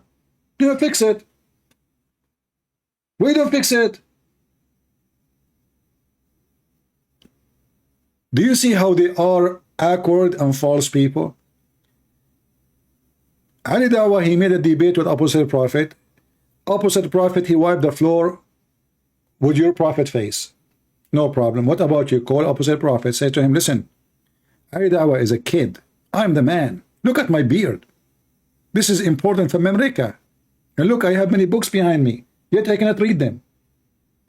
So why you don't call? I'm not going to ask you to debate me because you know you are no match. You will not even survive 1 minute. But I would like to see you challenging apostate prophet and you call him live on air and let us see if you can do better. The same topic. I don't know even what the debate they are talking about, Ali Dawha and opposite prophet. What about you do the same topic and let us see if you can do it. And by the way, if you want me to call you, just give me your Skype. All right? And for the benefit of your family, maybe you should buy insurance before I call you. I mean, your wife, she will get rich right away. You call me, I debate you, you have heart attack. Your wife, she will collect the insurance. Everybody is happy. But we have to make a deal. If your wife, she collect the insurance, you have to make some donation, man. I mean, come on. If it's not me, you will not get it. So who dare? The only Muslim they call me is a Muslim woman that I hang up on her yesterday or Fakira. That's it. Where is the Muslims? Where is the Muhammadan? One Muslim from Nigeria, he called the Arab donkeys and dogs. He forgot that his prophet is an Arab. And he do not know the Quran in Arabic, and yet he said he do not need to know Arabic. And the second you say to him, any translation you accept, he will say to you, any translation. The second you start reading a translation, he said, I don't accept it. And then we say to him, which one you accept? He said, the Rashad Khalifa. But we said Rashad Khalifa is a person who claimed to be a prophet, and he claimed that the Quran is corrupt. He took verse from the Quran. He said, yes, he took verses, it's not there. What the heck? He took verses, is not there? How you can take verses from books, they are not there? So he's saying he took verses out of the book which should not be there, which means he agreed this book is corrupted. I mean, I cannot find one Muslim intelligent to have an intelligent conversation with us.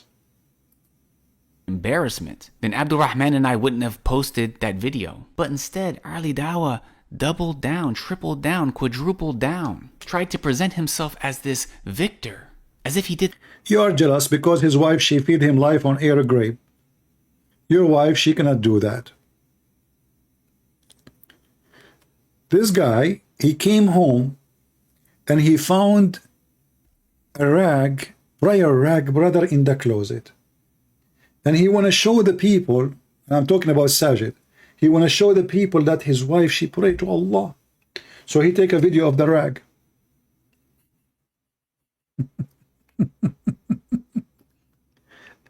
Hey, Abdul, maybe your wife, she was sitting on the rag to do the laundry in the closet. How you know she was praying? And let us say, for the sake of argument, she was praying. What a big deal. Why you need to publish this?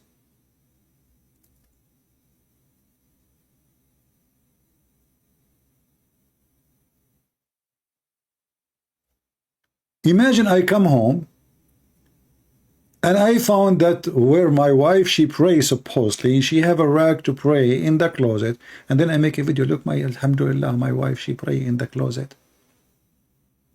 Okay. She is not here right now, but I'm thinking she was praying to Allah. Why everybody need to know? Aren't you a hypocrite like them?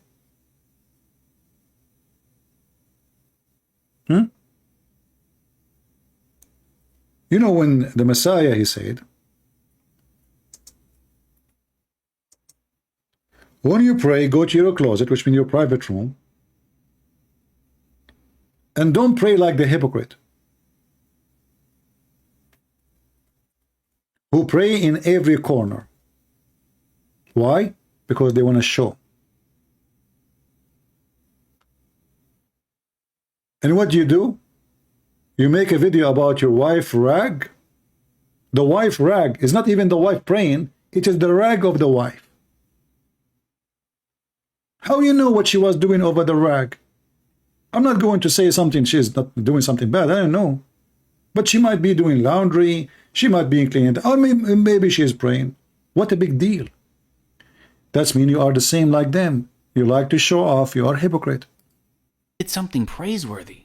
And his team, the people around him, were applauding him, talking about how glad they were that he humiliated his opponent. So therefore, Abdul Rahman and I, we posted the video. And if you listen to the video, then inshallah, you'll find that it is knowledge-based. But because we dared not fall in line with the orders of people like Muhammad Hijab and Ali Dawah, the bullying began. Ali Dawah immediately takes to Twitter and says, and as usual, the super Salafis, Sajid Lippum, backstabbing us again, LOL. That's why we free ourselves from them time and time again. Yeah, they free themselves from them time and time again, yet they employ the exact same tactics. Just like people within the S-Pubs camp would label others as innovators. Ali Dawah labels them super Salafis. Muhammad Hijab took to Twitter saying, Dawah Muslim YouTubers who spend more time attacking other Muslim YouTubers than even the enemies of Islam should be unfollowed. It doesn't take a psychoanalyst to realize what kind of emotions they are most probably motivated. But look, if Muhammad Hijab saying that we should not follow the one who attack Muslims,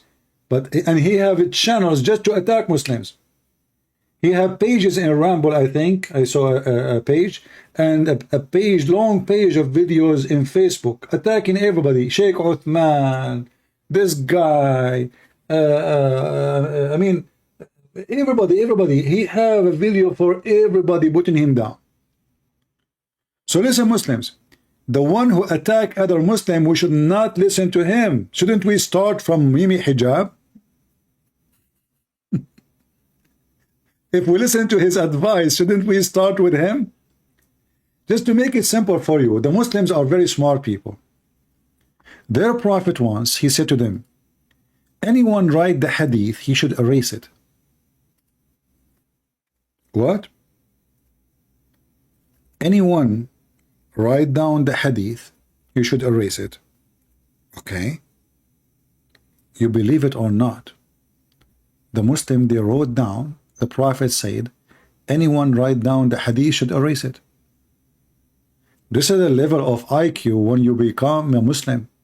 You become literally stupid. The guy just told you, don't write what I say, only Quran. You go on your right, the Prophet said, don't write what I say. I mean, do you see the stupidity?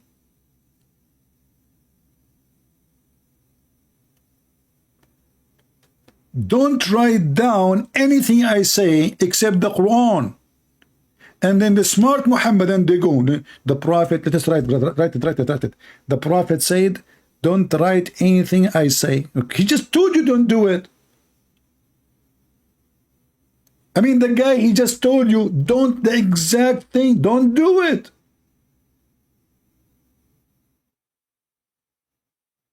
And because the Prophet said, don't write what I say, they have 1,000,000 hadith. And this is after he told them, don't write it. I mean, look. We Muslim, we obey Allah and the Messenger. Oh, okay. The Messenger says, don't write the hadith. Yeah, we don't write the hadith. So what those were? Oh, this is, we wrote that we should not write the hadith. We should not write the hadith. So now we have Bukhari, Sahih Muslim, At-Tirmidhi, millions of books, endless. And now Mimi Hijab is advising people not to listen to people who they are bullying other Muslims. Don't listen to a Muslim who bully other Muslims. He is not good. Okay, but is it what you do? Dawha Muslim YouTuber who spend more time attacking other Muslims YouTubers than even the enemies of Islam should be unfollowed. It does not take a psycho to realize what kind of emotion they are most properly motivated by. What kind of emotions? But this is what Muhammad Hijab he do, and this is what this guy doing. Motivated by. He also said it is a clear mark of religious hypocrisy to consistently show more animosity to believers than enemies of Islam. At Sajid Lipum. He was just, Mimi Hijab, he was just making the video. We play it for you that we should not say in public that LGBT are cursed by Allah. We just played the video. Dawah YouTubers market themselves as mashaykh or students of knowledge and try to act as policemen for the rest of the dawah. These same sheikhs wouldn't be able to hold down a 10-minute conversation in the Arabic language and would struggle to read Quran. So you see how low the bar is? Because Muhammad Hijab can have a 10-minute conversation in Arabic, because he might not struggle as much as other people in reading the Quran, he's more qualified to police the rest of the dawah. Speaking of spending time attacking other Muslim YouTubers, let's take a look at this video that Muhammad Hijab posted to the SP Files YouTube channel, which is completely dedicated to refuting other Muslims. The title is Sajid Backstabs Again. Muhammad Hijab responds. Ooh. So I'm being labeled as a backstabber. It's being implied that I'm two-faced, that I act as though I'm this well-wisher with the angel wings, but in reality, I'm an evil backstabber. Guys, but I have a comment about this. Look how childish is this Muhammad Hijab. I mean, look at the cartoon art he is using. Hold on. Speaking of spending time attacking other Muslim YouTubers, let's take a look at this video that Muhammad Hijab posted to the SP Files YouTube channel, which is completely dedicated to responds. Okay, Again, hold on. Muhammad Hijab. Look at this.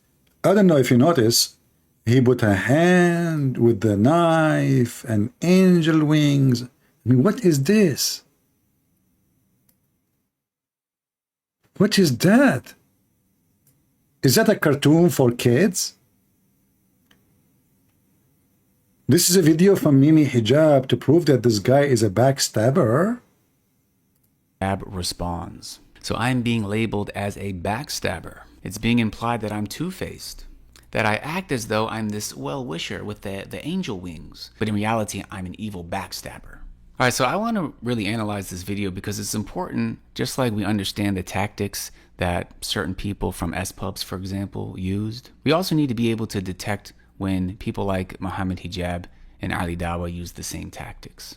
But today we're going to be speaking about a particularly opportunistic individual who has more content against Muslims than he does against enemies of Islam. We're talking about this man who's supposedly a graduate of Medina University, Libham. Now, it's very important to not get distracted with this confident persona that he has. He speaks with such authority that many people will just assume that he knows what he's talking about. However, if you just think a bit critically about what it is that he's saying, you'll find that he is making foundational blunders. So, number one, he's claiming that I'm opportunistic. So if somebody makes a refutation video, does that mean they're opportunistic? Does it mean that they are willing to compromise their moral integrity just to get some views?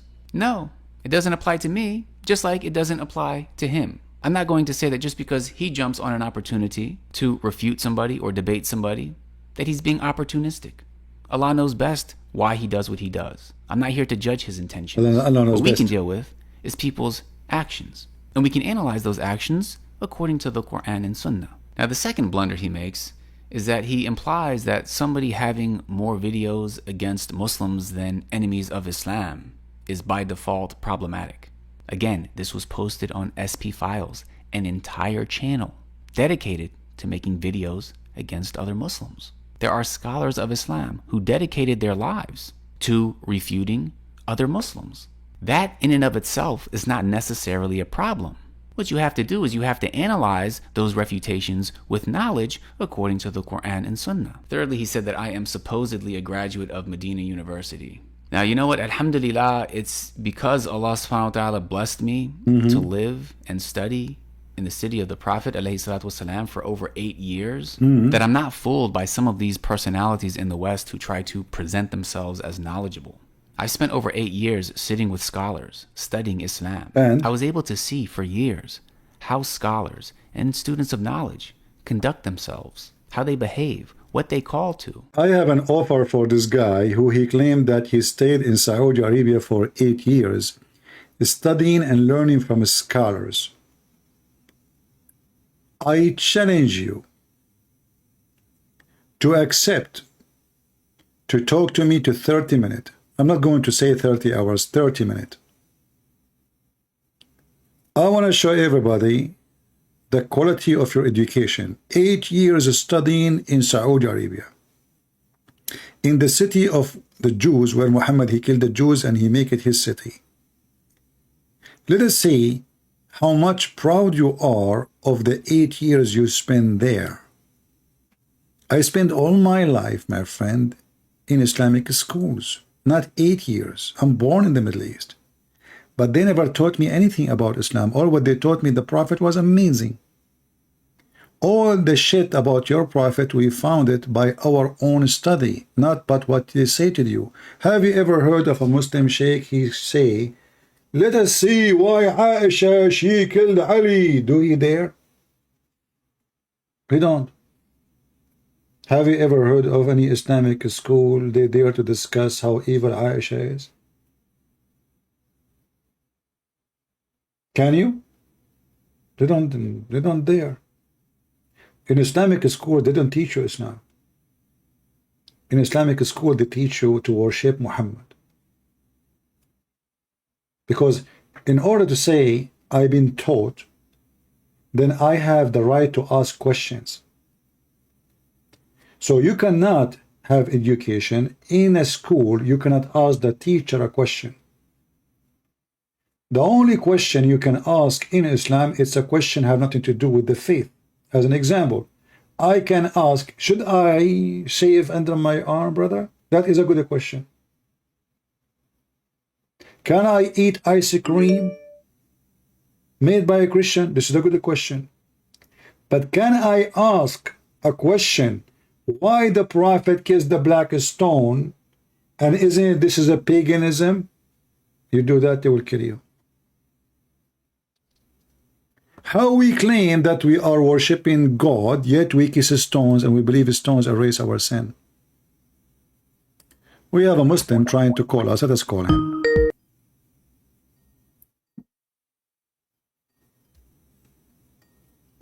Let us hope it's going to work. Hello?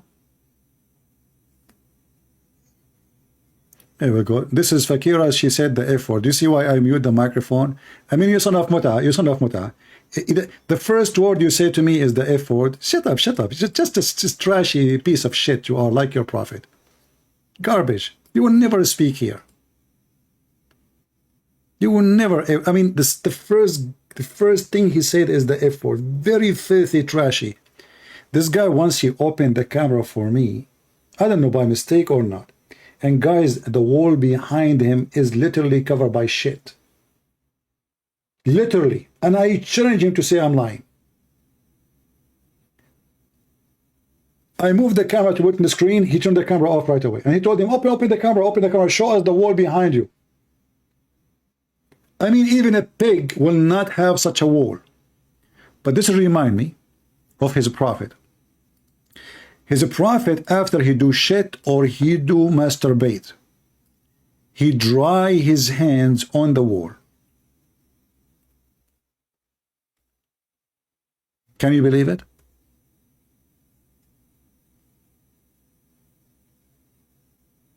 Let me find the hadith. He is desperate. He is so upset. All right, hold on. Where is the hadith?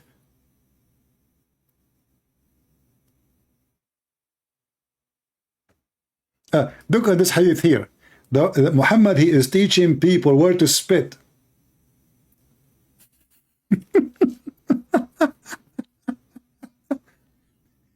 This is the hygiene. This is why this guy, his wall was so, you know.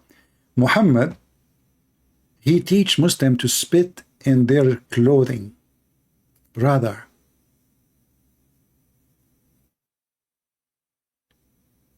Not spit, actually. This is not spitting. You know, the snot.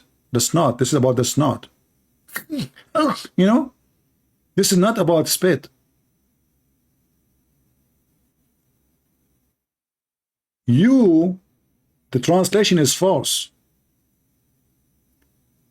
You throw your snot on your dress.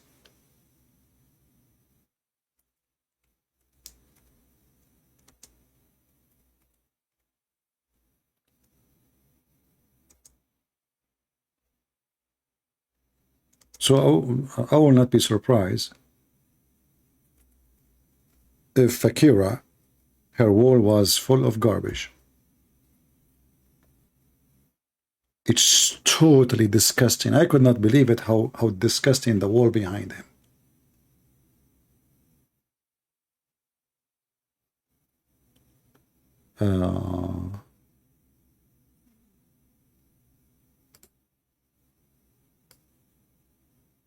Let me show you the hadith about how Muhammad, he clean his hands and how he dry his hand. Imagine if the wall of your bathroom is your towel, brother.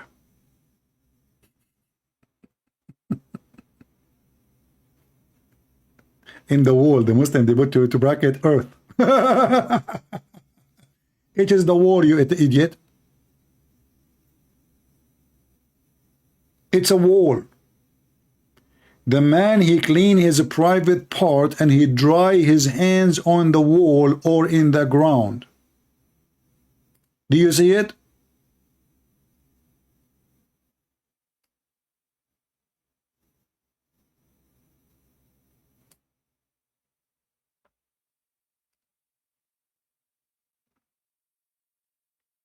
This is why the Prophet was so healthy, to the point he used to faint every 2 seconds.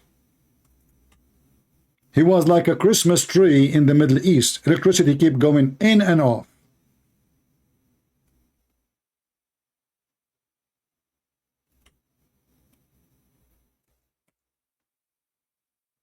Because the Prophet was a very hygiene. The Messenger of Allah fainted when he was sick. He's always sick. I mean, isn't it him at the age of 8, he fainted for many hours? At the age of 8. Not at the age, actually, sorry, not what 8? Sorry.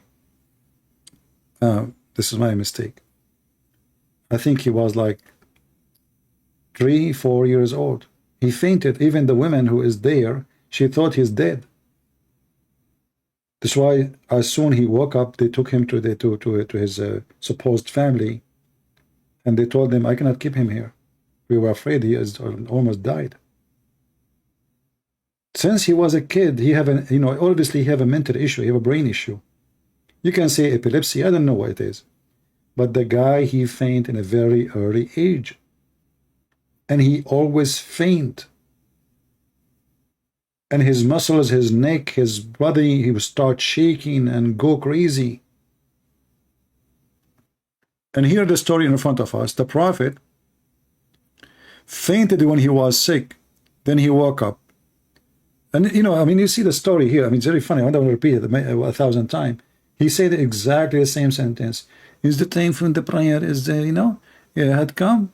And they said yes. He said, okay, tell Bilal and to call for the adhan and tell Abu Bakr to call for a prayer. And then he fainted. And he said the same. And he fainted. And he said the same. And he fainted. And he said the same. He fainted. He said the same. This is why Muslim governments in the world, they are trying to kill those books. The Crown Prince of Saudi Arabia, he have a project to filter all the hadith. And what they will filter? They will filter all the embarrassing stories. Erdogan, many years ago, he brought what he called the Muslim leaders from around the world, and the purpose is to clean the books of hadith because it's full of embarrassment. But guess what? The internet killed Islam. It's too late. If they tried to do that long time ago, actually they did. Even Ibn Ishaq, when he wrote about Muhammad, he says many things does not be fit in his understanding or his logic.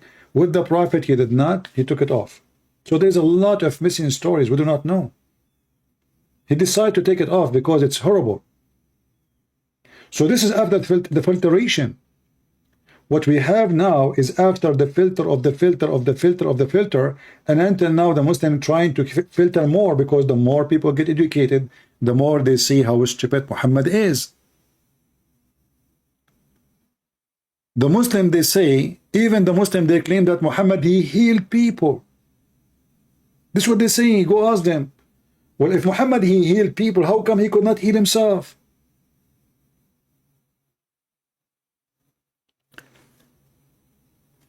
Mimi Hijab, when he start any video, he start selling negla seed. Correct?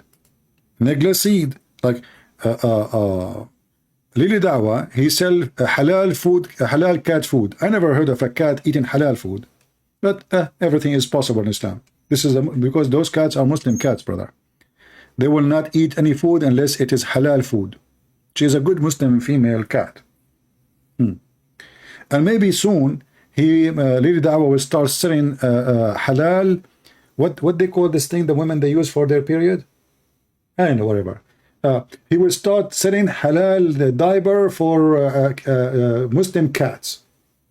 Halal food for cats. Do the cats, they say the name of Allah before they eat mice and cockroaches?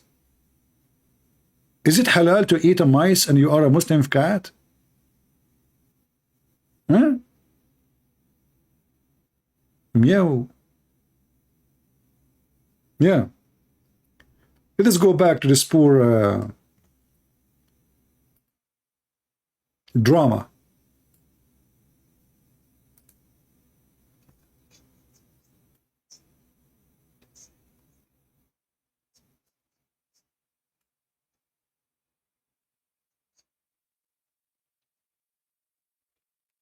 Hold on, there's no sound.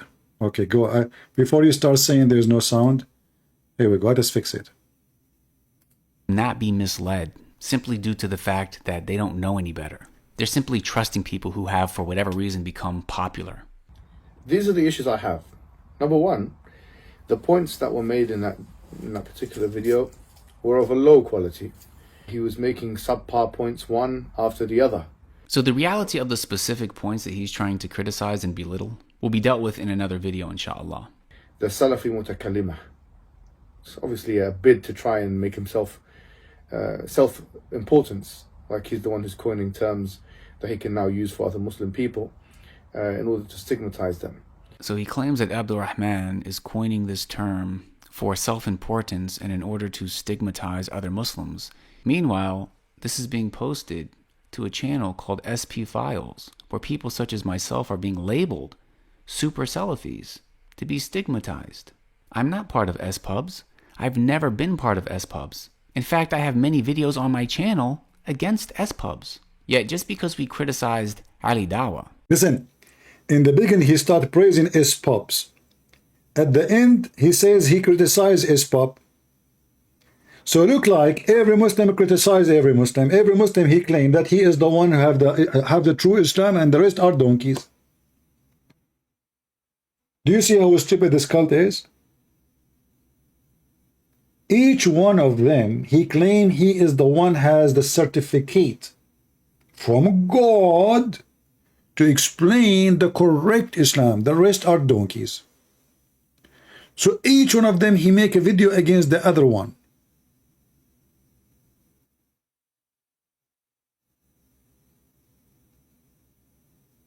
SBud, SPub. Yeah, I said SPub. So the SPub, he criticized them too, but in the beginning of the video, he praised them. Now it's time to criticize them. Now this label is carelessly slapped upon us in order for us to be stigmatized. I don't understand how he doesn't see how everything he's saying applies to him. So the man who was making one subpar point after the other, who Sajid had on his podcast. His name is Abdurrahman of Knowledge North. The least you can do is remember his name. His name is Abdurrahman of Knowledge North. Stupid Muhammad Hijab donkey. I mean, at least remember the name of the guy you are bashing, you idiot. I mean, you don't remember the name of the guy you are bashing, so how you can bash him without his name? See, listen to Sajid. Sajid is giving you advice. Next time you want to bash that guy, remember his name. How people will know you are bashing who? I mean, you're making me upset now. You want to bash the guy without saying his name? Are you stupid or what? Sajid, you are right. Thank you. We just took a note. What his name, Sajid, was? Supposedly now Sajid, he fixed it. He just gave a finger for the guy. Muhammad Hijab, he did not want to say the name. Sajid, he's saying we should not speak against each other in public. And now he decided to tell the name of the guy he speak against in public. Why you did that? You remind me of Zakir Naik when they called him, or somebody sent him an email. He said, why you don't debate David Wood? He said, Brother Fitta, some people, they like to be famous. And if I call them and I debate them, debating celebrity, they will make them celebrity. And therefore, I'm only going to debate David Wood. You're stupid. You just said his name. If the purpose not to debate him, not to make him famous, why you mention his name? So now the one who never heard of his name, because if you heard of his name, so he don't want to debate him because he don't want to make him famous. So I'm not going to debate David Wood. You just said his name, you donkey. Hey Christians, why you don't go and challenge Zakir Naik to debate me? So because tell him that this guy, he is making a lot of people leave Islam, brother. Maybe Zakir Naik would not like to make me famous too, even though I'm way more known than this stupid idiot. But let us see if he will make a video and says, Brother Twitter, I'm not going to make Reverend because he will make him famous. What famous, you idiot? I mean, do you see the stupid excuse? If the Muslims, they are saying to you, debate this guy, that's mean he's already famous. Otherwise, how the Muslim knew about him?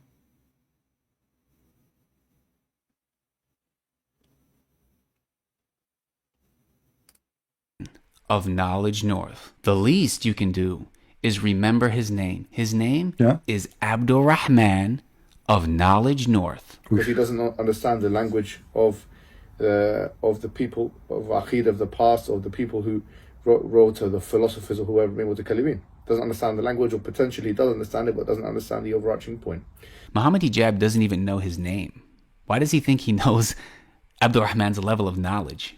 And how quick is he to speak about him on this public platform, labeling him as ignorant? We'll see the reality of these accusations, inshallah.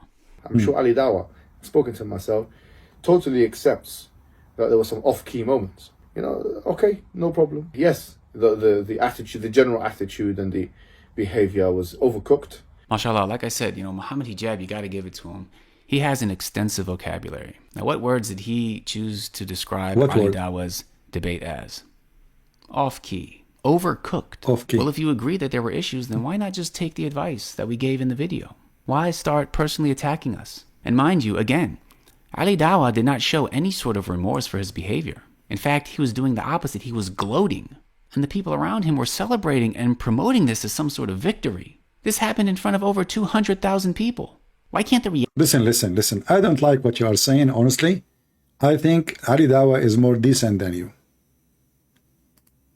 This is why he responds to you. Yeah, you look better in brown. I'm recording this video to hopefully, inshallah, close a chapter regarding some back and forth between myself and Ali Dawah. Yeah, actually, this is a close of chapter. This is why after that he made 100 video to respond to Ali Dawah. But this is a close of the chapter, okay? For several months now, I have been publicly slandered, and rather than continue to go back and forth, which I've already tried to limit tremendously, I haven't really done too much back and forth, but I wanted to record this video to just let it be known what has happened so that people who see... Yeah, we know what happened. Your wife, she put your clothes in your white dress with the chocolate, and here we go. This is the end. I told you, don't use hot water and don't use chocolate. You don't believe me. Here we go. This is the result. What is this hat for? Is that Islamic hat now? Lies and accusations against me. They understand the context. By the way, why somebody want to wear a hat inside the house?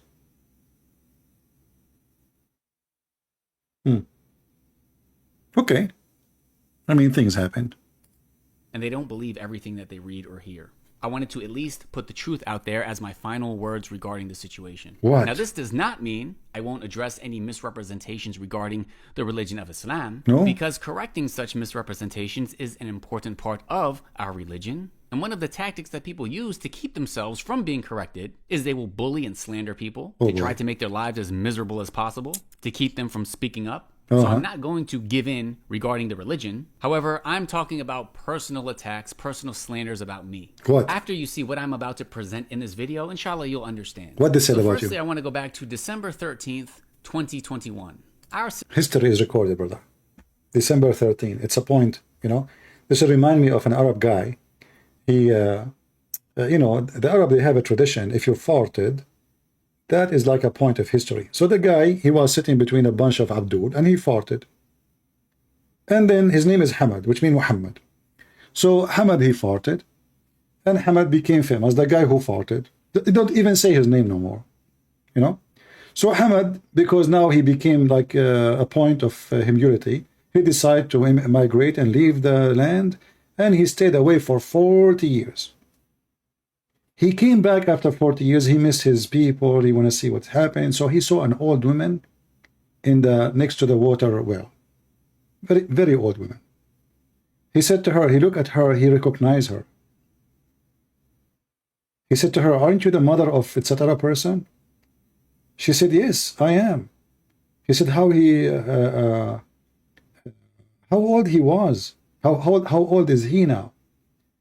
The woman, she said, to be honest with you, Alhamdulillah, he is a growing man, but I don't remember really his age. All what I remember, he was born 4 years after Hamad farted.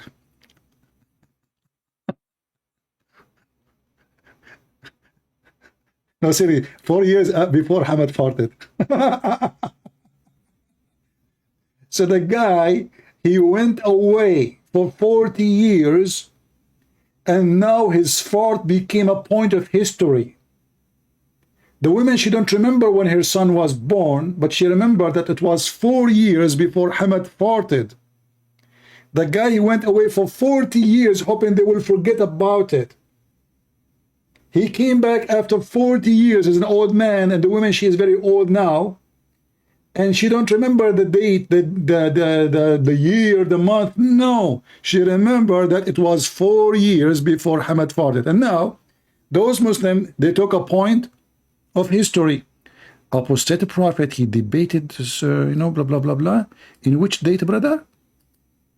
Is that the point of fart? So firstly, It's the point where the Muslim, they made a big fart.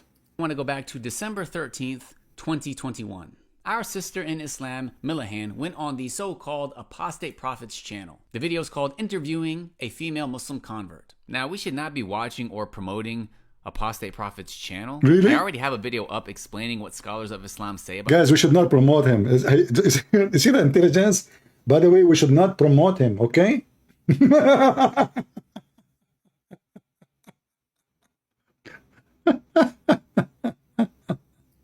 this topic. And the videos that Fareed Responds made, as well as the debate that Daniel Haqiqatu had, is more than sufficient and conclusive. For sure. Apostate Prophet. Yeah. But our sister Millihan, she's a new Muslim. She decided to go on his channel. And the reason I'm mentioning her is because the day after her interview, Ali Dawha went on Twitter and said this. Allah subhanahu wa ta'ala says, be just even against yourself. Apus absolutely annihilated this sister. She has no idea what she's talking about. Made not only herself, but Islam look wrong because of her lack of knowledge. So look at these. And look, guys, look at this Muslim woman. Now she converted to Islam yesterday. She is wearing ninja clothes second day.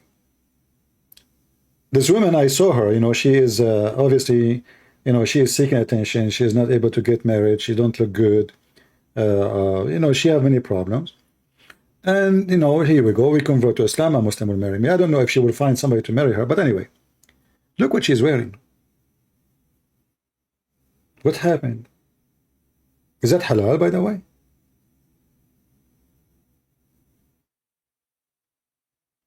And he said he annihilated her. Is that halal annihilation? How you say that about a female? What do you mean he annihilated her? Shame on you.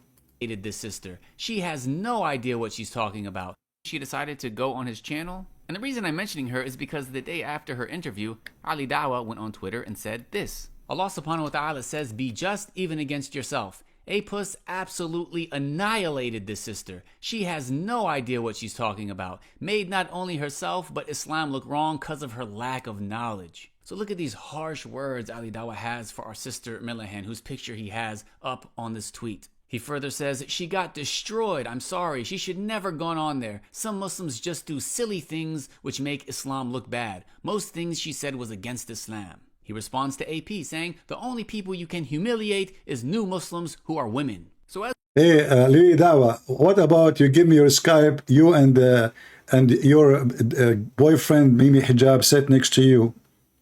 And this time don't play for me a video I say. Let us have a debate. Do you dare? As long the females, why all of them didn't want to debate Apostate Prophet? Why nobody want to debate me? I want to know. What is the point is attracting them? Is that the smell? I mean, hey, Apostate Prophet, if you are listening, do you add certain kind of a cream on your shoes? Do you have like a smell for your socks? Why the Muslims are attracted to debate you? Nobody is coming here. Look, my Skype is open. I have only 2 Muslims call me. One is a Muslim woman. She is stupid, obviously. Like yesterday, she called me and she said, Allah, he says he is the best of creators because there's many false creators. So she admitted that Allah is a false creator too. Because when you say Allah is the best of the false creators, that means he is a false creator. Anyway. If you are a Muslim and you claim that you have a knowledge like this guy, please don't hesitate.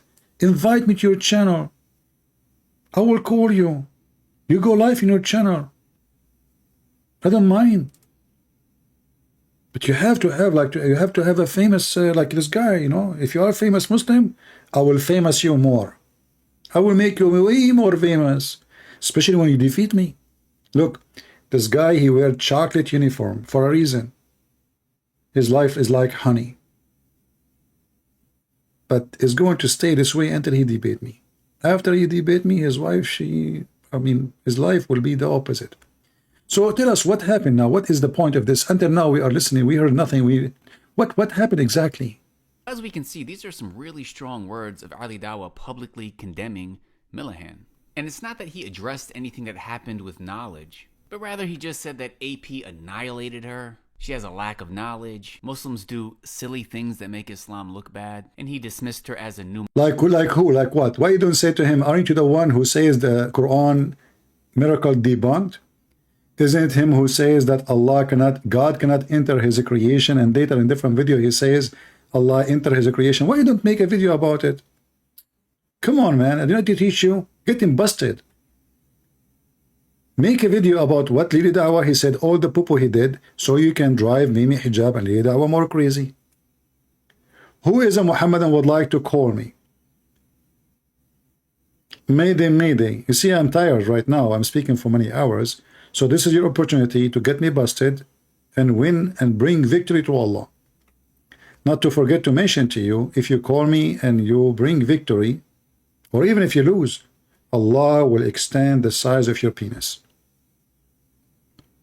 You know, I was thinking to convert to Islam, but since the Prophet, he said, I will have 70 years orgasm, I said to myself, when I'm going to eat my baklava then? I mean, 70 years for the orgasm. How many years then just for sex? If the orgasm alone is 70 years, I thought if I go to heaven of Allah, I will eat whatever I wish. But how we are going to have time to eat if our orgasm is 70 years? Just the orgasm alone. Okay, can we make it 69? I mean, come on. Don't you think 70 years? I mean, Muhammad is stuck with number 70. Even the orgasm is 70 years. And by the way, I'm not good in mathematics. Somebody calculate for me. If you have 72 women, I will go only with the 72, by the way, because 72 is the lowest number. However, even the 72, each one of them, each one of those 72, she have 70 maid. And each maid, she have 70 assistant. And every assistant, she have other 70 assistant. So if you calculate the number of the women, they will be by billions. However, let us focus only in the 72. So if the 72 are only the one you will sleep with, and each one of them you will have 70 years orgasm, how many years will take you to go to the same girl next time? Can somebody give me the number? 4,000 years something? More than 4,000 years. Can you believe it? So I'm counting only the orgasm, not the whole sex. 70 years, let us say a woman, her name is Fatima, and she is a virgin. She took off her panty, you start doing boom boom. According to Allah, halal, brother, halal. Boom, boom, boom, boom. And now, after like boom, boom for 200 years, because if the orgasm is 70 years, I mean, I'm assuming that the boom, boom, maybe for 1,000 years. If only we count the orgasm, that will be somebody saying 4,668 years. Imagine. So what the point? And all of them look the same. So now you promised me 72 women. All of them, they look the same. They have the same face, the same hair, the same height, and the same voice, and the same name, and they sing the same song. So what the point of having sex with all those women when they are the same women? Guys, imagine. We enter a website for dating, and all the women there, they have the same information. Her name is Fatima. Her age is 6 years old. She have the same picture, the same description. All the females in the website, brother, alhamdulillah, they have the same picture, the same name, the same height, the same everything. So what the point of the 72? It's the same woman. It's just a copy of a copy of a copy. So I did not change the women yet. Once I was doing a seminar, and a Muslim woman, she got so upset. She stood up and she said, "Sir, I hope you agree to take criticism." I said, "Sure, sure." I said, "Are you a Muslim?" She said, "I'm proud, like Ali Dawah, she's proud to be Muslim." I said, "Okay, go ahead." She said, "You said that Muslim women, she have no reward in heaven. The Prophet, he said that a Muslim woman, she will be 70 times more pretty in heaven." You know, I didn't know like what to say, honestly. Like what? This is what's surprising. That's deep. 70 times more pretty? And wow. And she was like, and you know, you should see those Christians in the place. They were like, uh-oh, somebody get Christian Prince busted. You know what he would say now? Like, I can see in some faces, like they were worried about what she said. How he can respond to this? She would be 70 times more pretty. So I have a board. When I do a seminar, I ask for a white board to write on it. So I have a board, and I wrote in the board. Let's see if we can make us a white board here. Give me a second.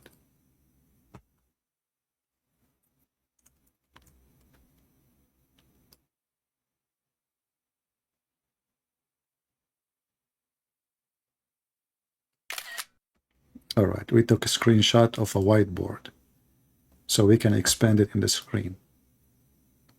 Just to show you how stupid Islam is. But this can be a valid argument if somebody he don't have a good intelligence and he don't have a very fast response, and to show how stupid it is. So I said to her, okay, let us say, like, I asked her what name you like. Anyway, so like, let us say a girl, her name is Fatima.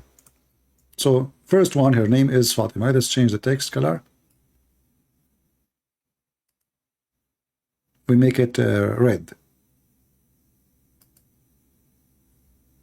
All right. So the first girl, her name is Fatima. Fatima, she have a beauty equal to 1. We will write first the names. Let us say Fatima. Second one, her name is Aisha. Okay. The third one, her name is Zainab. Z. Fatima, her beauty, you see, in the, you know, in earth, all of us, we have different look. Some they have a better look in the scales of a human being. Some they don't have less, you know. I mean, it depends. So let us say that Fatima, she is in the standard of look is 1. She took the number 1, not number 1 as the best. No. Aisha, she is twice more pretty than Fatima. Zainab, she is 3 times more pretty than Fatima. And now let us multiply with number 70. You will notice nothing changed. And I said to this girl, as you see, you were ugly in earth, you're still ugly in heaven. So I said to her, let us assume that you are Fatima. Do you mind to give you this name? She said, no. Okay. So now we multiply your beauty with 70. So now you are 70 times more pretty. Now Aisha is going to multiply 2 with 70. So now she is 70 times more pretty. And Zainab, her beauty is multiplied with number 70. So now she is 3 times more pretty. But in fact, nothing changed. You were ugly in earth, and you're still ugly in heaven.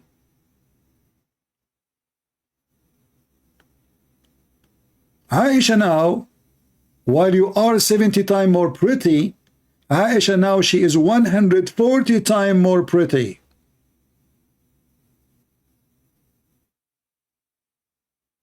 Zainab now, she is 210 more pretty. And you should see those Christians in the church, they died laughing. And this girl, she felt so bad. I mean, I feel sorry for her, you know. She was so excited. She is like, and she was texting in the phone, like somebody told her, tell him this, you know. Like there's somebody she is discussing, she joined the seminar and this guy is attacking Islam, you know. And they told her, she's telling them like, you know, he said women in Islam, they will not have any reward, they are just sex toys. And now she decided to get me in the corner. And here you notice, by the way, I mean, even if this is true, that you will be 70 times more pretty, let us say all of them, they will be equal in beauty. But at the end of the day, you are jailed in your room. Nobody can see you except one guy. So what happened exactly? What is the point? The Quran make it clear that all Muslim women in heaven, they will be jailed for eternity.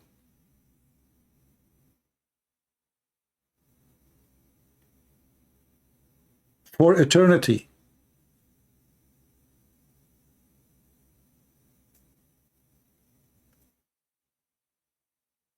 When a Muslim he try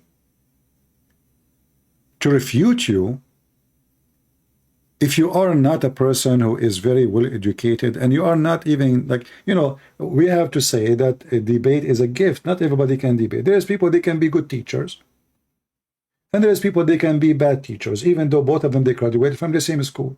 Why? Because somebody is gifted with the gift of ability of teaching, explaining. And there's somebody, he is not qualified to be a teacher. He got the degree, yes, but he is not qualified to be a teacher who can explain.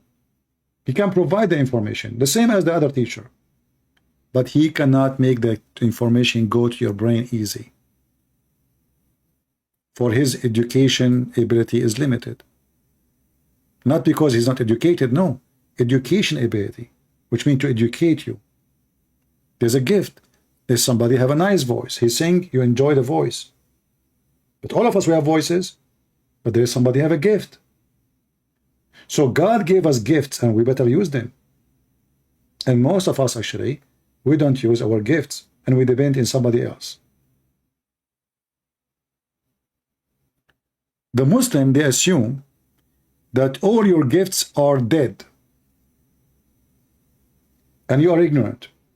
And we can flatter you or we can make you feel bad because we quote for you verses. Chapter 3, 5, verse number, etc. says this. Supposedly now he shut you up. When you speak to a Muhammadan, listen carefully what the Abdul is saying, because he is giving you the best weapon to destroy what he just said. And this is why those Abdul don't dare to debate me, because I use what they say against them, not what I say. What their prophet said, not what I said. Now we go back to the bashing video.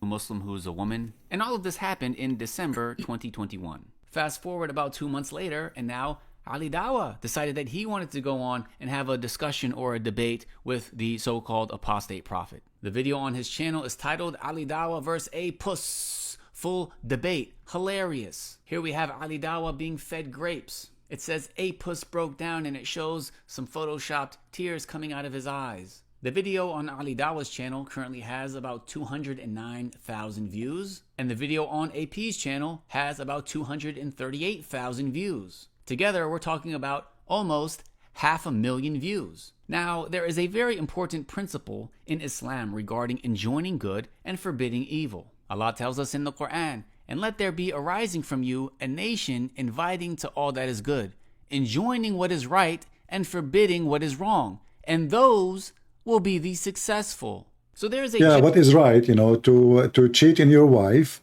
and to sleep with your own daughter-in-law and to have sex with the children's and to lie to the husband and lie to the wife and lie to the neighbors, and not to forget it is right to drink camel urine but not to drink wine, because wine is unhealthy and camel urine is very healthy, which can cause you a very bad kidney failure and actually death. Yeah, what is right? Tell us what is right. So this, what story happened, apostate prophet, he had debate with this girl, and this girl, according to Lady Dawha, she was annihilated, I don't know if this is an English word, I think it's a German, according to my understanding, excuse my English. So, and now apostate prophet debating Ali Dawha, and Ali Dawha claiming that he wiped the floor with apostate prophet, and even he was crying, crying, I saw, and even he put in the Photoshop, there's tears coming from the apostate prophet. Okay. General principle according to the religion of Islam that if something reprehensible happens in public, it is a communal obligation upon the Muslims to right the wrong, to rectify, to clarify, to refute. So now he is giving himself legitimate reason why he is bashing Ali Dawha. You see how they do it? He go and he find the verse in the Quran and he claim now this verse telling him that he should put Ali Dawha in his place. Because this is what the Muslim should do, brother. So when Ali Dawha did it to you, he's a bad person. When you do it to him, you are the good Muslim. This public wrong. When I say it's a communal obligation, what does that mean? What does that It mean? means that if nobody from the community addresses and corrects this reprehensible behavior, then the Muslims as a whole are sinful. However, if some from the community do take on that responsibility, then that suffices, and the Muslim community is no longer considered sinful. So after Ali Dawah's absolutely egregious behavior that stemmed from flawed foundational principles, rather than being just even against yourself, Ali Dawah and his friends were gloating about his performance, praising what he did, encouraging each other to make highlight reels, which is... By the way, is it like eating the grape is making you upset, or because his wife's hands was dirty? I'm not sure. What are you trying to say? I mean, why you keep posting this picture? See, we aren't smart like Muslims. I mean, what happened exactly? The guy was debating. He told the wife, bring me grape, bring me grape. The wife, she grabbed a grape and she put it in his mouth like a bear. And what happened next? Why that make all the Muslims sinful? And that's deep. Thank God I'm not married. I can scream from now until tomorrow, give me grape. Nobody will give me grape. Otherwise, I will be in your channel, man. Okay, give me... okay, what happened? ...considered sinful. So after Ali Dawah's absolutely egregious behavior that stemmed from flawed foundational principles, rather than being just even against yourself, Ali Dawah and his friends were gloating about his performance, praising what he did, encouraging each other to make highlight reels, which is clearly misrepresenting Islam publicly in front of hundreds of thousands of people. So as a result, Abdul Rahman of Knowledge North and I were discussing our thoughts. And when we're faced with something like this that appears to be a communal obligation to correct, we had a decision to make. Communal obligation? What? All of this, what happened? What happened? I mean, are you going to write a book about it? Should we say something? You should. I mean, you are making a lot of poo-poo. Go ahead. Should we speak up? And we ultimately decided that yes, we absolutely should say something about this. So we recorded a video entitled Debate Disaster, Ali Dawah vs. Apostate Prophet Reaction. No way. You have a deal. Okay, hold on. I'm going to search for it. Okay, hold on. Debate Disaster. We are missing a lot of news, man. I mean, those Muslim channels are a lot of comedy. Okay. Look at the video here. Yes, brother. Bismillah walhamdulillah. That will be maybe a common topic for the future, brother. I mean, what the heck is that? Debate disaster. And look, brother. Sajid, he is not like the rest of Muslims. He don't do things for money. Yes, brother. Okay, let us be honest here. So Lily Dawah selling halal cat food. Mimi Hijab selling the Nagla seed. Sajid, he is selling t-shirt. But all of them, brother, they are serving Allah. All of them. I mean, we have to be honest here. Buying a t-shirt from Allah will take you to heaven. $23.99 for a t-shirt. You can get it for $2. You must be very decent. Abdul, $44? Your prices is so cheap, man. Is that after discount? You remind me of Andrew Tate's. He is so good believer too, brother. His course about how to be a pimp usually is $300, but he make a discount for Muslims, $49. Hey guys, what do you think I should start selling in my channel? Seriously. Guys, should I start selling like watermelon for Muslim masturbation? A halal watermelon. Come with hole in it. You know, you tell us your size and we'll make the hole in the watermelon fit with your private part. Halal masturbation. You know? Like, I mean, can you find me one Muslim he is not selling something in his channel? But I have to admit, the most funny sales is the one in the channel of Lily Dawah, which is what? halal cat food. You know, I saw his video many times, but I never focus on the halal cat food before. Honestly, I never stopped there. I never thought this is about cat. I thought maybe, actually, I thought this is like a rag to pray. But look at this halal cat food, brother. Halal cat food. Praise be to the cat. I mean, how many cats is very thankful for Didi Dawah? You know, cats through the centuries, since the time of a Prophet Muhammad, they were eating food which is not halal. Now, brother, now because the Muslim community support, they decide to support halal cat food. This is a food coming from halal slaughter mice. They bring the mice, we say Allahu Akbar Takbir, and we slaughter the mice. You know, the mice die. Then we cook the mice, and this is halal food, brother. Who can beat that?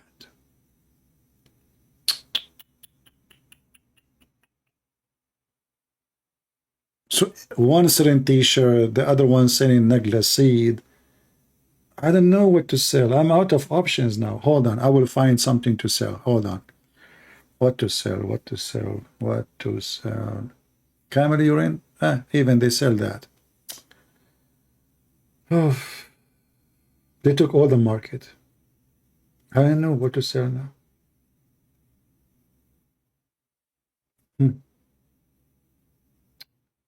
Let me think. Let me think. Let me think.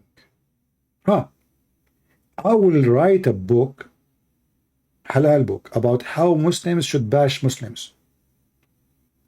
All right? And actually, the book will not be sold as a book, because selling a book is not good. I mean, it's not good. But I will make it in a t-shirt. Like, I will take quotation of Lili Dawah against this guy and print it in a t-shirt. And then I will take a quotation from Mimi Hijab saying, Allah he pray for, not to. That's wonderful. Other quotation, Lili Dawah saying, the Quranic science is debunked. Business is good. Man. Okay, let's go back to the bashing video. Continue bashing, brother. Should I go there to the video about the debate? Hold on. Hold on. Actually, I like to see this one. Guys, are you tired of me? Should I stop?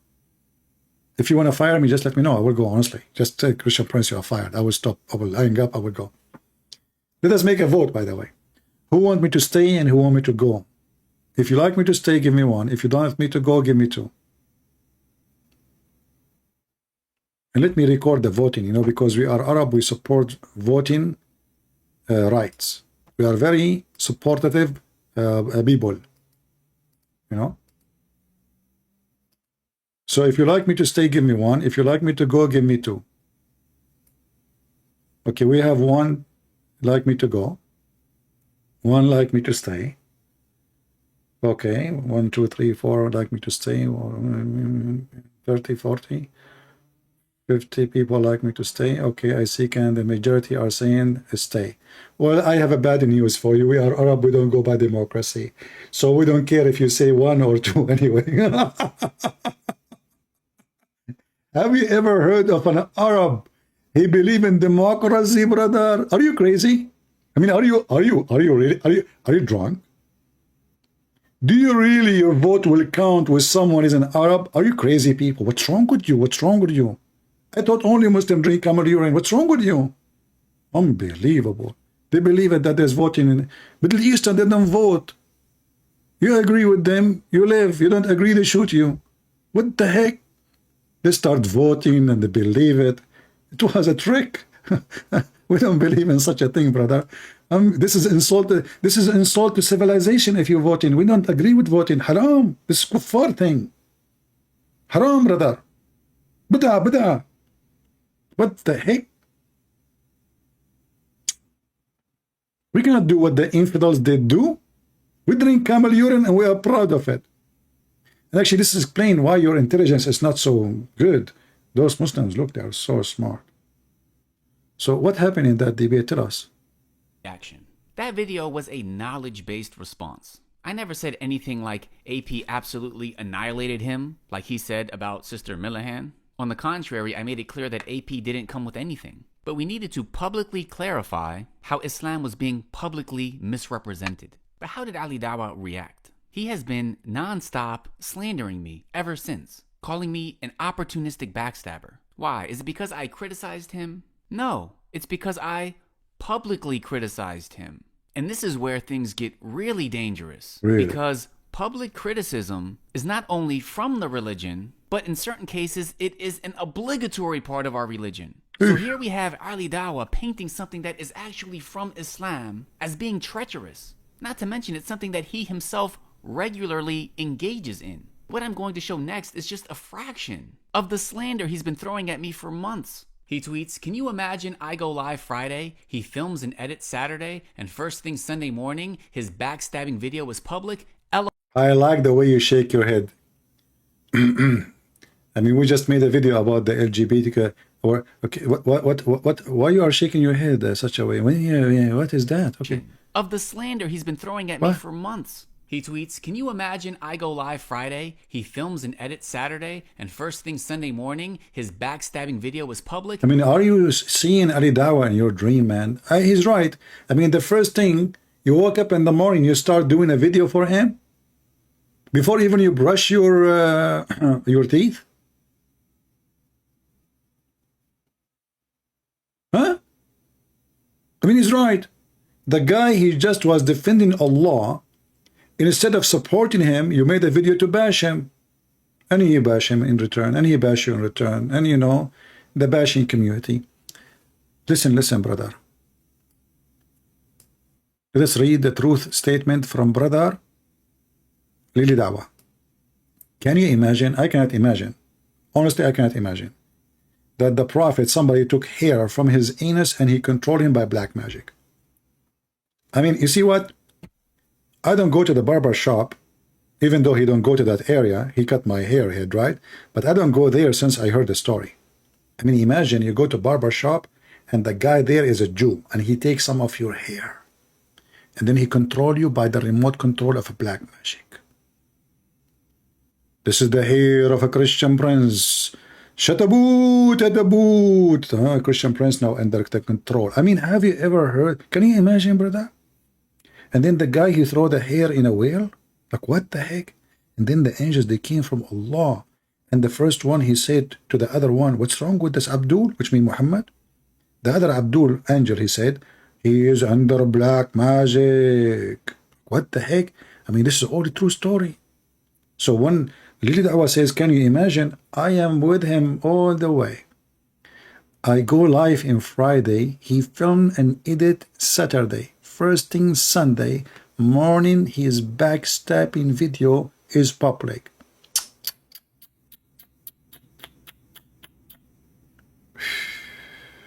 Brother, I don't know what to do. I think we need to take you, both of you, to a shrink. You know? His name is Andrew Tits. He can solve all your problems.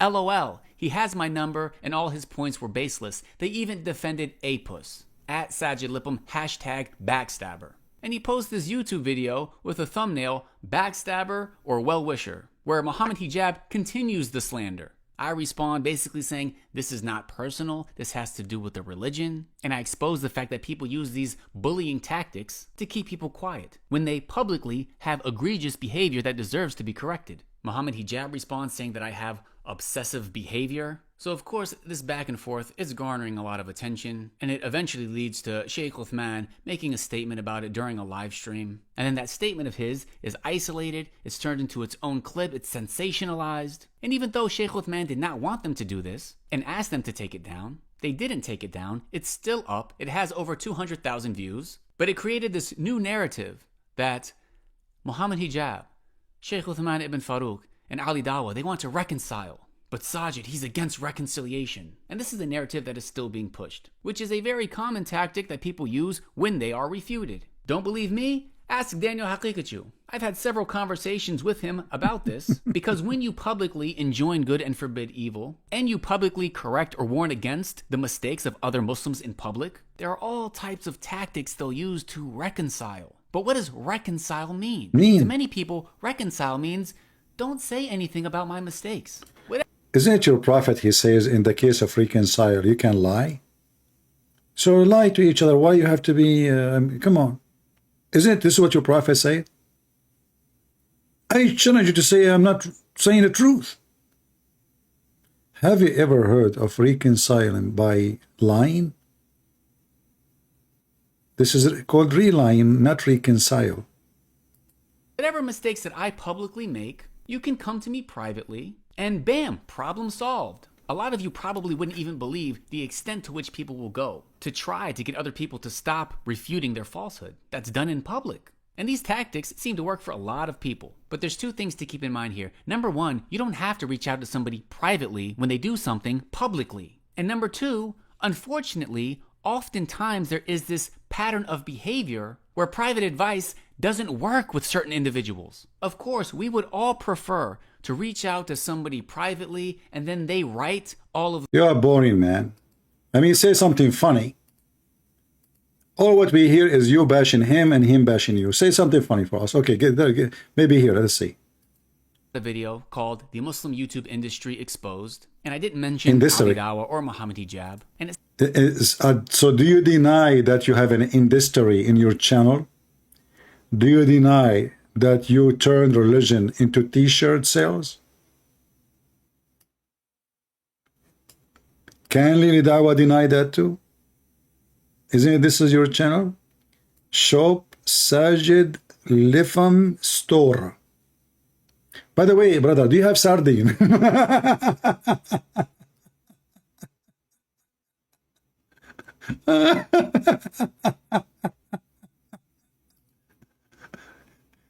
I mean, all of them, they sell and do business in their channel. I mean, they cannot even talk about their video without saying, brother, donate here. Brother, don't forget to support us, brother. You know, you cannot even speak for 2 minutes without speaking about giving money. Because you are the one who will save the Muslims from the evil Christians and Hindus and Buddhists and all the evil in the world. You have to give them money, otherwise, and you have to buy the halal cat food. Otherwise, your cat will convert to Christianity or Judaism or even Hinduism. Do you want your cat to be a Hindu? And then she starts dancing, shaking her head and eating curry? Do you want that to happen to Muslim cat? No way. So we are the Muslim who protect the Muslim cats from being under the temptation of the Hindu food, which is not tempting for the cat because it's vegetation. The Hindus don't eat meat. How you can hey, by the way, if you are a Hindu, how you can tempt a cat in your house without giving her meat? What do you do? Okay. If you are a Hindu, what do you feed your dog? I mean, I don't know. This is just a question came to my head. Don't think about it much. Your brain will explode. Anyway, continue. So what? They accuse you that you have a Muslim industry? A business industry? YouTube industry? Okay, and there is a sign of dollar there? All of you Muslims accept the money of the kuffar and the money of the evil America? You don't accept the caliphate money? Why? Why don't accept the caliphate money? It seemed like perhaps we would all just move on. But just a few weeks later, there was a video posted entitled Slovak Muslim Responding to Smile to Jannah and His Facts About Russia vs. Ukraine War. Now this video was posted on March 4th, 2022. And just to show you how much this topic actually meant to us, back in January, Abdul Rahman of Knowledge North and myself, we posted a video entitled Russia Invading Ukraine, the Muslim region, where we talked about this region Ukraine is a Muslim region Dawha perspective. So I really appreciated this video and I found it beneficial. Thus, I left a comment saying, Jazakallahu khairan, brother. It's important for us to hear the perspective of people like yourself in that region. May Allah protect you. But to my surprise, Ali Dawha comes out of nowhere and says, Assalamu alaikum. Anyone that opposes me, Hijab, or Zishan, you are there. Wallahi, you are the walking, talking backstabber. Your hate for us is greater than your love for Islam. And this don't mean I'm against this brother's take on the matter, but just to show this backstabber's true face. He said, your hate for us is greater than your love for Islam. Do you understand the implications of such a statement? Keep in mind, this was on somebody else's channel that had nothing to do with Ali Dawha. So then you might think, okay, we're gonna move on. But then next month, April 19th, Ali Dawha posts a video called Mufti Menk Caught on Camera. This video has 168,000 views. About 9 minutes into this video about Mufti Menk, Ali Dawha says this about me. The very next day, it's as if somebody, these individuals, and literal opportunistic backstabbers. Is that something you copy from the song like Last Christmas, do you cook my heart? And the next day, like, is that the second day? What happened second day? Like, this is drama, man, never ended. Look at this face. Look at this face. This is drama. It's so good, man. What happened? The day you took it away? About 9 minutes into this video about Mufti Menk, Ali Dawha says this about me. The very next day, it's as if somebody, these individuals, and literal opportunistic backstabbers. The guy didn't wait one day. He edited a video, recorded it, and released it attacking me.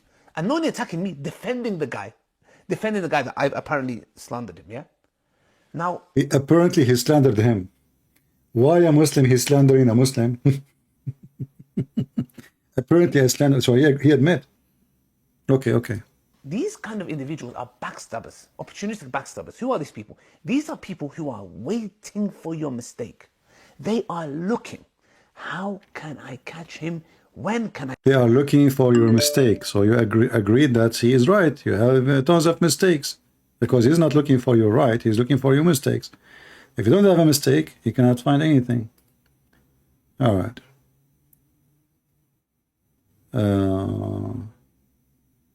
This person, he have a question in behind of Muhammad. Let us see what he have.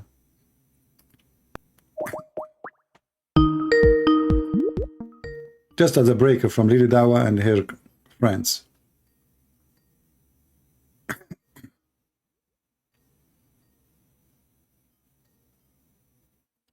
I know people, they call me, when I call them, they never answer.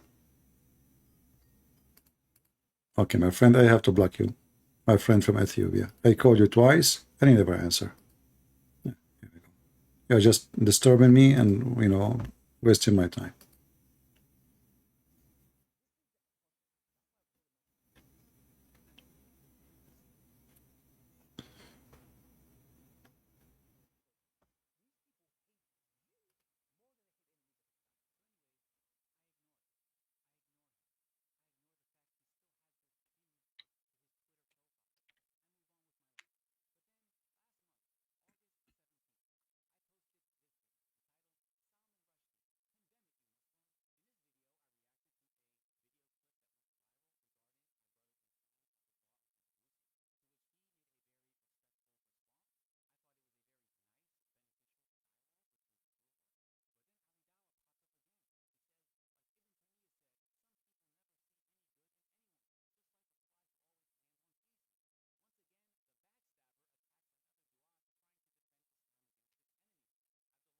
No sound. Sorry. Anyway, we have enough for this. Do we have any brave Muslim, my friends? Who is a brave Muslim would like to call me? Listen, I'm tired. I'm here for more than 5 hours. And this is your opportunity to call me and knock me down. I mean, my brain is exhausted now. Hold on, I cannot even see and I feel dizzy. The Muslims are cursing me. They invoke Allah prayer on me. The Muslims, by the way, they are a nation of cursing. Even Allah, he told Muhammad, when the Christian, they come to debate with Muhammad, he could not refute them, neither answer them. He invited them for a cursing party. What the heck? Yes, brother. Let us invoke the curse on the one who is lying. What a huge response from a prophet of God. He got them busted. if any one of them dispute in this matter about Jesus with you, tell them, come here, come here. Come, gather together, our sons and your sons. But the stupid Muhammad, he forgot that those are monks from Ethiopia. They don't have kids, neither wives. I mean, do you see the stupidity? How much ignorant he is? Those are Ethiopian monks. They came to the city of Muhammad where he lived, and they challenged him to debate. And now he's asking them to bring their women and their children to attend the Cursium party. So come, gather together, okay? Our sons and your sons, our women and your women, ourself. And I like it when he says ourself and yourself. So come, ourself and yourself? Are you sure? I thought they would come without bringing themselves. I mean, always I like to enter, somewhere without being there. Like, come together, and then ourself and yourself. That's deep. Because you never know, they might come and themselves are not there. Like they leave themselves outside and they enter. Like as I remember once, I went to, the place, the thing, without saying the name, because you know the thing.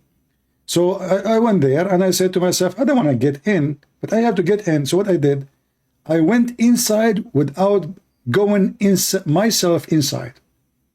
Like I went, let's say, inside together, but I wasn't there. I mean, who is the stupid who made this Arabic? Yourself and ourself, come. They are already there in front of you.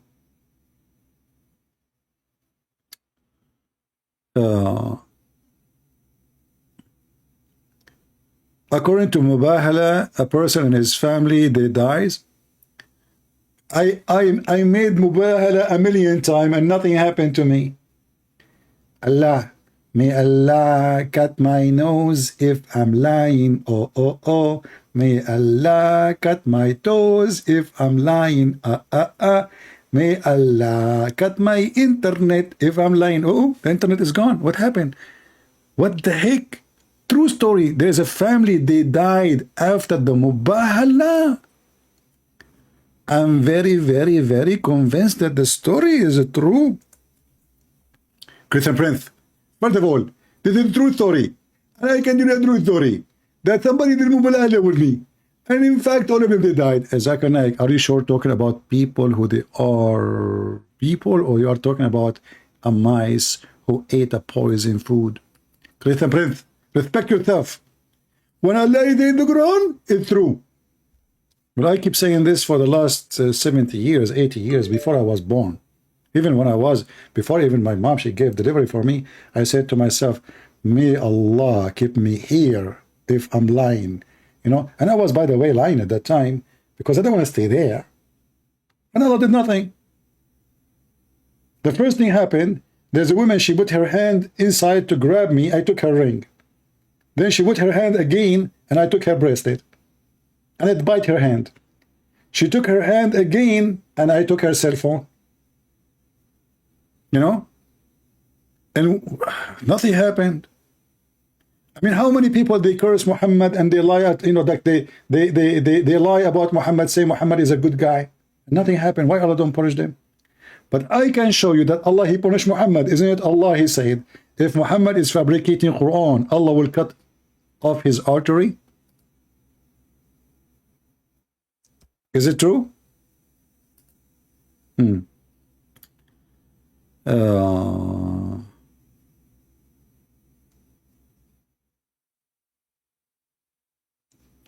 I am a Christian, but when you open for Christian, I ask you about, I heard you saying that the Satan is an angel. That is not correct. He is cherubim. Cherubim is not an angel? Lord have mercy. Anyway, let us see this person here. Look like he is a Muslim. Let us see.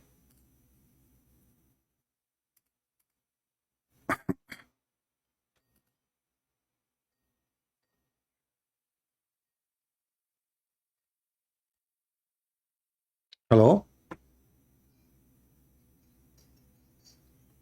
Yeah, this is Fakira playing music. Hello? Why you are changing the voice?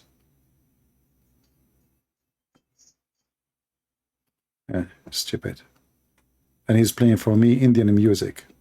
Kama Satra. I mean, can I find one Muslim he have a brain to talk to me? What is that? Why you are playing for me an Indian music and you don't even like, anyway, let's see. If you are a Muslim, you would like to talk to me, please let me know. Let's call this guy.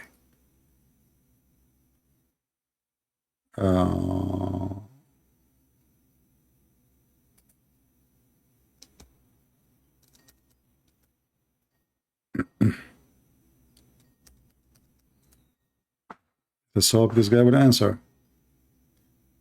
Until now, we have 0 real Muslim calling us. 0. We have nothing but a bunch of kids.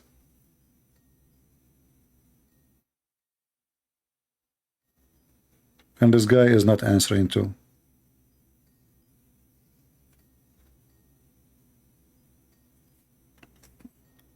All right, let me block you. Any one of you Muslims who text me and you don't answer, I will block you. Very simple.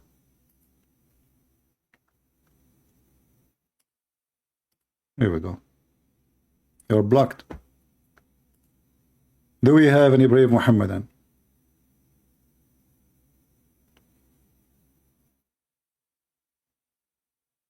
Kama Sutra, is that Indian? I don't know. I thought Kama Sutra is from India, which is in Australia, in Brazil, you know. So where Kama Sutra is coming from? Let us call Sadhguru. Relax, relax. Sadhguru, he told the people, the reason you don't, you know, like, receive and accept to receive a criticism because of your ego, your selfishness. And then I made a video about him 15 minutes after he reported to YouTube. He is teaching people that we should accept the criticism of each other. It's not healthy. Why you want everybody to agree with you? It did not even take 15 minutes. Not even 15 minutes, and the coward, he reported my video to YouTube. What a potato.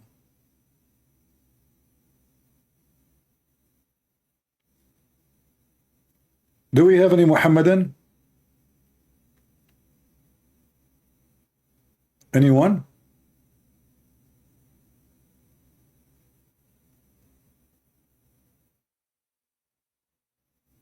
Any half one? I mean, it's not right that all the time we are here challenging Muslim to call us, yet no Muslim is calling us. Something fishy. Don't you think with me something fishy? I'm telling you something fishy. Anyone? Any two?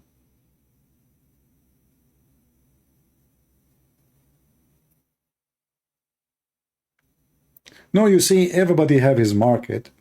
The Muslim, they have their market, and Sadhguru, he have a market, but we have to agree that both of them, they find a very nice, fresh market between the Western. You will notice that maybe 90% of the foolish people who follow and believe in Sadhguru, they are white, blonde people. I'm not exaggerating. And you will see that the majority of them, they are coming from rich background. Like this guy, he do seminars where? In Hollywood, California. And all the one who attend, they are blonde, rich women.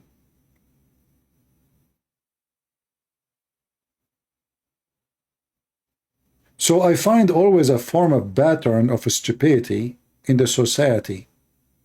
Western, in general, they are uneducated and they are very easy to scam. So if you are not getting scammed by Muhammad and his cult, you are getting scammed by someone like Sadhguru.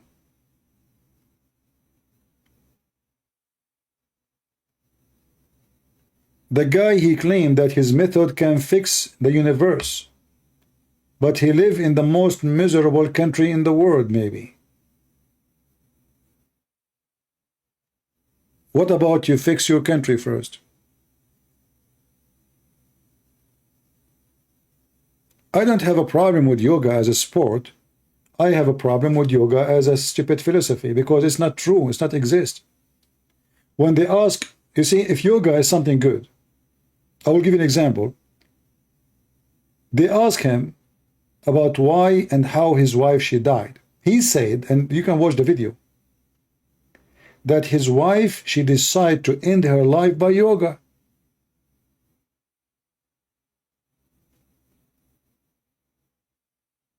So are you teaching people how to end their life or how to be happy? Why a married woman, she will end her life by yoga, as he claimed, and she have a child, is like 3-4 years old girl. Is that an action of somebody is being happy? Do you think a woman, she is married to a man, he claimed to be a guru, and she is happy, she will end her life by yoga, as he claimed, which is very hilarious to say. How somebody can end his life by yoga? Like, what does that mean exactly? You order your ass to kill you? So you sit in your ass and you say, hey, my ass, kill me?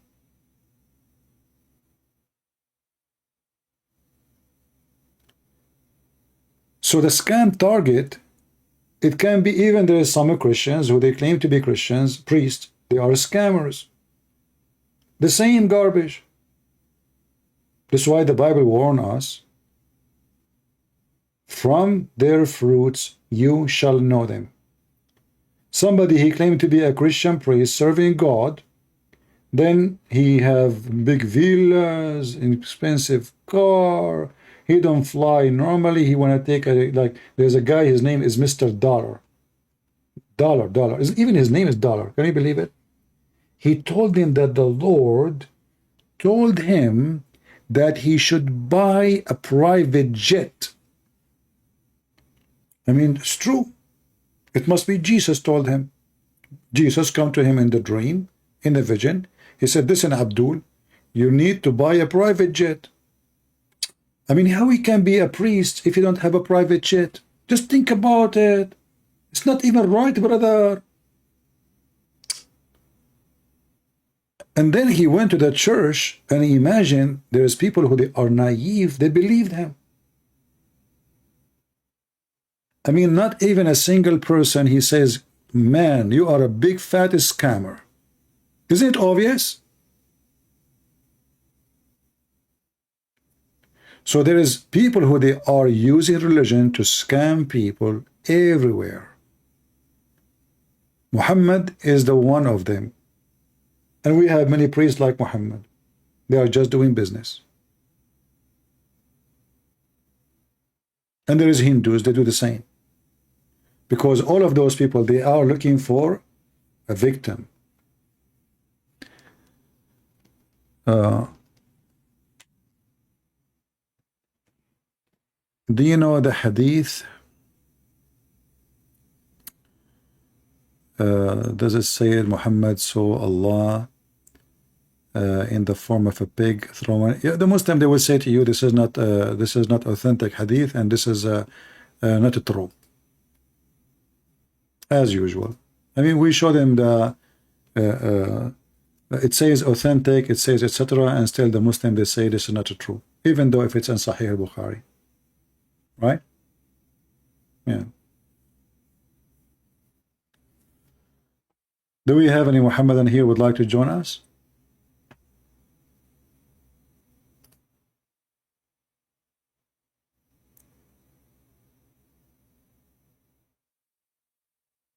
Any Abdul?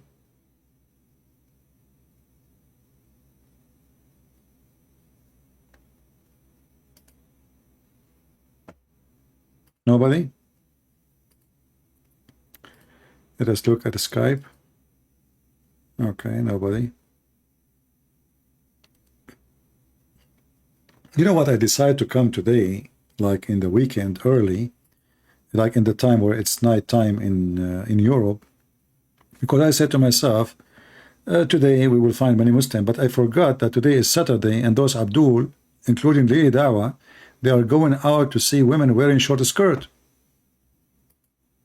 They are not here to call me. This is Saturday, the night of nightclub. You will find them now in the Soho in England.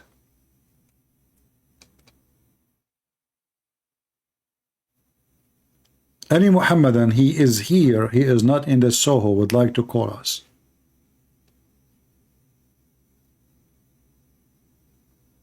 Anyone?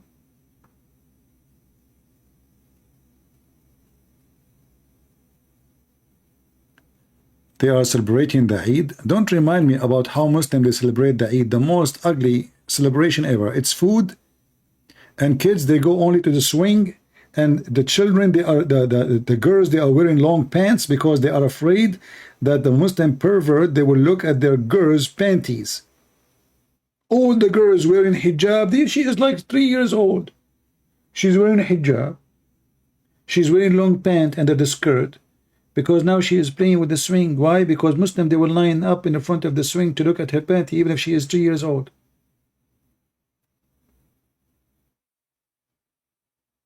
I used to look at how Muslims they celebrate their holiday and how we Christians celebrate our holiday.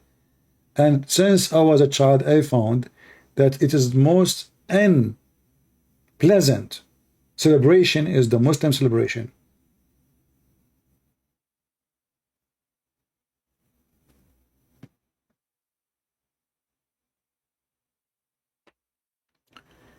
Do we have any Muhammadan? Okay, we will take Christian calls as long as there is no Muslims. Let us give a time for the Christians opportunity. If you have anything to say, today we changed our channel. We are in here. This one have 1,100, sorry, 9,000. Last week it was 110,000. This week it's 109,000. YouTube is eating my falafel. So if you're a Christian, you would like to say anything, just call me. All right, we will give a chance for the Christians to join. Let us see this person. Maybe he's a Muslim. Let us call. I think it's the same person who I blocked. They are just playing games.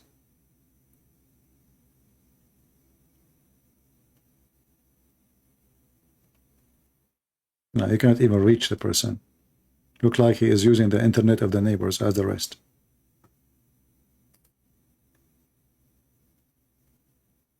Any Christian would like to join us? So when we say Christian, they can call us, they don't call me. When I say Muslim only can call me, Christian text me, can say, can we talk? Honestly. Yeah.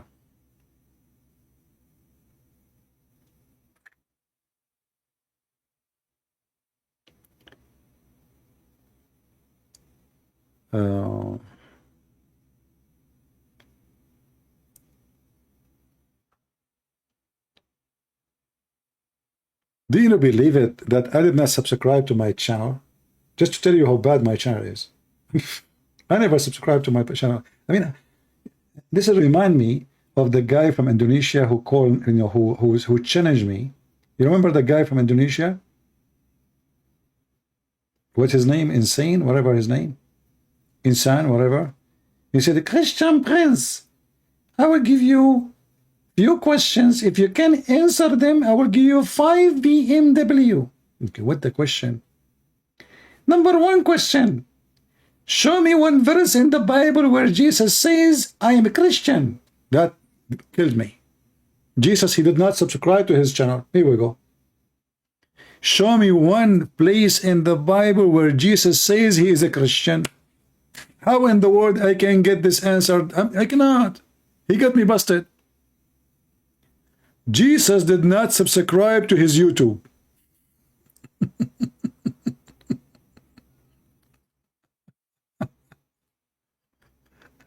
Oh boy. Show me where Jesus says he is a Christian. I mean, stupidity is so amazing. And he's serious, you know, like he is the guy, he got me busted. Like, show me where Jesus says he's a Christian. Hello? Hello?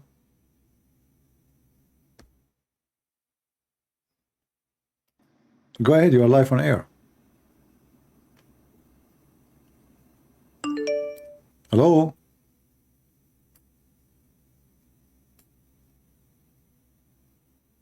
Are you there? All right, my friend, if your internet is bad, don't try to call me because it's not going to work. Let us see other person. Can you do any day fan call to tell their story? Okay. Well, we can make a day. Okay, no problem. We can make a day just for Christians to call us, just for having a good time.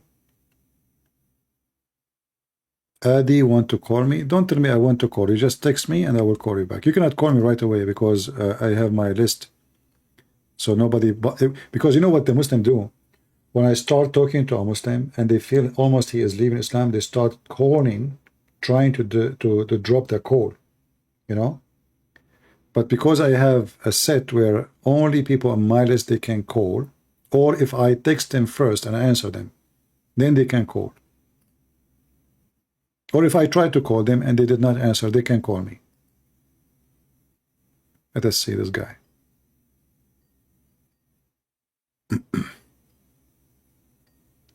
We are calling him again.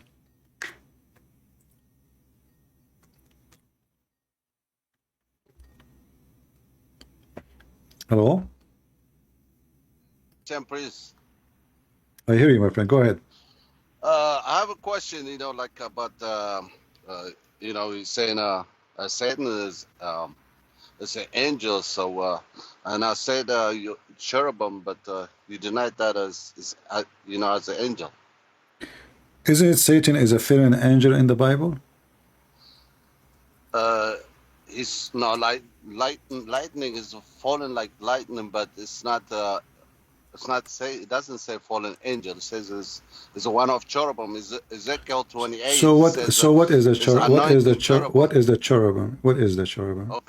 Okay, cherubim is like with the four face and with the wings. We don't care about the look, my friend. Okay, listen. Yeah, but who is he? What his nature?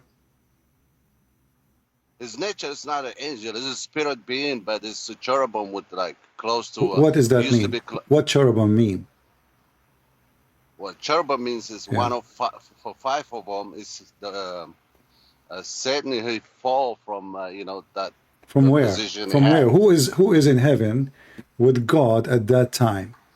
If there is a human, if there is anything except God and his angels. All the angels they call the Son of God, but those cherubim and seraphim are different creatures. What the creatures they are? Where do you get this from? In the Bible. Where it says they are different creatures? Where is Ezekiel 28? Ezekiel 28 and Ezekiel and Isaiah 14. It doesn't say that they are different creatures. You know, this is your own imagination.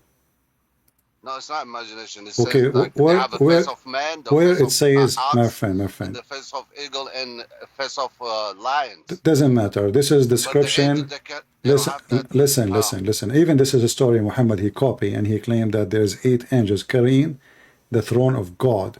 You know, he copied some description from there, from Ezekiel 28. But still, this is an angel he failed. He is so close to God, and he is a failure. This is why. But in the New Testament, did it say that he can transform to the light of angel, or actually the New Testament says that he is a light, right? Why? No, it doesn't say light, but he transformed. Transformed to light. Why? Okay, how he transformed to light? So that's making him a light, appear to you as a light. So even he have such an ability because he have a power, an astonishing power of an angel. This is not let us say an ability of someone is normal, and in the same time in the heaven there is none except God and the angels. There's nobody. They have names because of the rank or the way let's say the job they do, but all are angels. See. Yeah. So like if you go and read, you will see that those names are given for a reason, but not because they are different kind, but they are, like, let us say, to clarify what is their job. As an example, even when you call, like, as an example, Michael, Gabriel, all, even the name of the prophet, like Ezekiel, there is no names in the Bible. There's a statement of the job. Well, I don't know. It's Yeah, even the name of the Messiah is not a name. It's not a name. It's describe what he will do. Even the word. Mashiach is the anointing one. Even That's why I'm saying Satan was it's anointed not. cherubim. It's not. You know? It's not a name. It's not a name. Anointed cherubim of, Okay, it's not a name. It's not a name. It's description. Even when God, he says, when Musa says to him, okay, what I will tell my people, who are you? We translate it and we say, okay, he said, Yahweh, right? Yahweh. Yeah, I am. But this is not really, this is not a name, you know? This is how you recognize God. I am who I am, which means the one is exists by himself, but it's not a name. Same as the Messiah is not a name. Same as Jesus is not a name. Same as Ezekiel is not a name. Same as Israel is not a name. What about another question I have? This, you know, Israel or Jacob, he had 12 sons, right? Those 12 sons are the tribe, right? You know, if Israel, and the 10 of the north and the 2 of the south, the Jew and the son of Judas and. You know, before you ask the question, let me tell you, I don't really care for those details, because those details is not really important for me. I'm not saying don't study it and research it, but I find that those details will not help me in anything in my mission. For me, I don't even really need to know the names of the children of Jacob, even the names of Noah children's. Why? Because there's no names there, and they are a story. If you go to Genesis 5 as an example, it's giving you a list of names. Is that correct? Yes. But if you go check, you will see that none of them is a name. This will be interesting for me, not the names. Otherwise, I never met those guys, and I don't, really care what happened to them. We care for our salvation today, not what they did, except to learn about the history of the man with God. However, if you read the names in Genesis 5, you will find that all names presenting to us something very important, that a man will come down and his death will bring comfort to mankind. So even the names of the children of Adam, they are not names.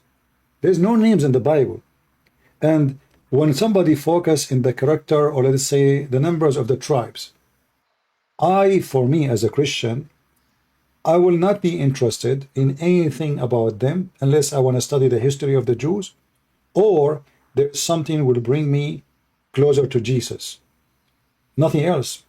As an example, when somebody come to you, if you remember when Jesus said to the Jews, what you say of a Christ? They said what? They said he is the son of David. Correct? Yes. But isn't it in the New Testament, it says clearly that Jesus, by birth, he is from David? Yes, he is. Okay, but you will see, Christ. But you see Christ. He don't agree. He said, well, if he is the son of David, then how David called him God in his spirit? Correct? Yes. Okay, so now we as a Christian, we read the Bible and we go by names. So Jesus, son of Mary, Mary, son of etc., etc., etc., etc., and here we go, we are up to David, so Jesus is the son of David. But if we go by what Christ is saying, we will find that the birth of Jesus is way more important than David himself. For David himself, he called him God, yet Christ is not even born of Mary. Right? Yes. And this was the refutation for the Jews. So the Jews, they focus too much in what you were focusing, in the name of the tribes, and who is this guy? No. David is nobody. David is nobody. Me and you is nobody. For everyone who is name mentioned in the Old Testament or in the New Testament, is to prepare for the coming of the Messiah, and the Messiah came already. So I say to you the same as the Lord, he says to Martha, he says, Martha, Martha, you are busy with too many things, but the important is one. Yeah. Well, I mean, still, I'm not confessed. About those cherubim and seraphim and angel is It's up to you. detail if you read it. It's up to As you, the my angel, friend. like the son of God's, maybe No, but even the Son of God's, my friend. You see, there is a phrase in the Bible says, when the Son of God, they married with what? The Son? Do you remember? which one? In the Genesis? When it says there's a Son of God, they did what? They commit sin. They married and they socialized with what? With the human being. With the man of the seed of man. But this is about what? Yeah. This is not about angel having sex. Some people who they have a shallow understanding, they think that this is about angels, marrying or having. But how they got those giants? The giant my friend. The giants they are human. They are not. They are human like us. There's people who they are tall. There's people they are short. Until now, in the geography. But the Bible says they took wives. They saw they were beautiful. They took wives. This is symbolic. This is symbolic. This is symbolic of sin, because we cannot mix with the pagan. So the Son of Gods are the good men who they believe in God, who they go and marry pagan women, and then they associate with them, and this is what happened to the Jews. But even in Daniel too, like a dream, that dream in the bottom, that is a dream. Yeah, the dream, but it says they're going to mingle with the seed of man. And this is what they did. Those are not angels, my friend. Angels, they don't. Isn't it Jesus? He said, he and she, they will not get married. They will be the same as angels. So angels confirm in the Bible they don't have sex and they don't get married. So when you read the Bible, don't take one phrase.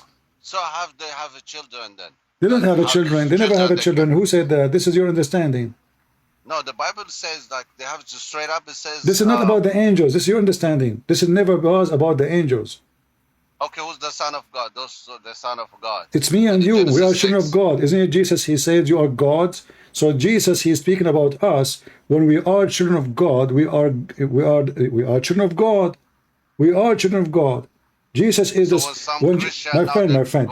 When you sleep with the one non-born in the spirit, if they have a children, it's going to be giants. Is that what you're trying to say? No. This is What do you do with giant? What does have to do with you marry someone is big. Your child will be half between you and him. If you are 2 meters tall and your wife she is 4 foot, your son will be between you. You mix with them. So the size have nothing to do. What are you talking about? So are you saying to me that the angel he have sex with the women and then they have a tall son? No, I mean because they can transform to the. No, my friend. They can take a physical being if this is true, then those ones those ones they should have wings too. Their sons, I mean, if I have sex with a woman, 50% from me at least, and 50% from her. So if I have 600 wings, well, at least you will get one wing coming in your back. So I advise you not to understand the Bible in a literal way, because the Bible is a book of spirituality. There is some places where the Bible is speaking literally, and there's a lot of places is speaking about metaphorically. What some people they do, they take what is metaphorical to be literal, and they take what is literal to be metaphorical when they want. But this is not really what happened, because all of us, we knew that angels, when we say angels, you see, you don't marry a donkey to a dog. If a dog marry a donkey, can they have babies? Not since I know there's not such things. Okay, so how angels, how they are angels, and then they are marrying with human. They are not the same kind. We cannot have any fruit from this thing. So this is all is a misunderstanding. And if you decide to understand it this way, this is your business. But this is not what the Bible says. But you said, okay, one more. They said after like Noah flood too, they did the same thing. right? What That's what it Lut? says. What Lut? After those, the son of God, like when they did this, you know, and when he destroyed the flood, Yeah. because there was a sin, they're mingling with themselves with the human, and they said even after Noah, even they continues these things. My friend, did God and two angels, they came to Abraham in the form of men? Yes. Okay, so if they came in the form of men, does not make them men. Yeah, but those Sodomites, if you remember too, I Abraham, know, but I'm saying to you, when those angel appears, those people in the Sodom if and they Gomorrah, if they they try to have, if they they will appear, try to sex with them, you no, know, they did not. because they have They did experience not with the angel appear. sex. They did not appear as angels. You know, they did not appear as angels. Did they came with wings, flying? No, with no wind, just they appear as a human. Okay, That's so why, like, okay, so those they are people are seeking. recognized So because they they are, have my friend. experience, You see, maybe. they are seeking a human. They are not seeking angels. Those are pagan. They don't believe in angels. So they are people who don't believe in the God of Abraham. So this is why they are seeking men. This guy, he got guest. They like them. They wanna have sex with them. Pervert. So this is not about angels. This is about seeking sex with men. What they saw is men, and they are after men. They are not after angels. All right?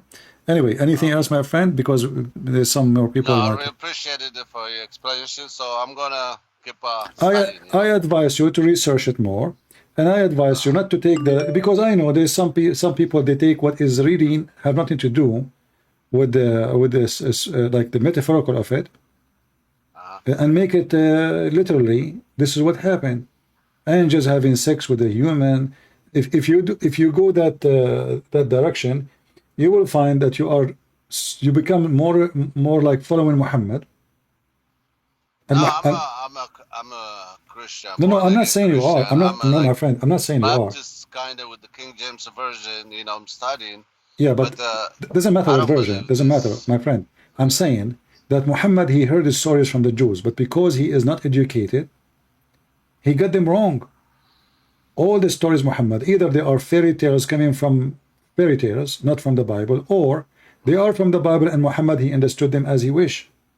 As an example, the story of the angels who came to Lut in the Quran. How did he notice that they are not a human like us? They don't eat food. He put food in the front of them. They refuse to eat food, but they are perfectly men. All these stories Muhammad, he got them from the Jews.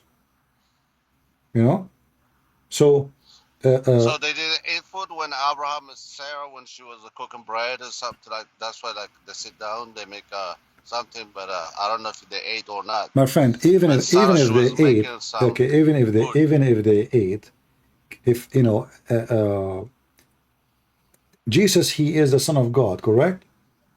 Yes. Did he eat? Yes. So he ate drinks. Yes. So that changed nothing. So the nature, let us say the nature of such a being will not change because he just ate. This is about their ability. So the ability is to be like to go to the to heaven, to the sky. Their ability to be invisible.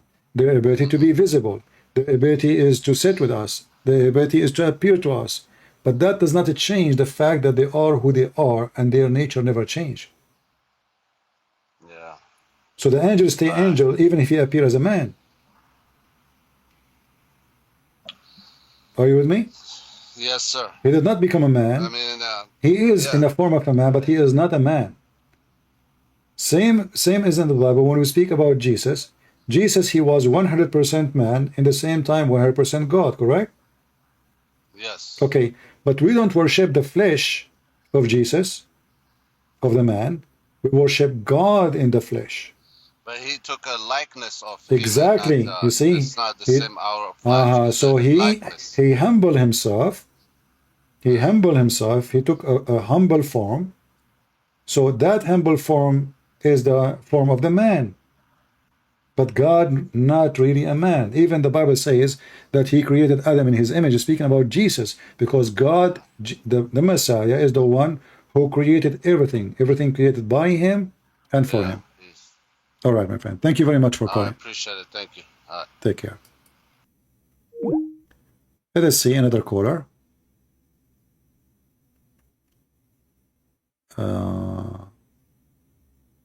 Somebody want to correct me about the Catholic. Go ahead. Give me a second. Hello? Man, I cannot stand Can up. you hear me? I stayed here for a long. Hello? I stayed on the chair for a long time. I tried to stand up. It hurt. Hello? Hello, can you hear me? Sorry. Hello? Hello. Yes, my friend. You said you want to correct me about the Catholic. What do you want to correct me?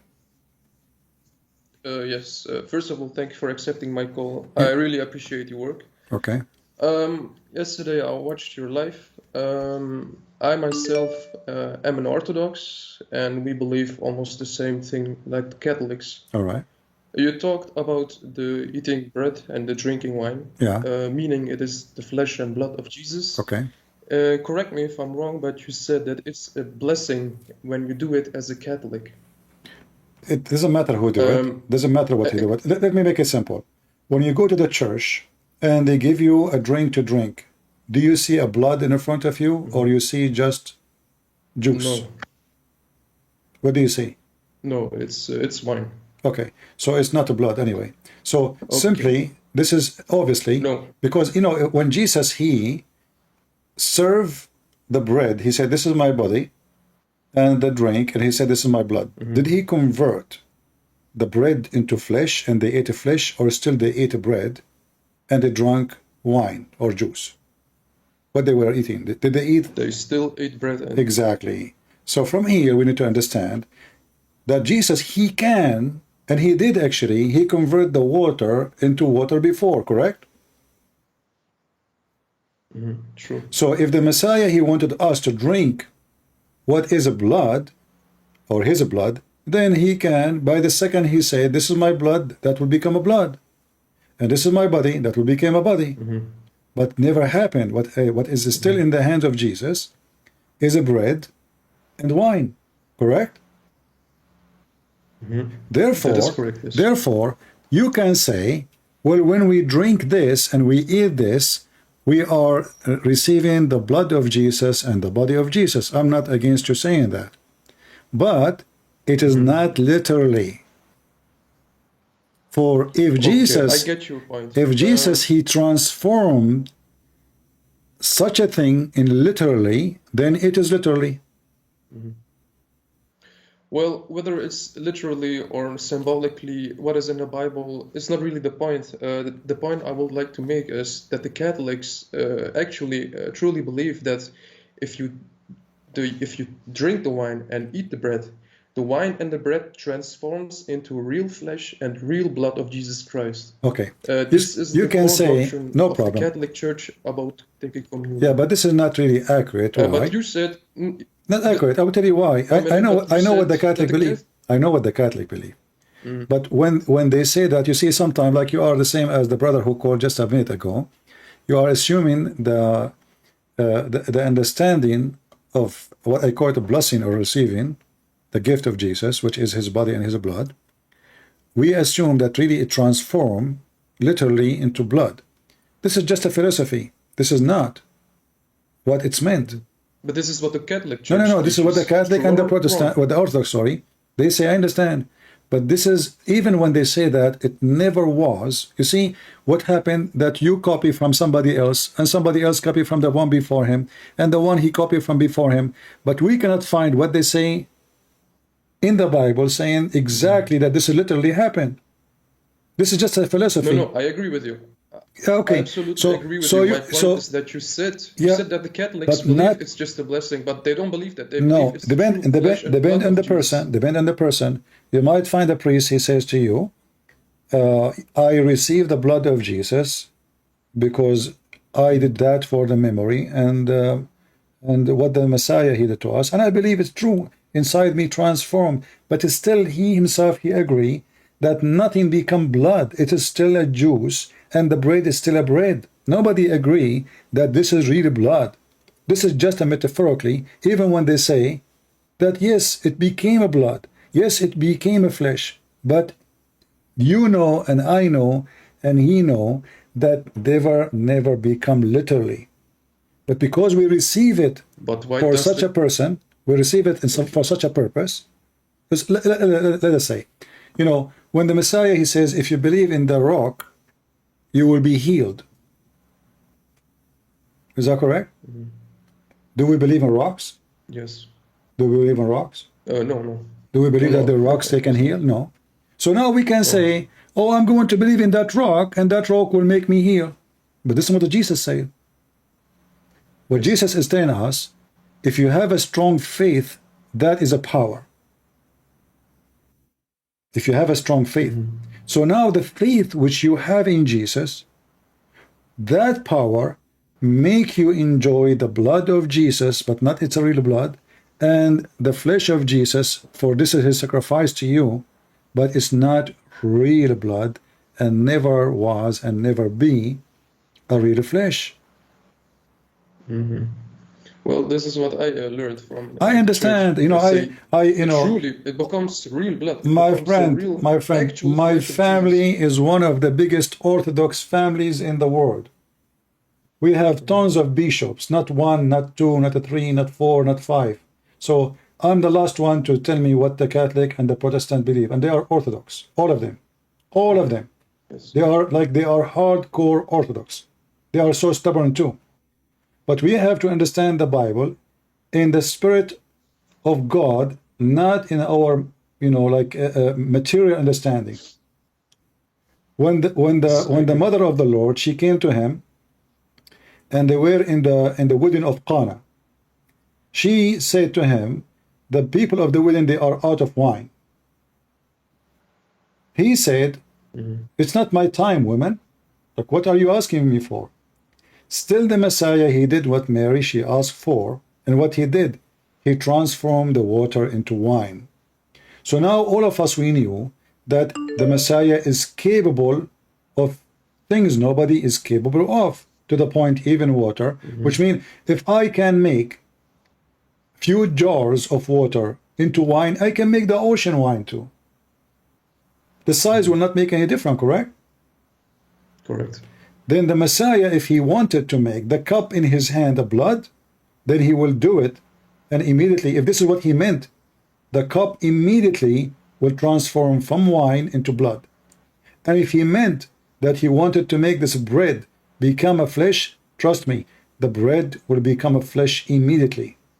But this is not what happened. And this is why I say to you that even if you say as a Catholic or Orthodox, and this is how you understand it in literally, I say this is not really true. You know, I can take it literally only as I receive the gift of the Messiah, his body and his blood, as a gift for salvation, but not literally. And I did not either drink blood, and I did not eat the flesh. Okay. Yeah, and you don't have to agree with me. I mean, you can still, you see, we as a Christians, we are saved by believing in the Messiah. Those details will not make too much different. But the reason for me, I like to think about it deeply. I don't just listen to a priest.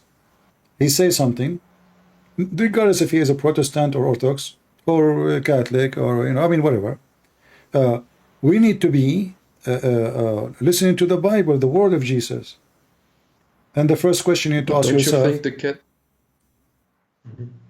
if Jesus did not mean this, because if Jesus, he meant that to be blood and flesh, then the drink and the bread will be turned immediately to a blood and flesh. And then we can say, oh, okay, this is what, but you notice that the Messiah, he said, do this to remember me, right? You do remember, you know, to remember what I did. Yes, do this in remembrance of me. But this is mean, this is what goes for all generations to come after. And if the Messiah, he meant it to say that this is my blood literally and my flesh literally, then trust me, even if the priest himself, he is serving bread, the bread will turn into flesh, because this is the power and the command of Jesus, no matter what time. So even if 10,000 years after, if Jesus command that anyone who do that in his memory, that bread will become flesh and that wine will become blood, trust me, is going to happen today, even though it is 2,000 years after. For his command So is can eternal. I ask you? All right. Can I ask you this question? So, would you argue that the Catholics and Orthodox have been doing the communion wrong for almost 2,000 years? Like, don't they have like the real doctrine preserved since from the beginning? Why they are doing it wrong? I don't understand. Well, where did they learn this doctrine from, that it becomes true blood and true flesh? It must have started somewhere, No, right? it starts from the Bible. Jesus, he said, no, Jesus, he said. You see, I'm not saying that this is wrong. I'm saying that if you take it literally, this is your wrong understanding, but not the communion is wrong. The communion is not wrong. The church fathers are wrong? What? So would you argue that the church fathers, the early church fathers, were wrong on this point? I don't really, I go only by what Jesus said. I don't really go by what somebody, because a church, a priest, a bishop, a patriarch, he is a person like me. For us, what justify an action is what Jesus said, not what a patriarch say. Correct? Okay. If you can show me where Jesus he made the blood, then I would say, okay, it's blood. If you can show me where Jesus he said, I get your point. It became the bread became a flesh, then I would say it's a flesh. I go only by what the Messiah said, nothing else. Nothing. I follow no man but the Messiah. No man. I get your point. Yeah. And don't listen to me. Don't follow me. Do you think that I'm nobody? You follow the Messiah. Never take what I say. Go and search it, study it, very good, and then you come to the conclusion. And you think, if in your conclusion you think, oh, Christian Prince here is wrong, well, we can be wrong. Why not? I mean, we are. I'm not claiming to be the one who understands the Messiah better than you. All what I'm saying, I read carefully, I go deep in the words, and I don't make an assumption. People make assumption, and their assumption, it can be wrong, it can be right.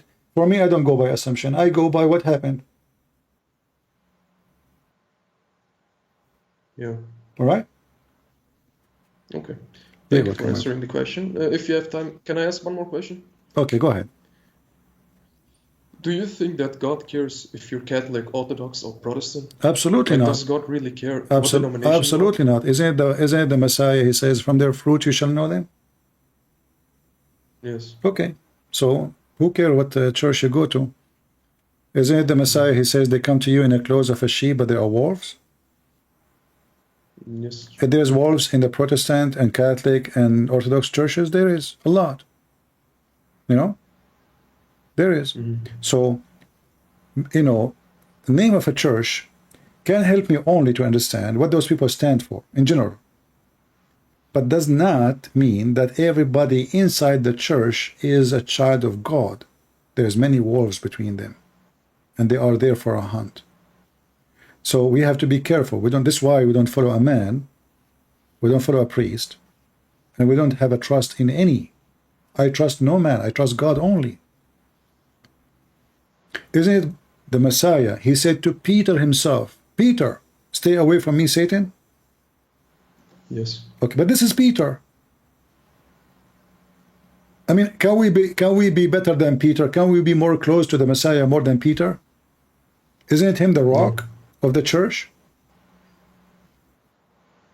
Yet Peter, he did say something to the point made the Messiah so upset, and he said to him, stay away from me, Satan. So all of us as a human, we have a moment where we are acting like Satan or speaking like Satan,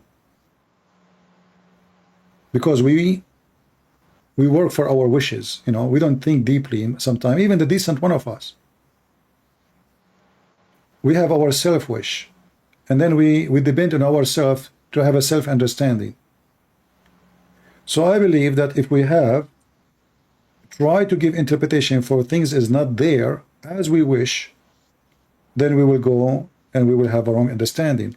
I will go only by what the Messiah say, not what somebody else trying to explain it as he wish.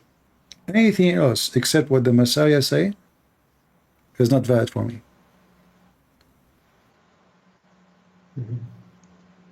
All right. Okay. And that's why here you've noticed that we don't. If somebody he says he's a Catholic, especially if there's no point of it, or Protestant Orthodox, I block him. Because why I want to know who you are. I mean, what you are telling me? Are you trying to divide us? Yeah, I don't like this thing. Like, yeah, we're I'm Christian. a Catholic, you're wrong. No, there's nobody. I don't like that. My friend, there's nobody is wrong as long he believe in the Messiah, and he decide to do the fruit of the Messiah. You are wrong if you are a person who is a Christian by name, and you are attached to a sign, not to Jesus. Like if you say you are so proud to be Catholic, but you aren't so proud to be, Christian. Our Lord never called us those names. We are Christians. The first name was given to us as a Christian, and I cannot find, me myself, a better name than a Christian. That's why I call my Christian Prince. Why? Because if there is a better name for me to describe myself except the name belong to the Messiah, Christ himself. So I advise all the Christians, never say you are Protestant, never say you are Orthodox, never say you are a Catholic, say I'm Christian. For this is the most honorable name a human being, male or female, can ever have. Christian. Yes. Nothing else. Absolutely. All right, my friend. That is true. Okay. Thank you. Thank you for everything calling. you do, and may God bless you. May the Lord bless you too. Thank you. No problem. Thank you. All right, let us see another call.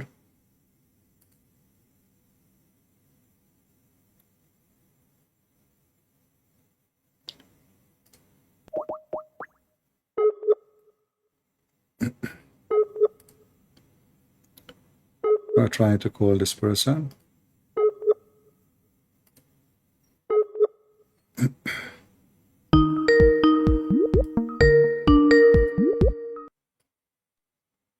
Hello? Hello. Can you hear me? Yes, my friend, you are live on air. Go ahead.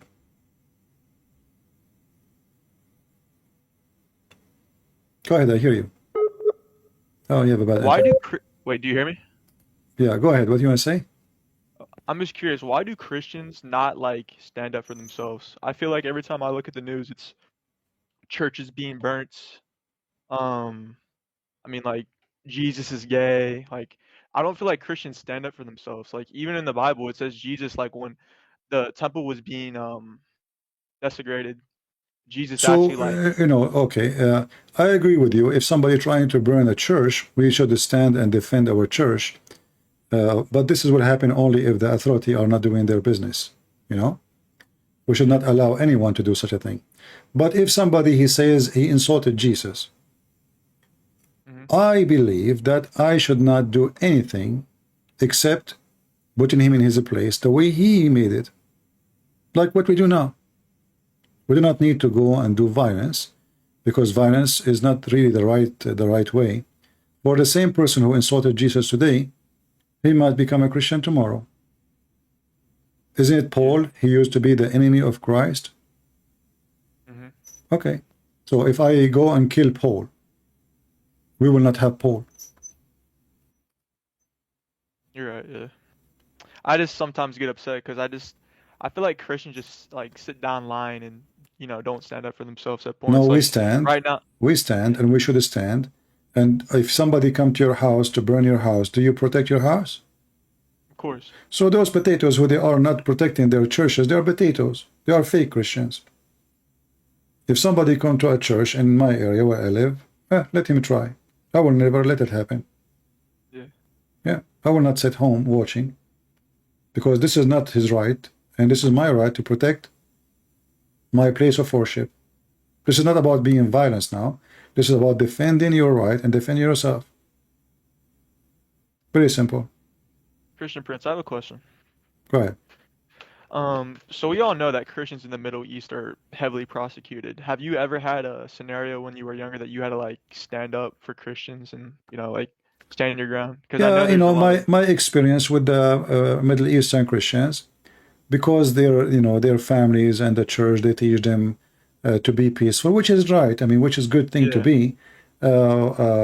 I always find myself in trouble because I defend them. I never have actually, I mentioned before that I was fired from school many times, but none of them, it was because of me. It's just because I defend them, I stand for them. Wherever they discriminate them, let it go. I don't let it go.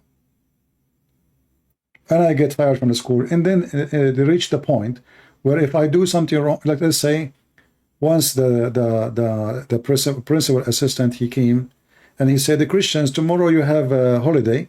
The day after, if you don't come, I will teach you how to behave. He's threatening us. If we take one more holiday, he will punish us. So I stood and I said, I spoke to the Christian. I say, Christians, if any one of you come Monday, you will deal with me. And in Monday, I'm not saying I approve that, but this is what I did. In Monday, I came back in the front of the school, and I have some heavy-duty things in my hand. And any Christian he want to go inside the school, I kick him out. And the teacher was there. When I stood there in the classroom, I said, Christians, anyone who come in Monday, he will deal with me. The principal assistant, he said, listen, I'm not talking to you. You don't come on Monday yourself. You see how coward he is? Yeah. And I said, I'm not talking to you too. I'm talking to them. So Monday, I came very early in the morning to be sure no Christian would enter the school. And he was watching like a potato, did not even dare to say anything. Did not allow any Christian to get in. Even the one who was crying says, they will fire me. My mom, she will be upset. I said, I don't care about what your mom, she say. Just tell her this guy, he did not let me get in. Yeah. Anyway, my friend, thank you very much for calling. Yeah, I appreciate it, man. God bless. You're welcome.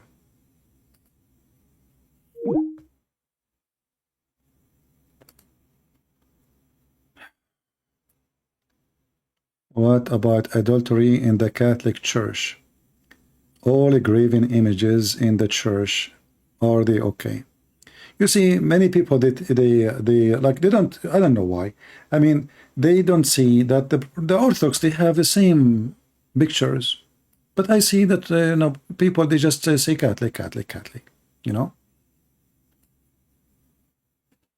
I don't agree with any images for the purpose of worship, because the Bible is so clear.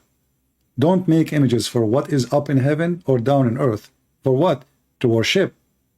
So if you make an image of Mary, no problem. If you make an image of Jesus, no problem. If you make an image of Paul, etc., no problem. But we should not ever worship images. So if somebody start worshiping images, he is committing sin. However, even those who they are doing wrong by having those images, they are not doing it because they are bad and ugly and evil, but because they love the Messiah. So if the Lord will forgive me for all the great sin I did, he will not forgive me for a sin I did because I love him. This is my own opinion. Otherwise, I don't agree with all those images. Actually, I like the mosaic because the mosaic was a great way to preserve the Bible. Stories is preserved almost 2,000 years ago. We have a story as a piece of art on the wall or in the floor, preserving what happened to Jesus or what happened with any of the disciples.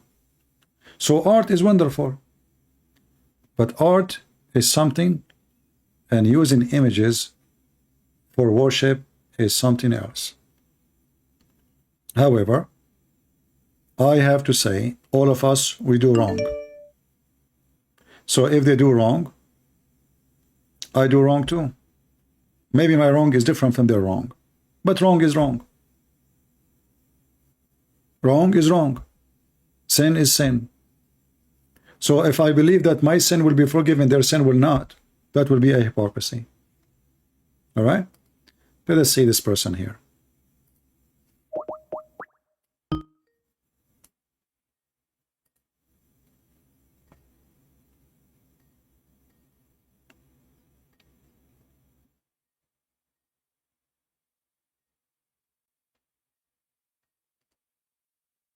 Hello?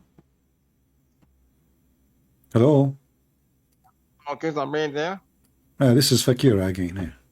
Stupid. Lord have mercy. Somebody saying, if you love me, you keep my commandment. But who said that those who have arts in the church, they think they are not keeping the commandment? Because if you discuss with them, they will show you that Solomon, when he built the temple, etc., there's angels, there's images, there is. Trust me, they have their answers for you. The Orthodox are not a bunch of fools who do not know the Bible. They have a very deep. You see, my knowledge is really shallow compared to what you see in the library of the Orthodox Church. Still, they have images because they can show you, according to their understanding, the proof of it. Why it is not under what God he said, don't make images. But for me, I believe there's no need for it. Do I need an image of Jesus to believe in Jesus? Isn't it the Messiah, he says, bless the one who believed he did not see? Is that correct? The one who did not see and he believed, he is blessed more than the one he saw and he believed. So I do not need images. Same time, we don't even have the images of those people. We are just, it's an imaginary image of how Paul looked like and how even angels how look like. It's just an imaginary. So as I said, if it is for the purpose of telling a story and art, no problem. If we start worshipping the images, this is nothing but paganism. As simple as that.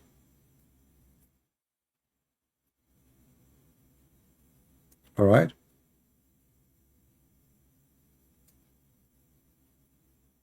Those are not images. I don't know what are you talking about. Images is images. We know what image mean. Any drone made by man is an image. Do you have a picture of printed of Mary? She took a selfie and you know. Even did Jesus himself, he says, print images for me? Did he say that? If you can show me a verse, I will go and print an image for him. Another question saying, what about praying to Mary then? My friend, this is your wrong understanding. The Catholic, they don't pray to Mary. That is false. You see, what makes me really upset from the Christians, that we go and listen to somebody, he is trying to insult and attack the Catholic. I am not a Catholic. I don't, there's many things they say, I don't agree with it. But I don't like somebody, he lie about them. And this is not a Christian act. We can agree, disagree about anything. But don't lie about me, and don't lie about you, and don't lie about someone else just because you don't agree with them. You see, when I speak about Islam, I don't lie about Muhammad, what he did. I show what Muhammad did, what Muhammad said. But what people do, especially some priests from both churches or other churches, they are devilish. They are the same as Muhammad. What about praying to Mary? Where you can show me that the Catholic, they pray to Mary? They don't. They ask Mary to pray for them. They say, Mary, pray for us.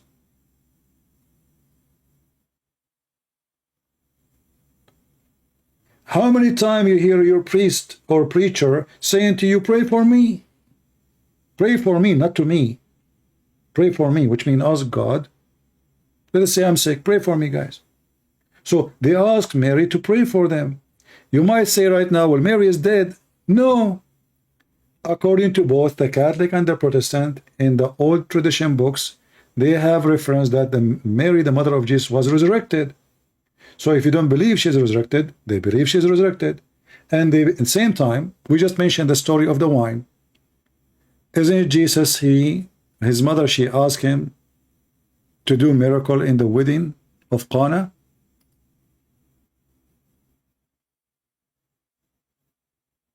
Yes, she did. Isn't it Jesus? He said, it's not my time yet. Yes, he said. But did Jesus say what Mary she asked for? Yes, he did. So both Catholic and Orthodox, they say, well, if Mary she asked Jesus to do something, it's not his time to do yet. That means Mary, she can ask Jesus to do something for us.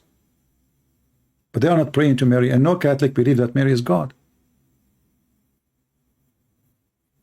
Correct? The Catholic and the Orthodox, they believe the same as the Protestant, God the Father, God the Son, God the Holy Spirit. So don't fool yourself. Nobody worship Mary. It's a lie. Whoever says to you the Catholic worship Mary, he is a scumbag. For this is absolutely a big fat lie. I have no respect for a person, by the way, who says such a thing. If they do, I will say they do. You know me, I don't sugarcoat to anybody. I don't. And then if you go and read the rosary, you will see this is what the angels they say to Mary. Blessed to you, Mary. You are blessed between all the people. This is what the angels they say to Mary. This is literally words in the Bible. Blessed are you, Mary. And let us ask ourselves a very simple question. I mean, if there is any honorable person in this earth more than Mary, there's nobody. Not Peter, not Paul, not me, not you. She is the most honorable person ever. They believe that Mary is the Queen of Heaven. So what? She is the Queen of Heaven. I believe she is the Queen of all the world. Why not? She is the mother of Jesus. If there is more queen, more important than Mary? If there is. So, you know, people, they come with silly argument, and simply all the argument is trying to put them down. Like the Catholic, they say, Mary, the mother of God, but she is. Isn't Jesus your God? I mean, people are silly. So you call her mother of God or you don't call her Mary, still she is the mother of Jesus, and Jesus is God.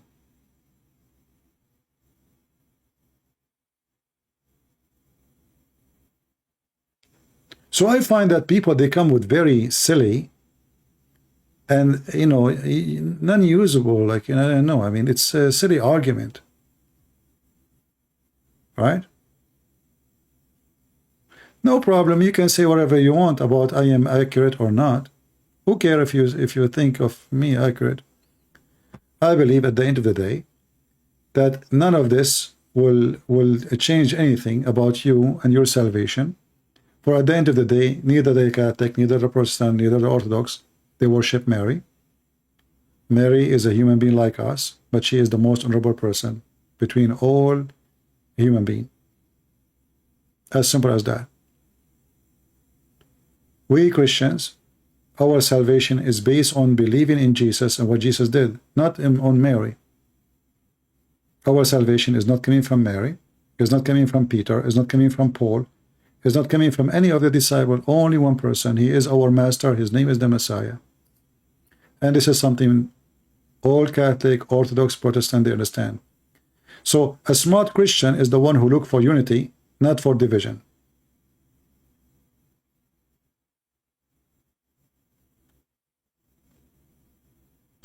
My friend, the one who's saying, I heard the Catholic praying to Mary, you are stupid.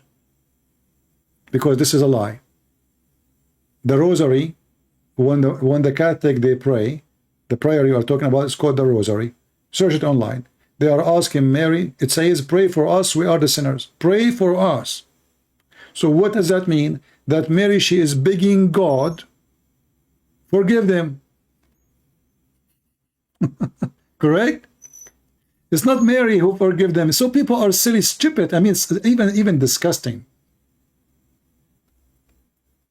Pray for us, we are the sinners. This is what the Catholic they say. So they are asking Mary to go in her knee next to them and beg for forgiveness for them.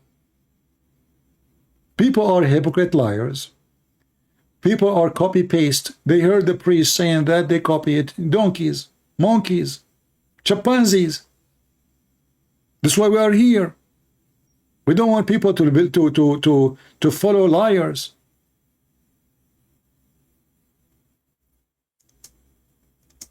I mean, the prayer is there.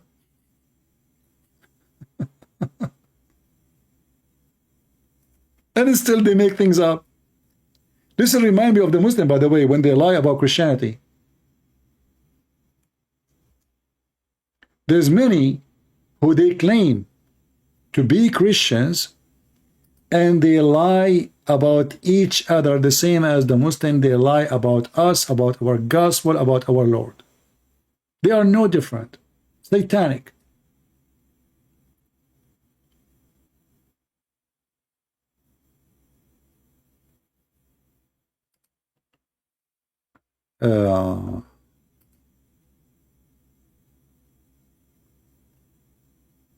Anyway, people in heaven, they can pray for us. I believe anyone who is alive can pray for us. Why not? Why not? You know, when the Messiah was resurrected, isn't it the Bible says that there's thousands of saints, they were resurrected? Okay. If my brother in Christ, who is me and you, and he is not a saint, he can pray for me, why a saint he cannot? And he's alive.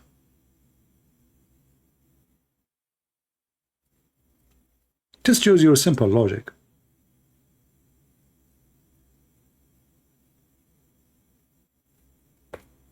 Always fight anyone, oppose anyone who try to divide the Christians.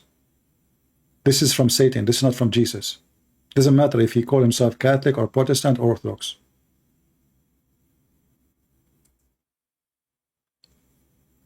In fact, the Quran say clearly about the plan of Islam.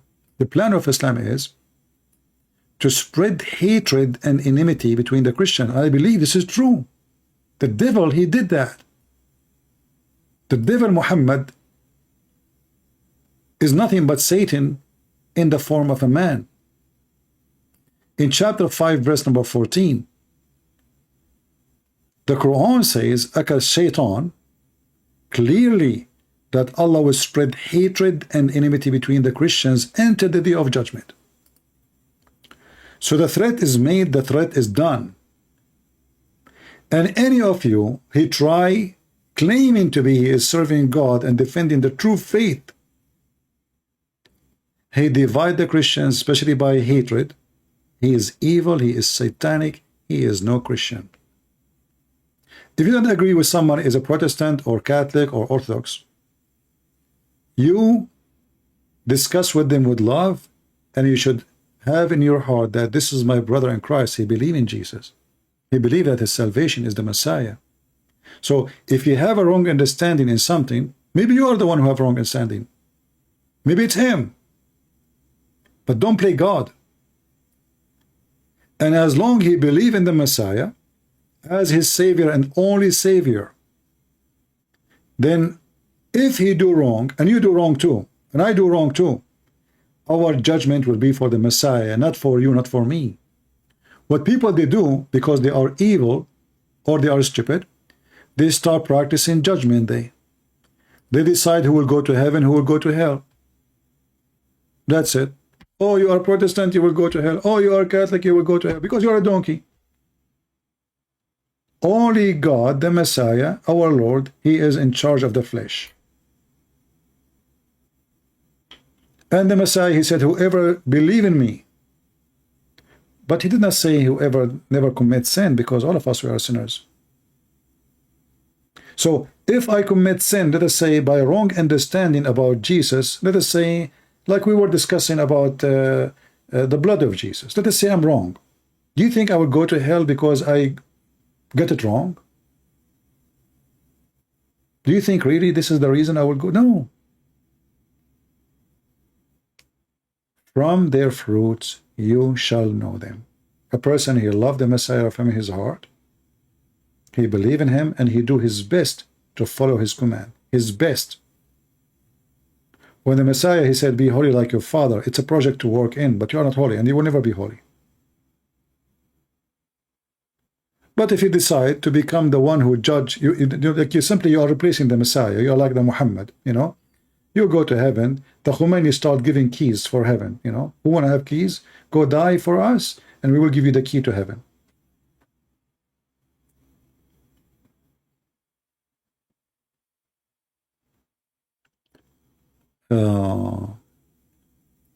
Anyway.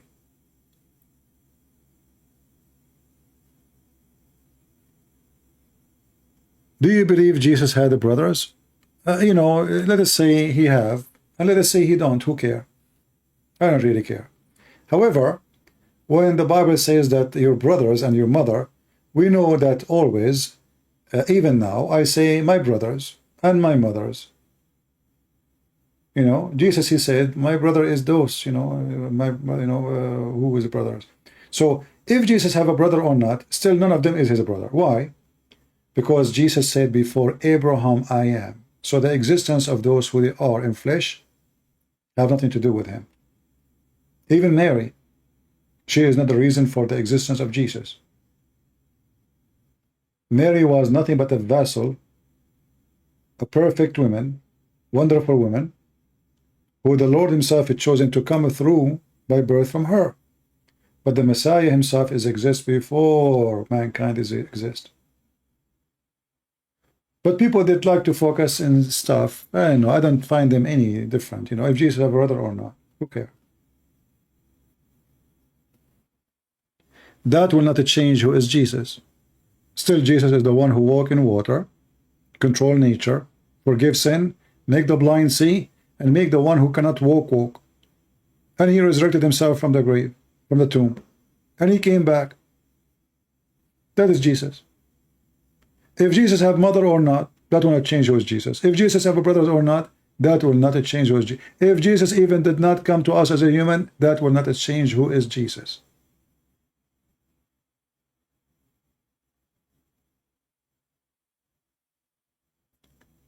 If you decide to attach your Lord to a certain image in your mind, that is a mistake. For this is the Lord who nobody can comprehend with his power and his ability. He is above all images. He is above all description, and there is no name actually can describe him.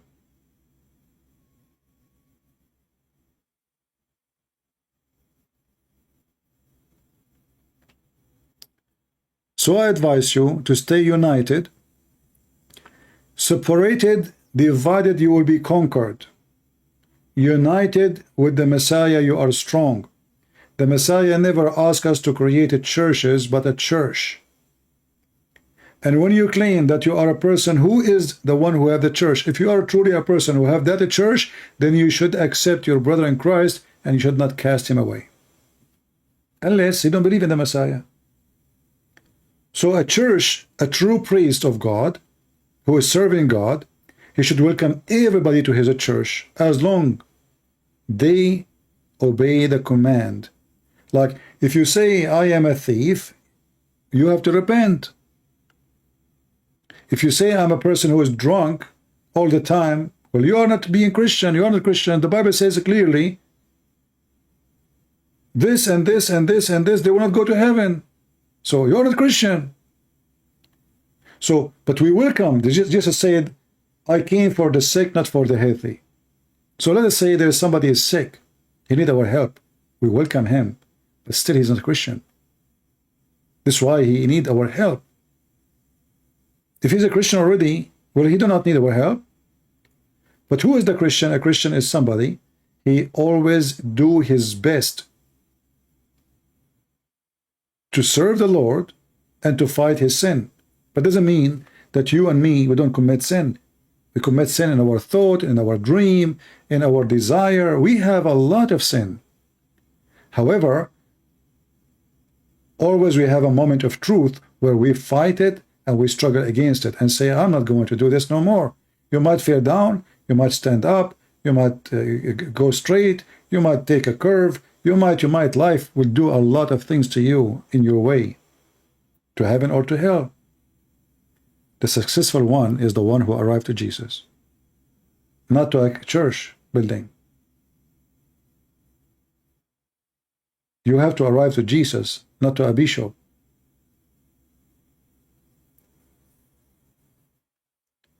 So I advise you all, if you want to be beloved by the Messiah, don't divide our churches. The simple question you ask yourself, do you think the Messiah will be happy to see us divided, fighting over silly stuff? When a woman, she committed prostitution, did the Messiah forgive her and say to her, do sin no more? I don't judge you. Go and sin no more. Prostitution.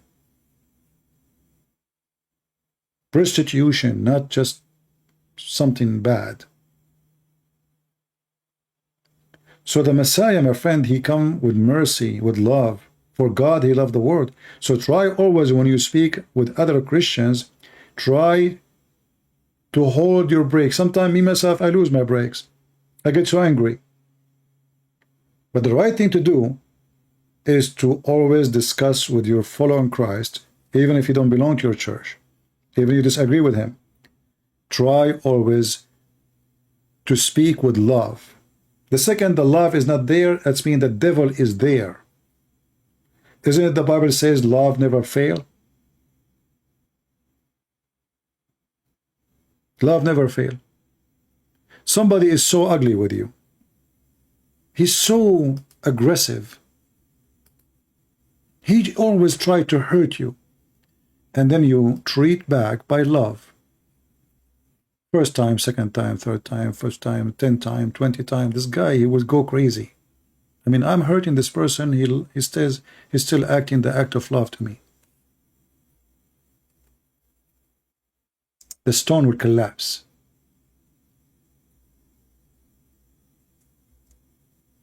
You know the drop of water?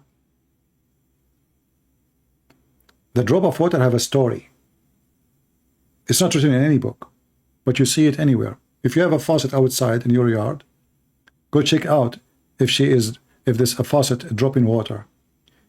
If the faucet is dropping water for long, you will see that your tiles have holes in it.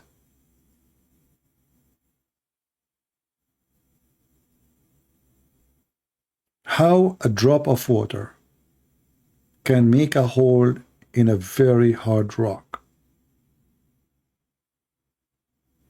That is mission impossible.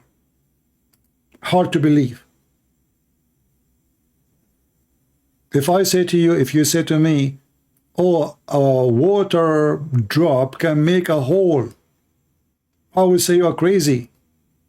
I would say this is stupid. But it's true.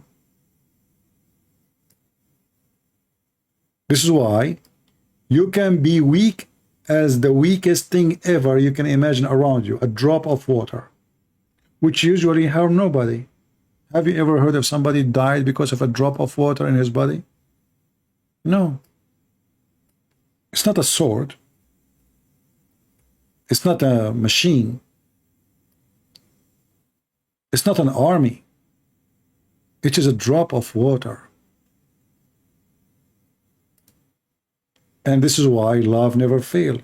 Love is consistent drop of water. Never changed, never collapsed. It keep coming.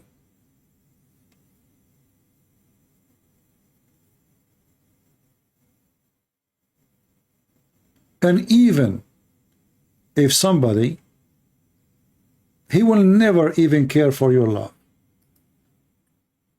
In the worst scenario, love never fail with you. Let's say this person, he don't even care what you're saying. Are you a Christian or are you making fun of you? Love you have in your heart is a victory for you. Even if they are laughing at you. Or you have peace nobody have. You have a state of mind nobody have. You see, when those people, you see those blonde white people, don't take it bad when I say white people, but this is what happened. You see a lot of white people going to the guru, you know, the guru. Yoga, they are doing yoga. What they are seeking? They are empty inside. Why they are empty? Because they have no love. They go and do yoga, and yoga teach them how to be hypocrite and how to be self-worship. Because now you focus on yourself. This is your worship. This is your new religion.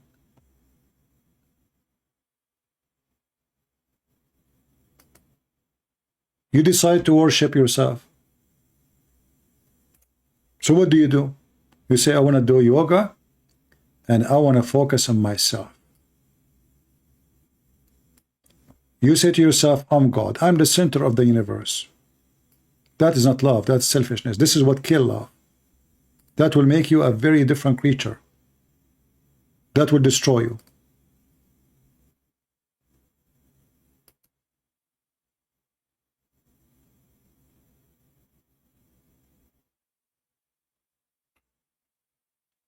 Love is not about loving yourself.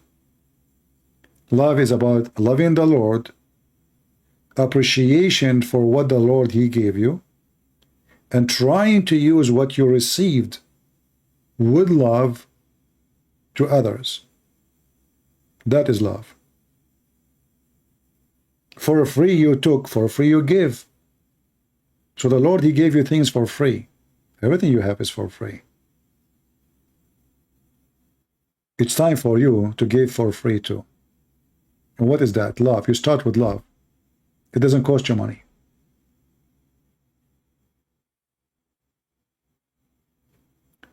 What do you think about kissing images? I don't think it is the right thing to do, but I understand people, they do it because, you know, a human being is a weak person. Their weak nature, you know, like they need God in front of them, you know. So some, they think that image is, you know, like doing the job. So I understand the weakness, but absolutely it's wrong.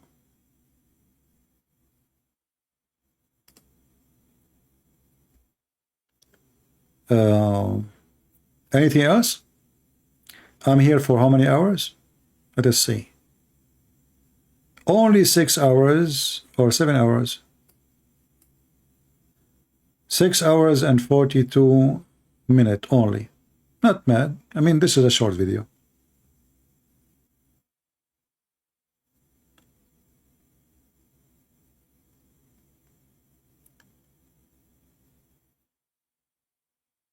I advise you, and I say to you, as a person, you know, I love you all.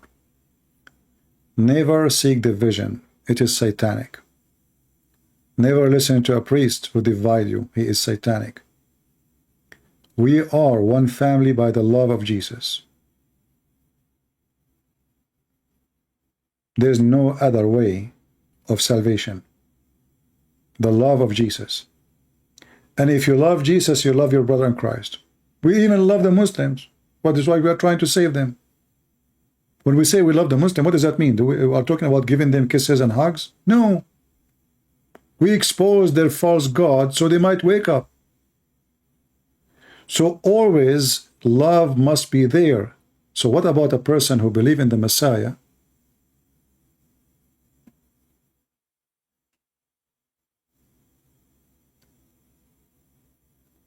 And he is truthful in his heart, even if he kisses images. So, I mean, you do fornication, you expect God to forgive you. And now you are saying to me, a person who kisses an image, he will not be forgiven. But we know that he kissed it because he believed that he will believe in God, the true God. He don't worship the image. You know it's an image. So don't play God and don't decide yourself who will go to heaven, who's not. If we will go to hell because we commit sin, all of us, we will go to hell. If this is the case, because all of us, we commit sin. And don't think your sin is better than their sin. All right? Don't ever think or assume that your sin is better than their sin. You are the good guy. You are the good guy. Don't ever think this way. I will never think about myself in such a way too. How many people they become Christians? I go, I stay many hours losing my voice. My back is hurt from sitting all those hours. I try to stand up, my knee is hurting, really, honestly. Very badly hurt. It's not easy to sit all those hours. But can I say I'm a good person? What make me good? My sin or my good deeds? No human being is good, not in the front of God. So never be proud and think of yourself highly and someone else down, especially if the person who worshiped the Messiah and he believed that he is the only salvation. Your sin is not better than his sin, trust me. And sin is sin. You know, Adam, he disobeyed God and he ate from the tree. That's it. He did not kill. He did not fornicate. He did not, he just ate from the tree. What the Bible says about that? The wage of sin is what? Is death. Do we remember? The wage of sin is death. So even if it is maybe a fruit he took, right? It's still death. Still the same. What is death is disobeying God. Doesn't matter what you disobey God with.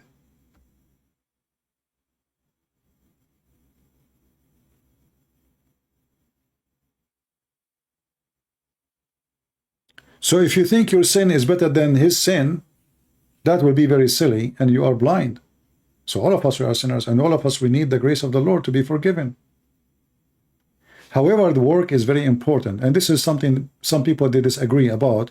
Like Protestant, they say we are saved by the grace only. Catholic, they say we are saved by grace and work. I believe both of them they are true, because at the end of the day we are saved by the grace of God only. However, the Bible says faith without work is a dead faith, which means I'm not going to be saved because I did work, but if I'm a truthful Christian, then my work should come with my faith. Otherwise, my faith is false. Right? Imagine you are a Christian, but there's a person laying in the front of your house. It's snowing outside, and you pray to Jesus to give him food. What kind of a Christian you are? This is what Christianity is about. You know, you pray to Jesus to feed him. What about you feed him? So Christianity is not, sometimes actually I see many comments, they make me upset. Like, we pray to Andrew Tate. What do you want to pray to Andrew Tate? What do you mean pray to Andrew Tate? Why you want to pray for him? It's not the prayer who will make Andrew Tate's different person. It's not. We believe that prayer is powerful, but work. Even the Messiah, he did work. The Messiah, he make mud, he put it on the eye of the blind man. He did not say, let me ask the Father. I do not need to do anything. Even the Messiah, he did work. He said, I work and my Father work too. Even the Father work. What many Christians, they want to do, they want to accomplish things by prayer, not by working. They want to go to the exam in school and pass the exam without studying. How? We pray to Jesus. That's it. I will pass. That is silly.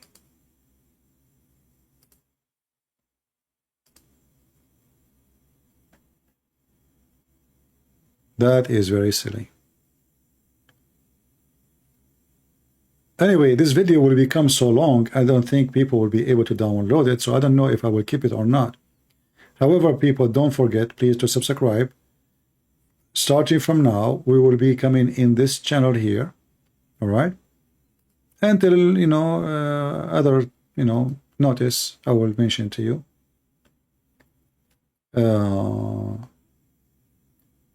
And we will see. Anything else before we finish for today? You are a great teacher. My friend, there is no teacher except the Messiah. Nobody is our teacher. Never take a man as your teacher. I know you don't mean it in the way, but I find it offending to praise me, for I am nobody. You see, I get upset when people, they say, you know, thank you, Christian Prince, in the comment. I say something important about what we showed you. I don't want people to say, thank you, God bless you, Christian Prince. Say something. You know, we spoke for 6 hours. Do you have something to say about the 6 hours we said? I find it very offending when people just start praising a man. No man deserves to be praised. Doesn't matter how good his work.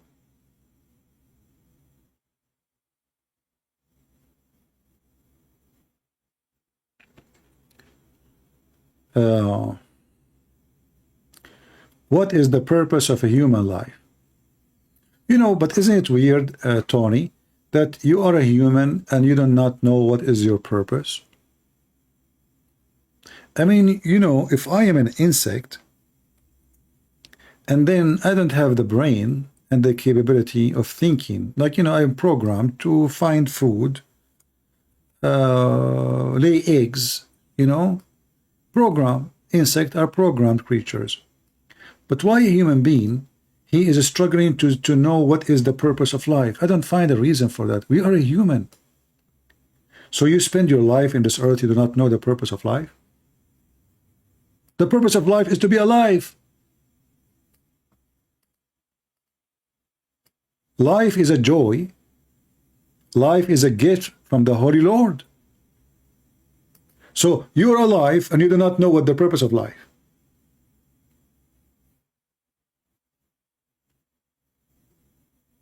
Life is a joy. Life is a gift from God. Life is a glory from God. Death is a penalty. So the purpose of life, that God, he gave you the opportunity to enjoy something you as dust you cannot even imagine.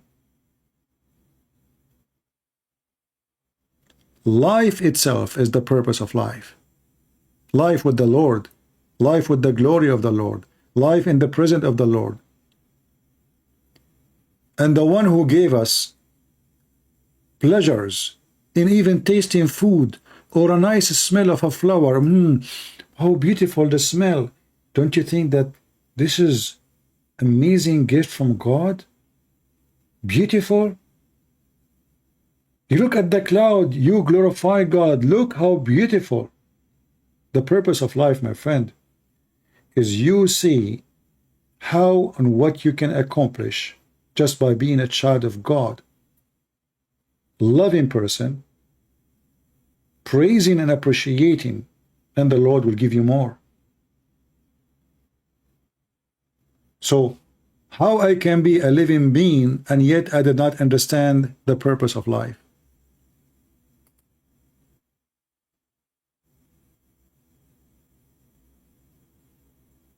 Why? I'm not thinking? I'm not capable of thinking?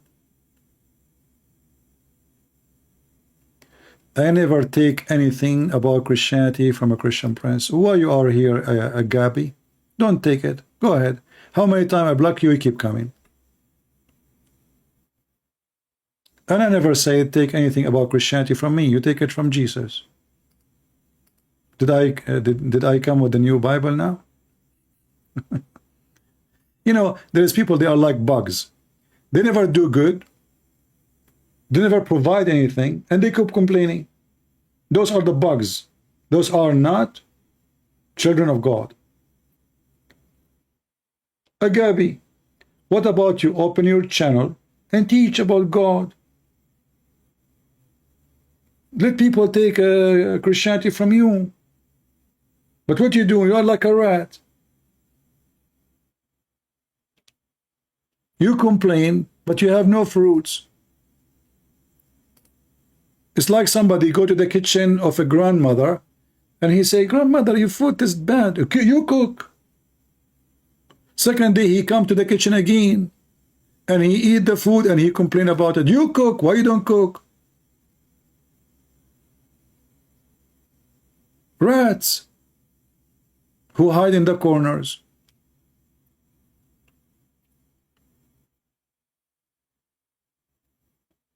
Is it okay to follow the links Sheikh Omad posting? What do you mean okay? The one that says support?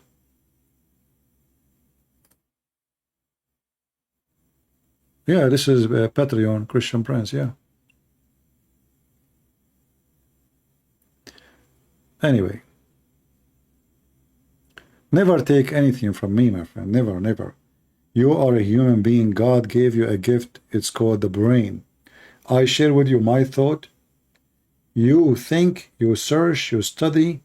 If you think I'm wrong, don't take it. If you think I'm right, add to it. Be smarter than me.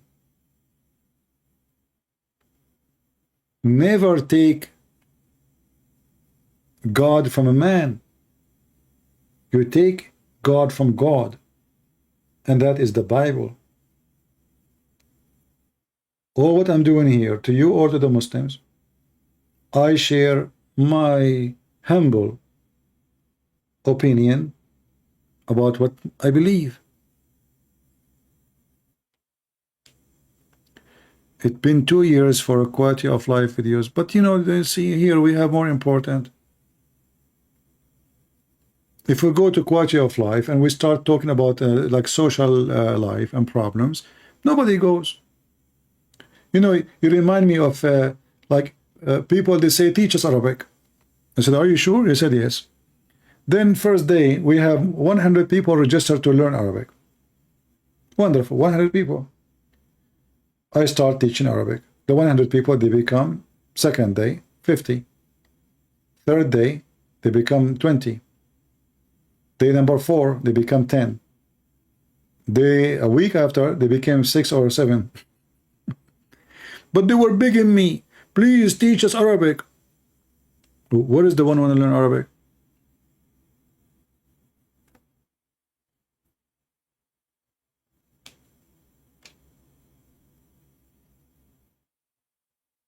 The second we started seriously teaching the class, nobody showed up. And I have my Arabic page to teach Arabic is there. You can even go and learn, by the way. Arab for Christ. For free. You can learn how to write and read Arabic, if you are sincere to learn, in a few weeks.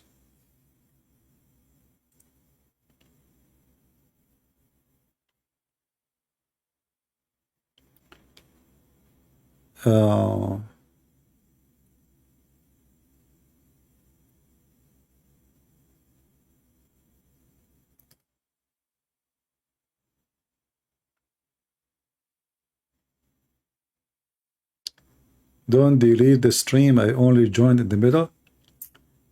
Okay, I will delete only the first middle. I mean, the second, I will delete only the second part.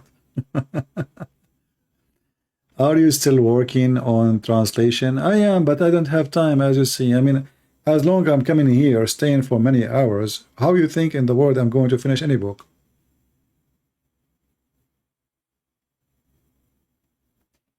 Right?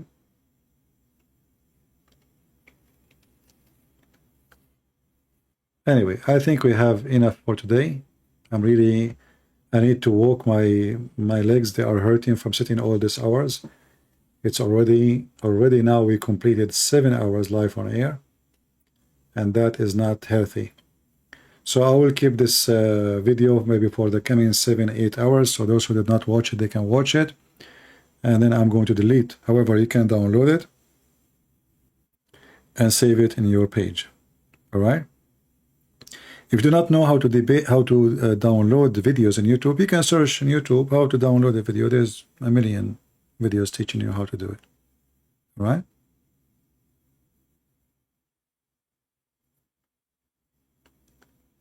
All the Arabic Bibles using the word Allah, this is false translation, because simply Arabic Bible is nothing but translation, and this is a false translation. We don't care for such a thing. This is wrong, this is false. I never worship Allah. Allah is Satan. You know, and when somebody argue, like as a Muslim, he says to you, well, the Arabic Christian, they use the word Allah because they are under the occupation of Muslims for 1400 years. This is why you will not find anyone who is out of the border where Muslim control using the word Allah. Never. Only where the Muslims occupy, they use the word Allah. And we have a very clear, none of them is good to, there is a translation, I forgot to, by who, I think they took the word Allah totally. However, I have a good idea for you. You can download the Bible as Microsoft Word. Many websites, they offer you that. And then you can choose in Microsoft Word the word Allah and replace it with the word Lord, Yahweh. Because most of the cases, either it is the word Lord, God, or in few locations it is Yahweh. Change it.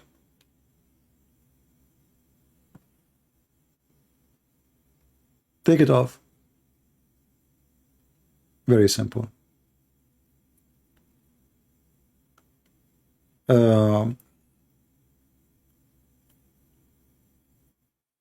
False translation is a false translation.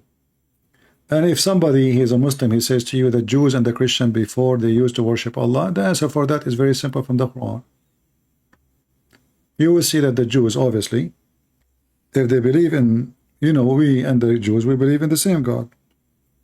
So if the Jews, they made fun of Allah, then obviously the Christian, they make fun of Allah too. In chapter 5, verse number 64, you will see that the Jews making fun of Allah. So obviously the Muslim, they lie when they say that the Jews and the Christians always they used to worship Allah. If they worship Allah, they will not make fun of Allah. As you see, this is Quran. This is not weak hadith. Chapter 5, verse number 64. They did not say the hand of God, they said the hand of Allah is tied up, which means God can't do nothing. Making fun of him. He cannot do a miracle, he cannot give Muhammad anything. Alright? And that is a clear proof that none of the Jews, neither the Christians, they believe in such a fake, false God, Satan. And by the way, even if the Muslim, they change the name of their God and his name is not Allah. Let us say they change the name and they call him the Messiah. Still, he is not our God. Islam is not a fake cult because of a name. No. What if Muhammad, he did not mention Allah? He mentioned, you know, what God says to Moses. What if he say God, his name is Elohim? It's still not the same. I will give you an example. The Mormon and Jehovah's Witnesses, they use words as we use. But we know, and you know, that none of them is a Christian. Correct? Does the Bible, Arabic Bible, use the word Isa? No. The Arabic Bible use the word Yeshua. Yeshua is the other versions because in the Aramaic, sometime in the language, the seen becomes sheen, sometime the sheen becomes seen. So Yeshua or Yeshua is the same. In Hebrew you say Yeshua, in Aramaic you say Yeshua. Anyway, I want to say thank you guys for being here, and later I will delete the video. If you want to download it, feel free. And don't forget to share with your friends that from now on we will be in this channel going live until further notice. This one have 1.9 thousand. Let me see the other one, how many we have in it. Because supposedly it was almost 1,000. Because I know YouTube, you know, like we'll reach 1,000, then YouTube take us down. Like a couple of thousands always. This is what they do.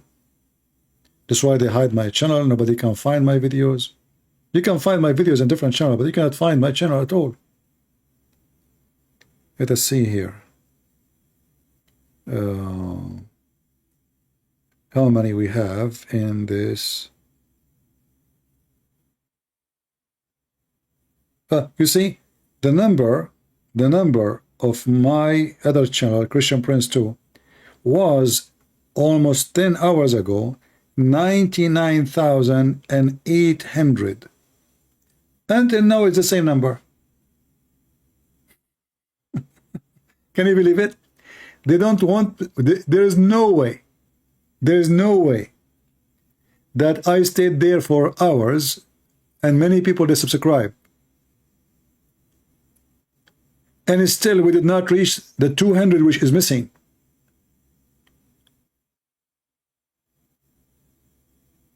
Obviously, YouTube is playing their dirty game as usual. Last week, this channel was 110,000. I look, it says 109,000. Why? I mean, how, did I see it wrong? No. I said maybe this is other channel. I don't. No, it's my channel.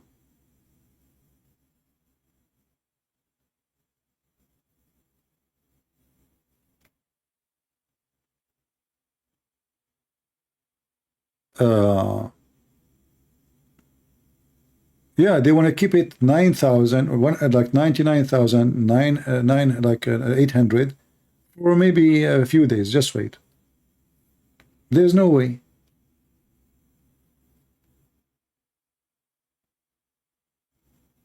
I know. This is why the Muslims in YouTube, they push their channel. Like, imagine, do you know why I cannot have advertising in my channel? Anyone knows? First, they said your channel is against our guideline. Then they come with second excuse. Your content is copied from somebody else. This is, I'm a Christian Prince. People copy my videos, not the opposite. And at that time, I would never play a video of anyone else. Just me talking. They claim that I am a Christian Prince copying the videos of a Christian Prince. Can you believe it? They are looking for any excuse to stop me from receiving any kind of support.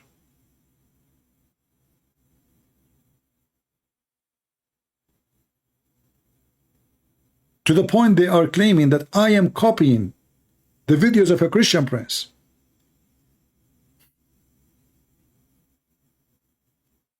So I am a Christian Prince who go live copying the videos of Christian Prince.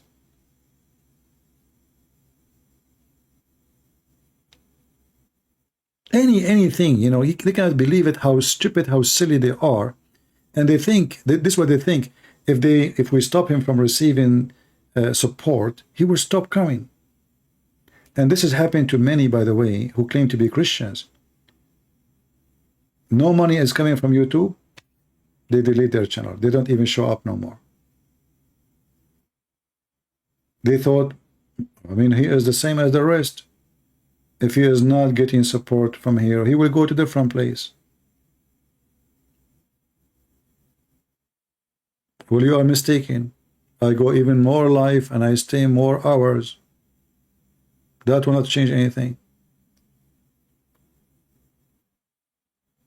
And you know, the funny is, even, you will see channels who they are copying my videos. They have 10, I mean, the video, I just go live and I have more than 100,000 subscribers, and then I get like 10,000 views.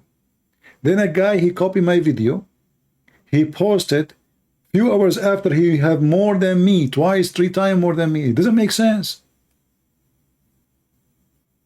Why? Because that channel is not shadow, is not hidden by them. My channel is the target. Otherwise, there's no way that somebody is copying my videos. He has way more views than me. Funny, isn't it? This will remind me, actually, talking about Christian Prince copying from Christian Prince. You know, once there was a gentleman. He wanted to help me to get a scholarship to do PhD. I thought about doing PhD, you know, in Islam, in the state here. So he told me, I told him I can't afford it. It's so expensive. You know, I mean, this is really expensive schools. There's no way for someone. He said, I will spoke to them. Anyway, so he gave me a phone number of somebody. He is a professor, and he is like, you know, he have a good position in the university. So I told him, I want to study, make a study about Islam. And then he said to me, well, I am not really, I mean, I am in charge of religious study, but to be honest with you, I'm not too much knowledgeable about the topic. Most of the things I learned if from somebody, his name is a Christian Prince in YouTube. By the way, you have a voice like him.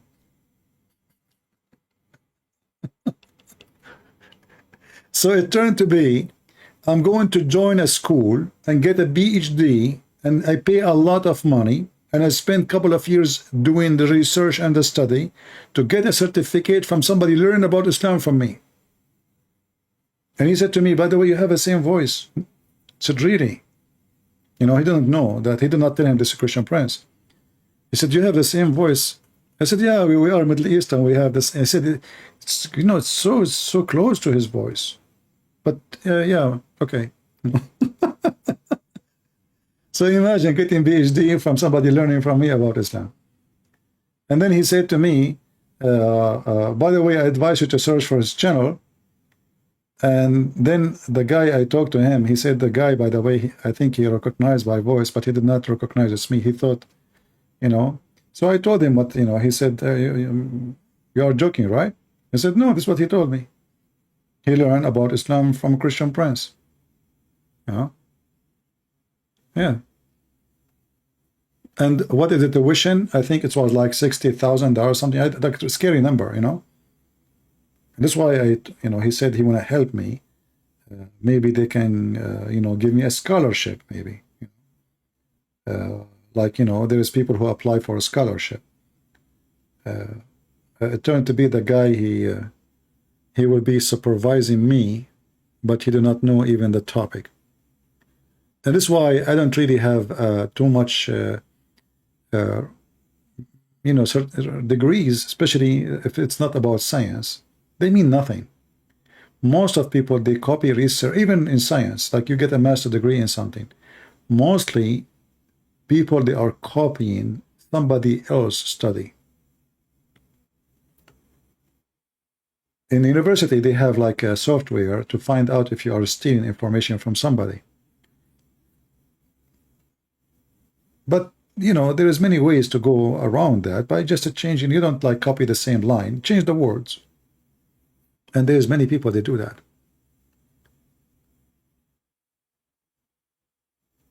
Let us help you. Give me PayPal. Well, I have Patreon. Is the same. Patreon, they have PayPal if you're interested. Anyway, guys, I want to say thank you for being here. I hope we have a good time. And I pray to the Lord that the Lord will make us more united as a Christians and will never bring division between us. Always remember one advice from me. When the division at home, there's no home.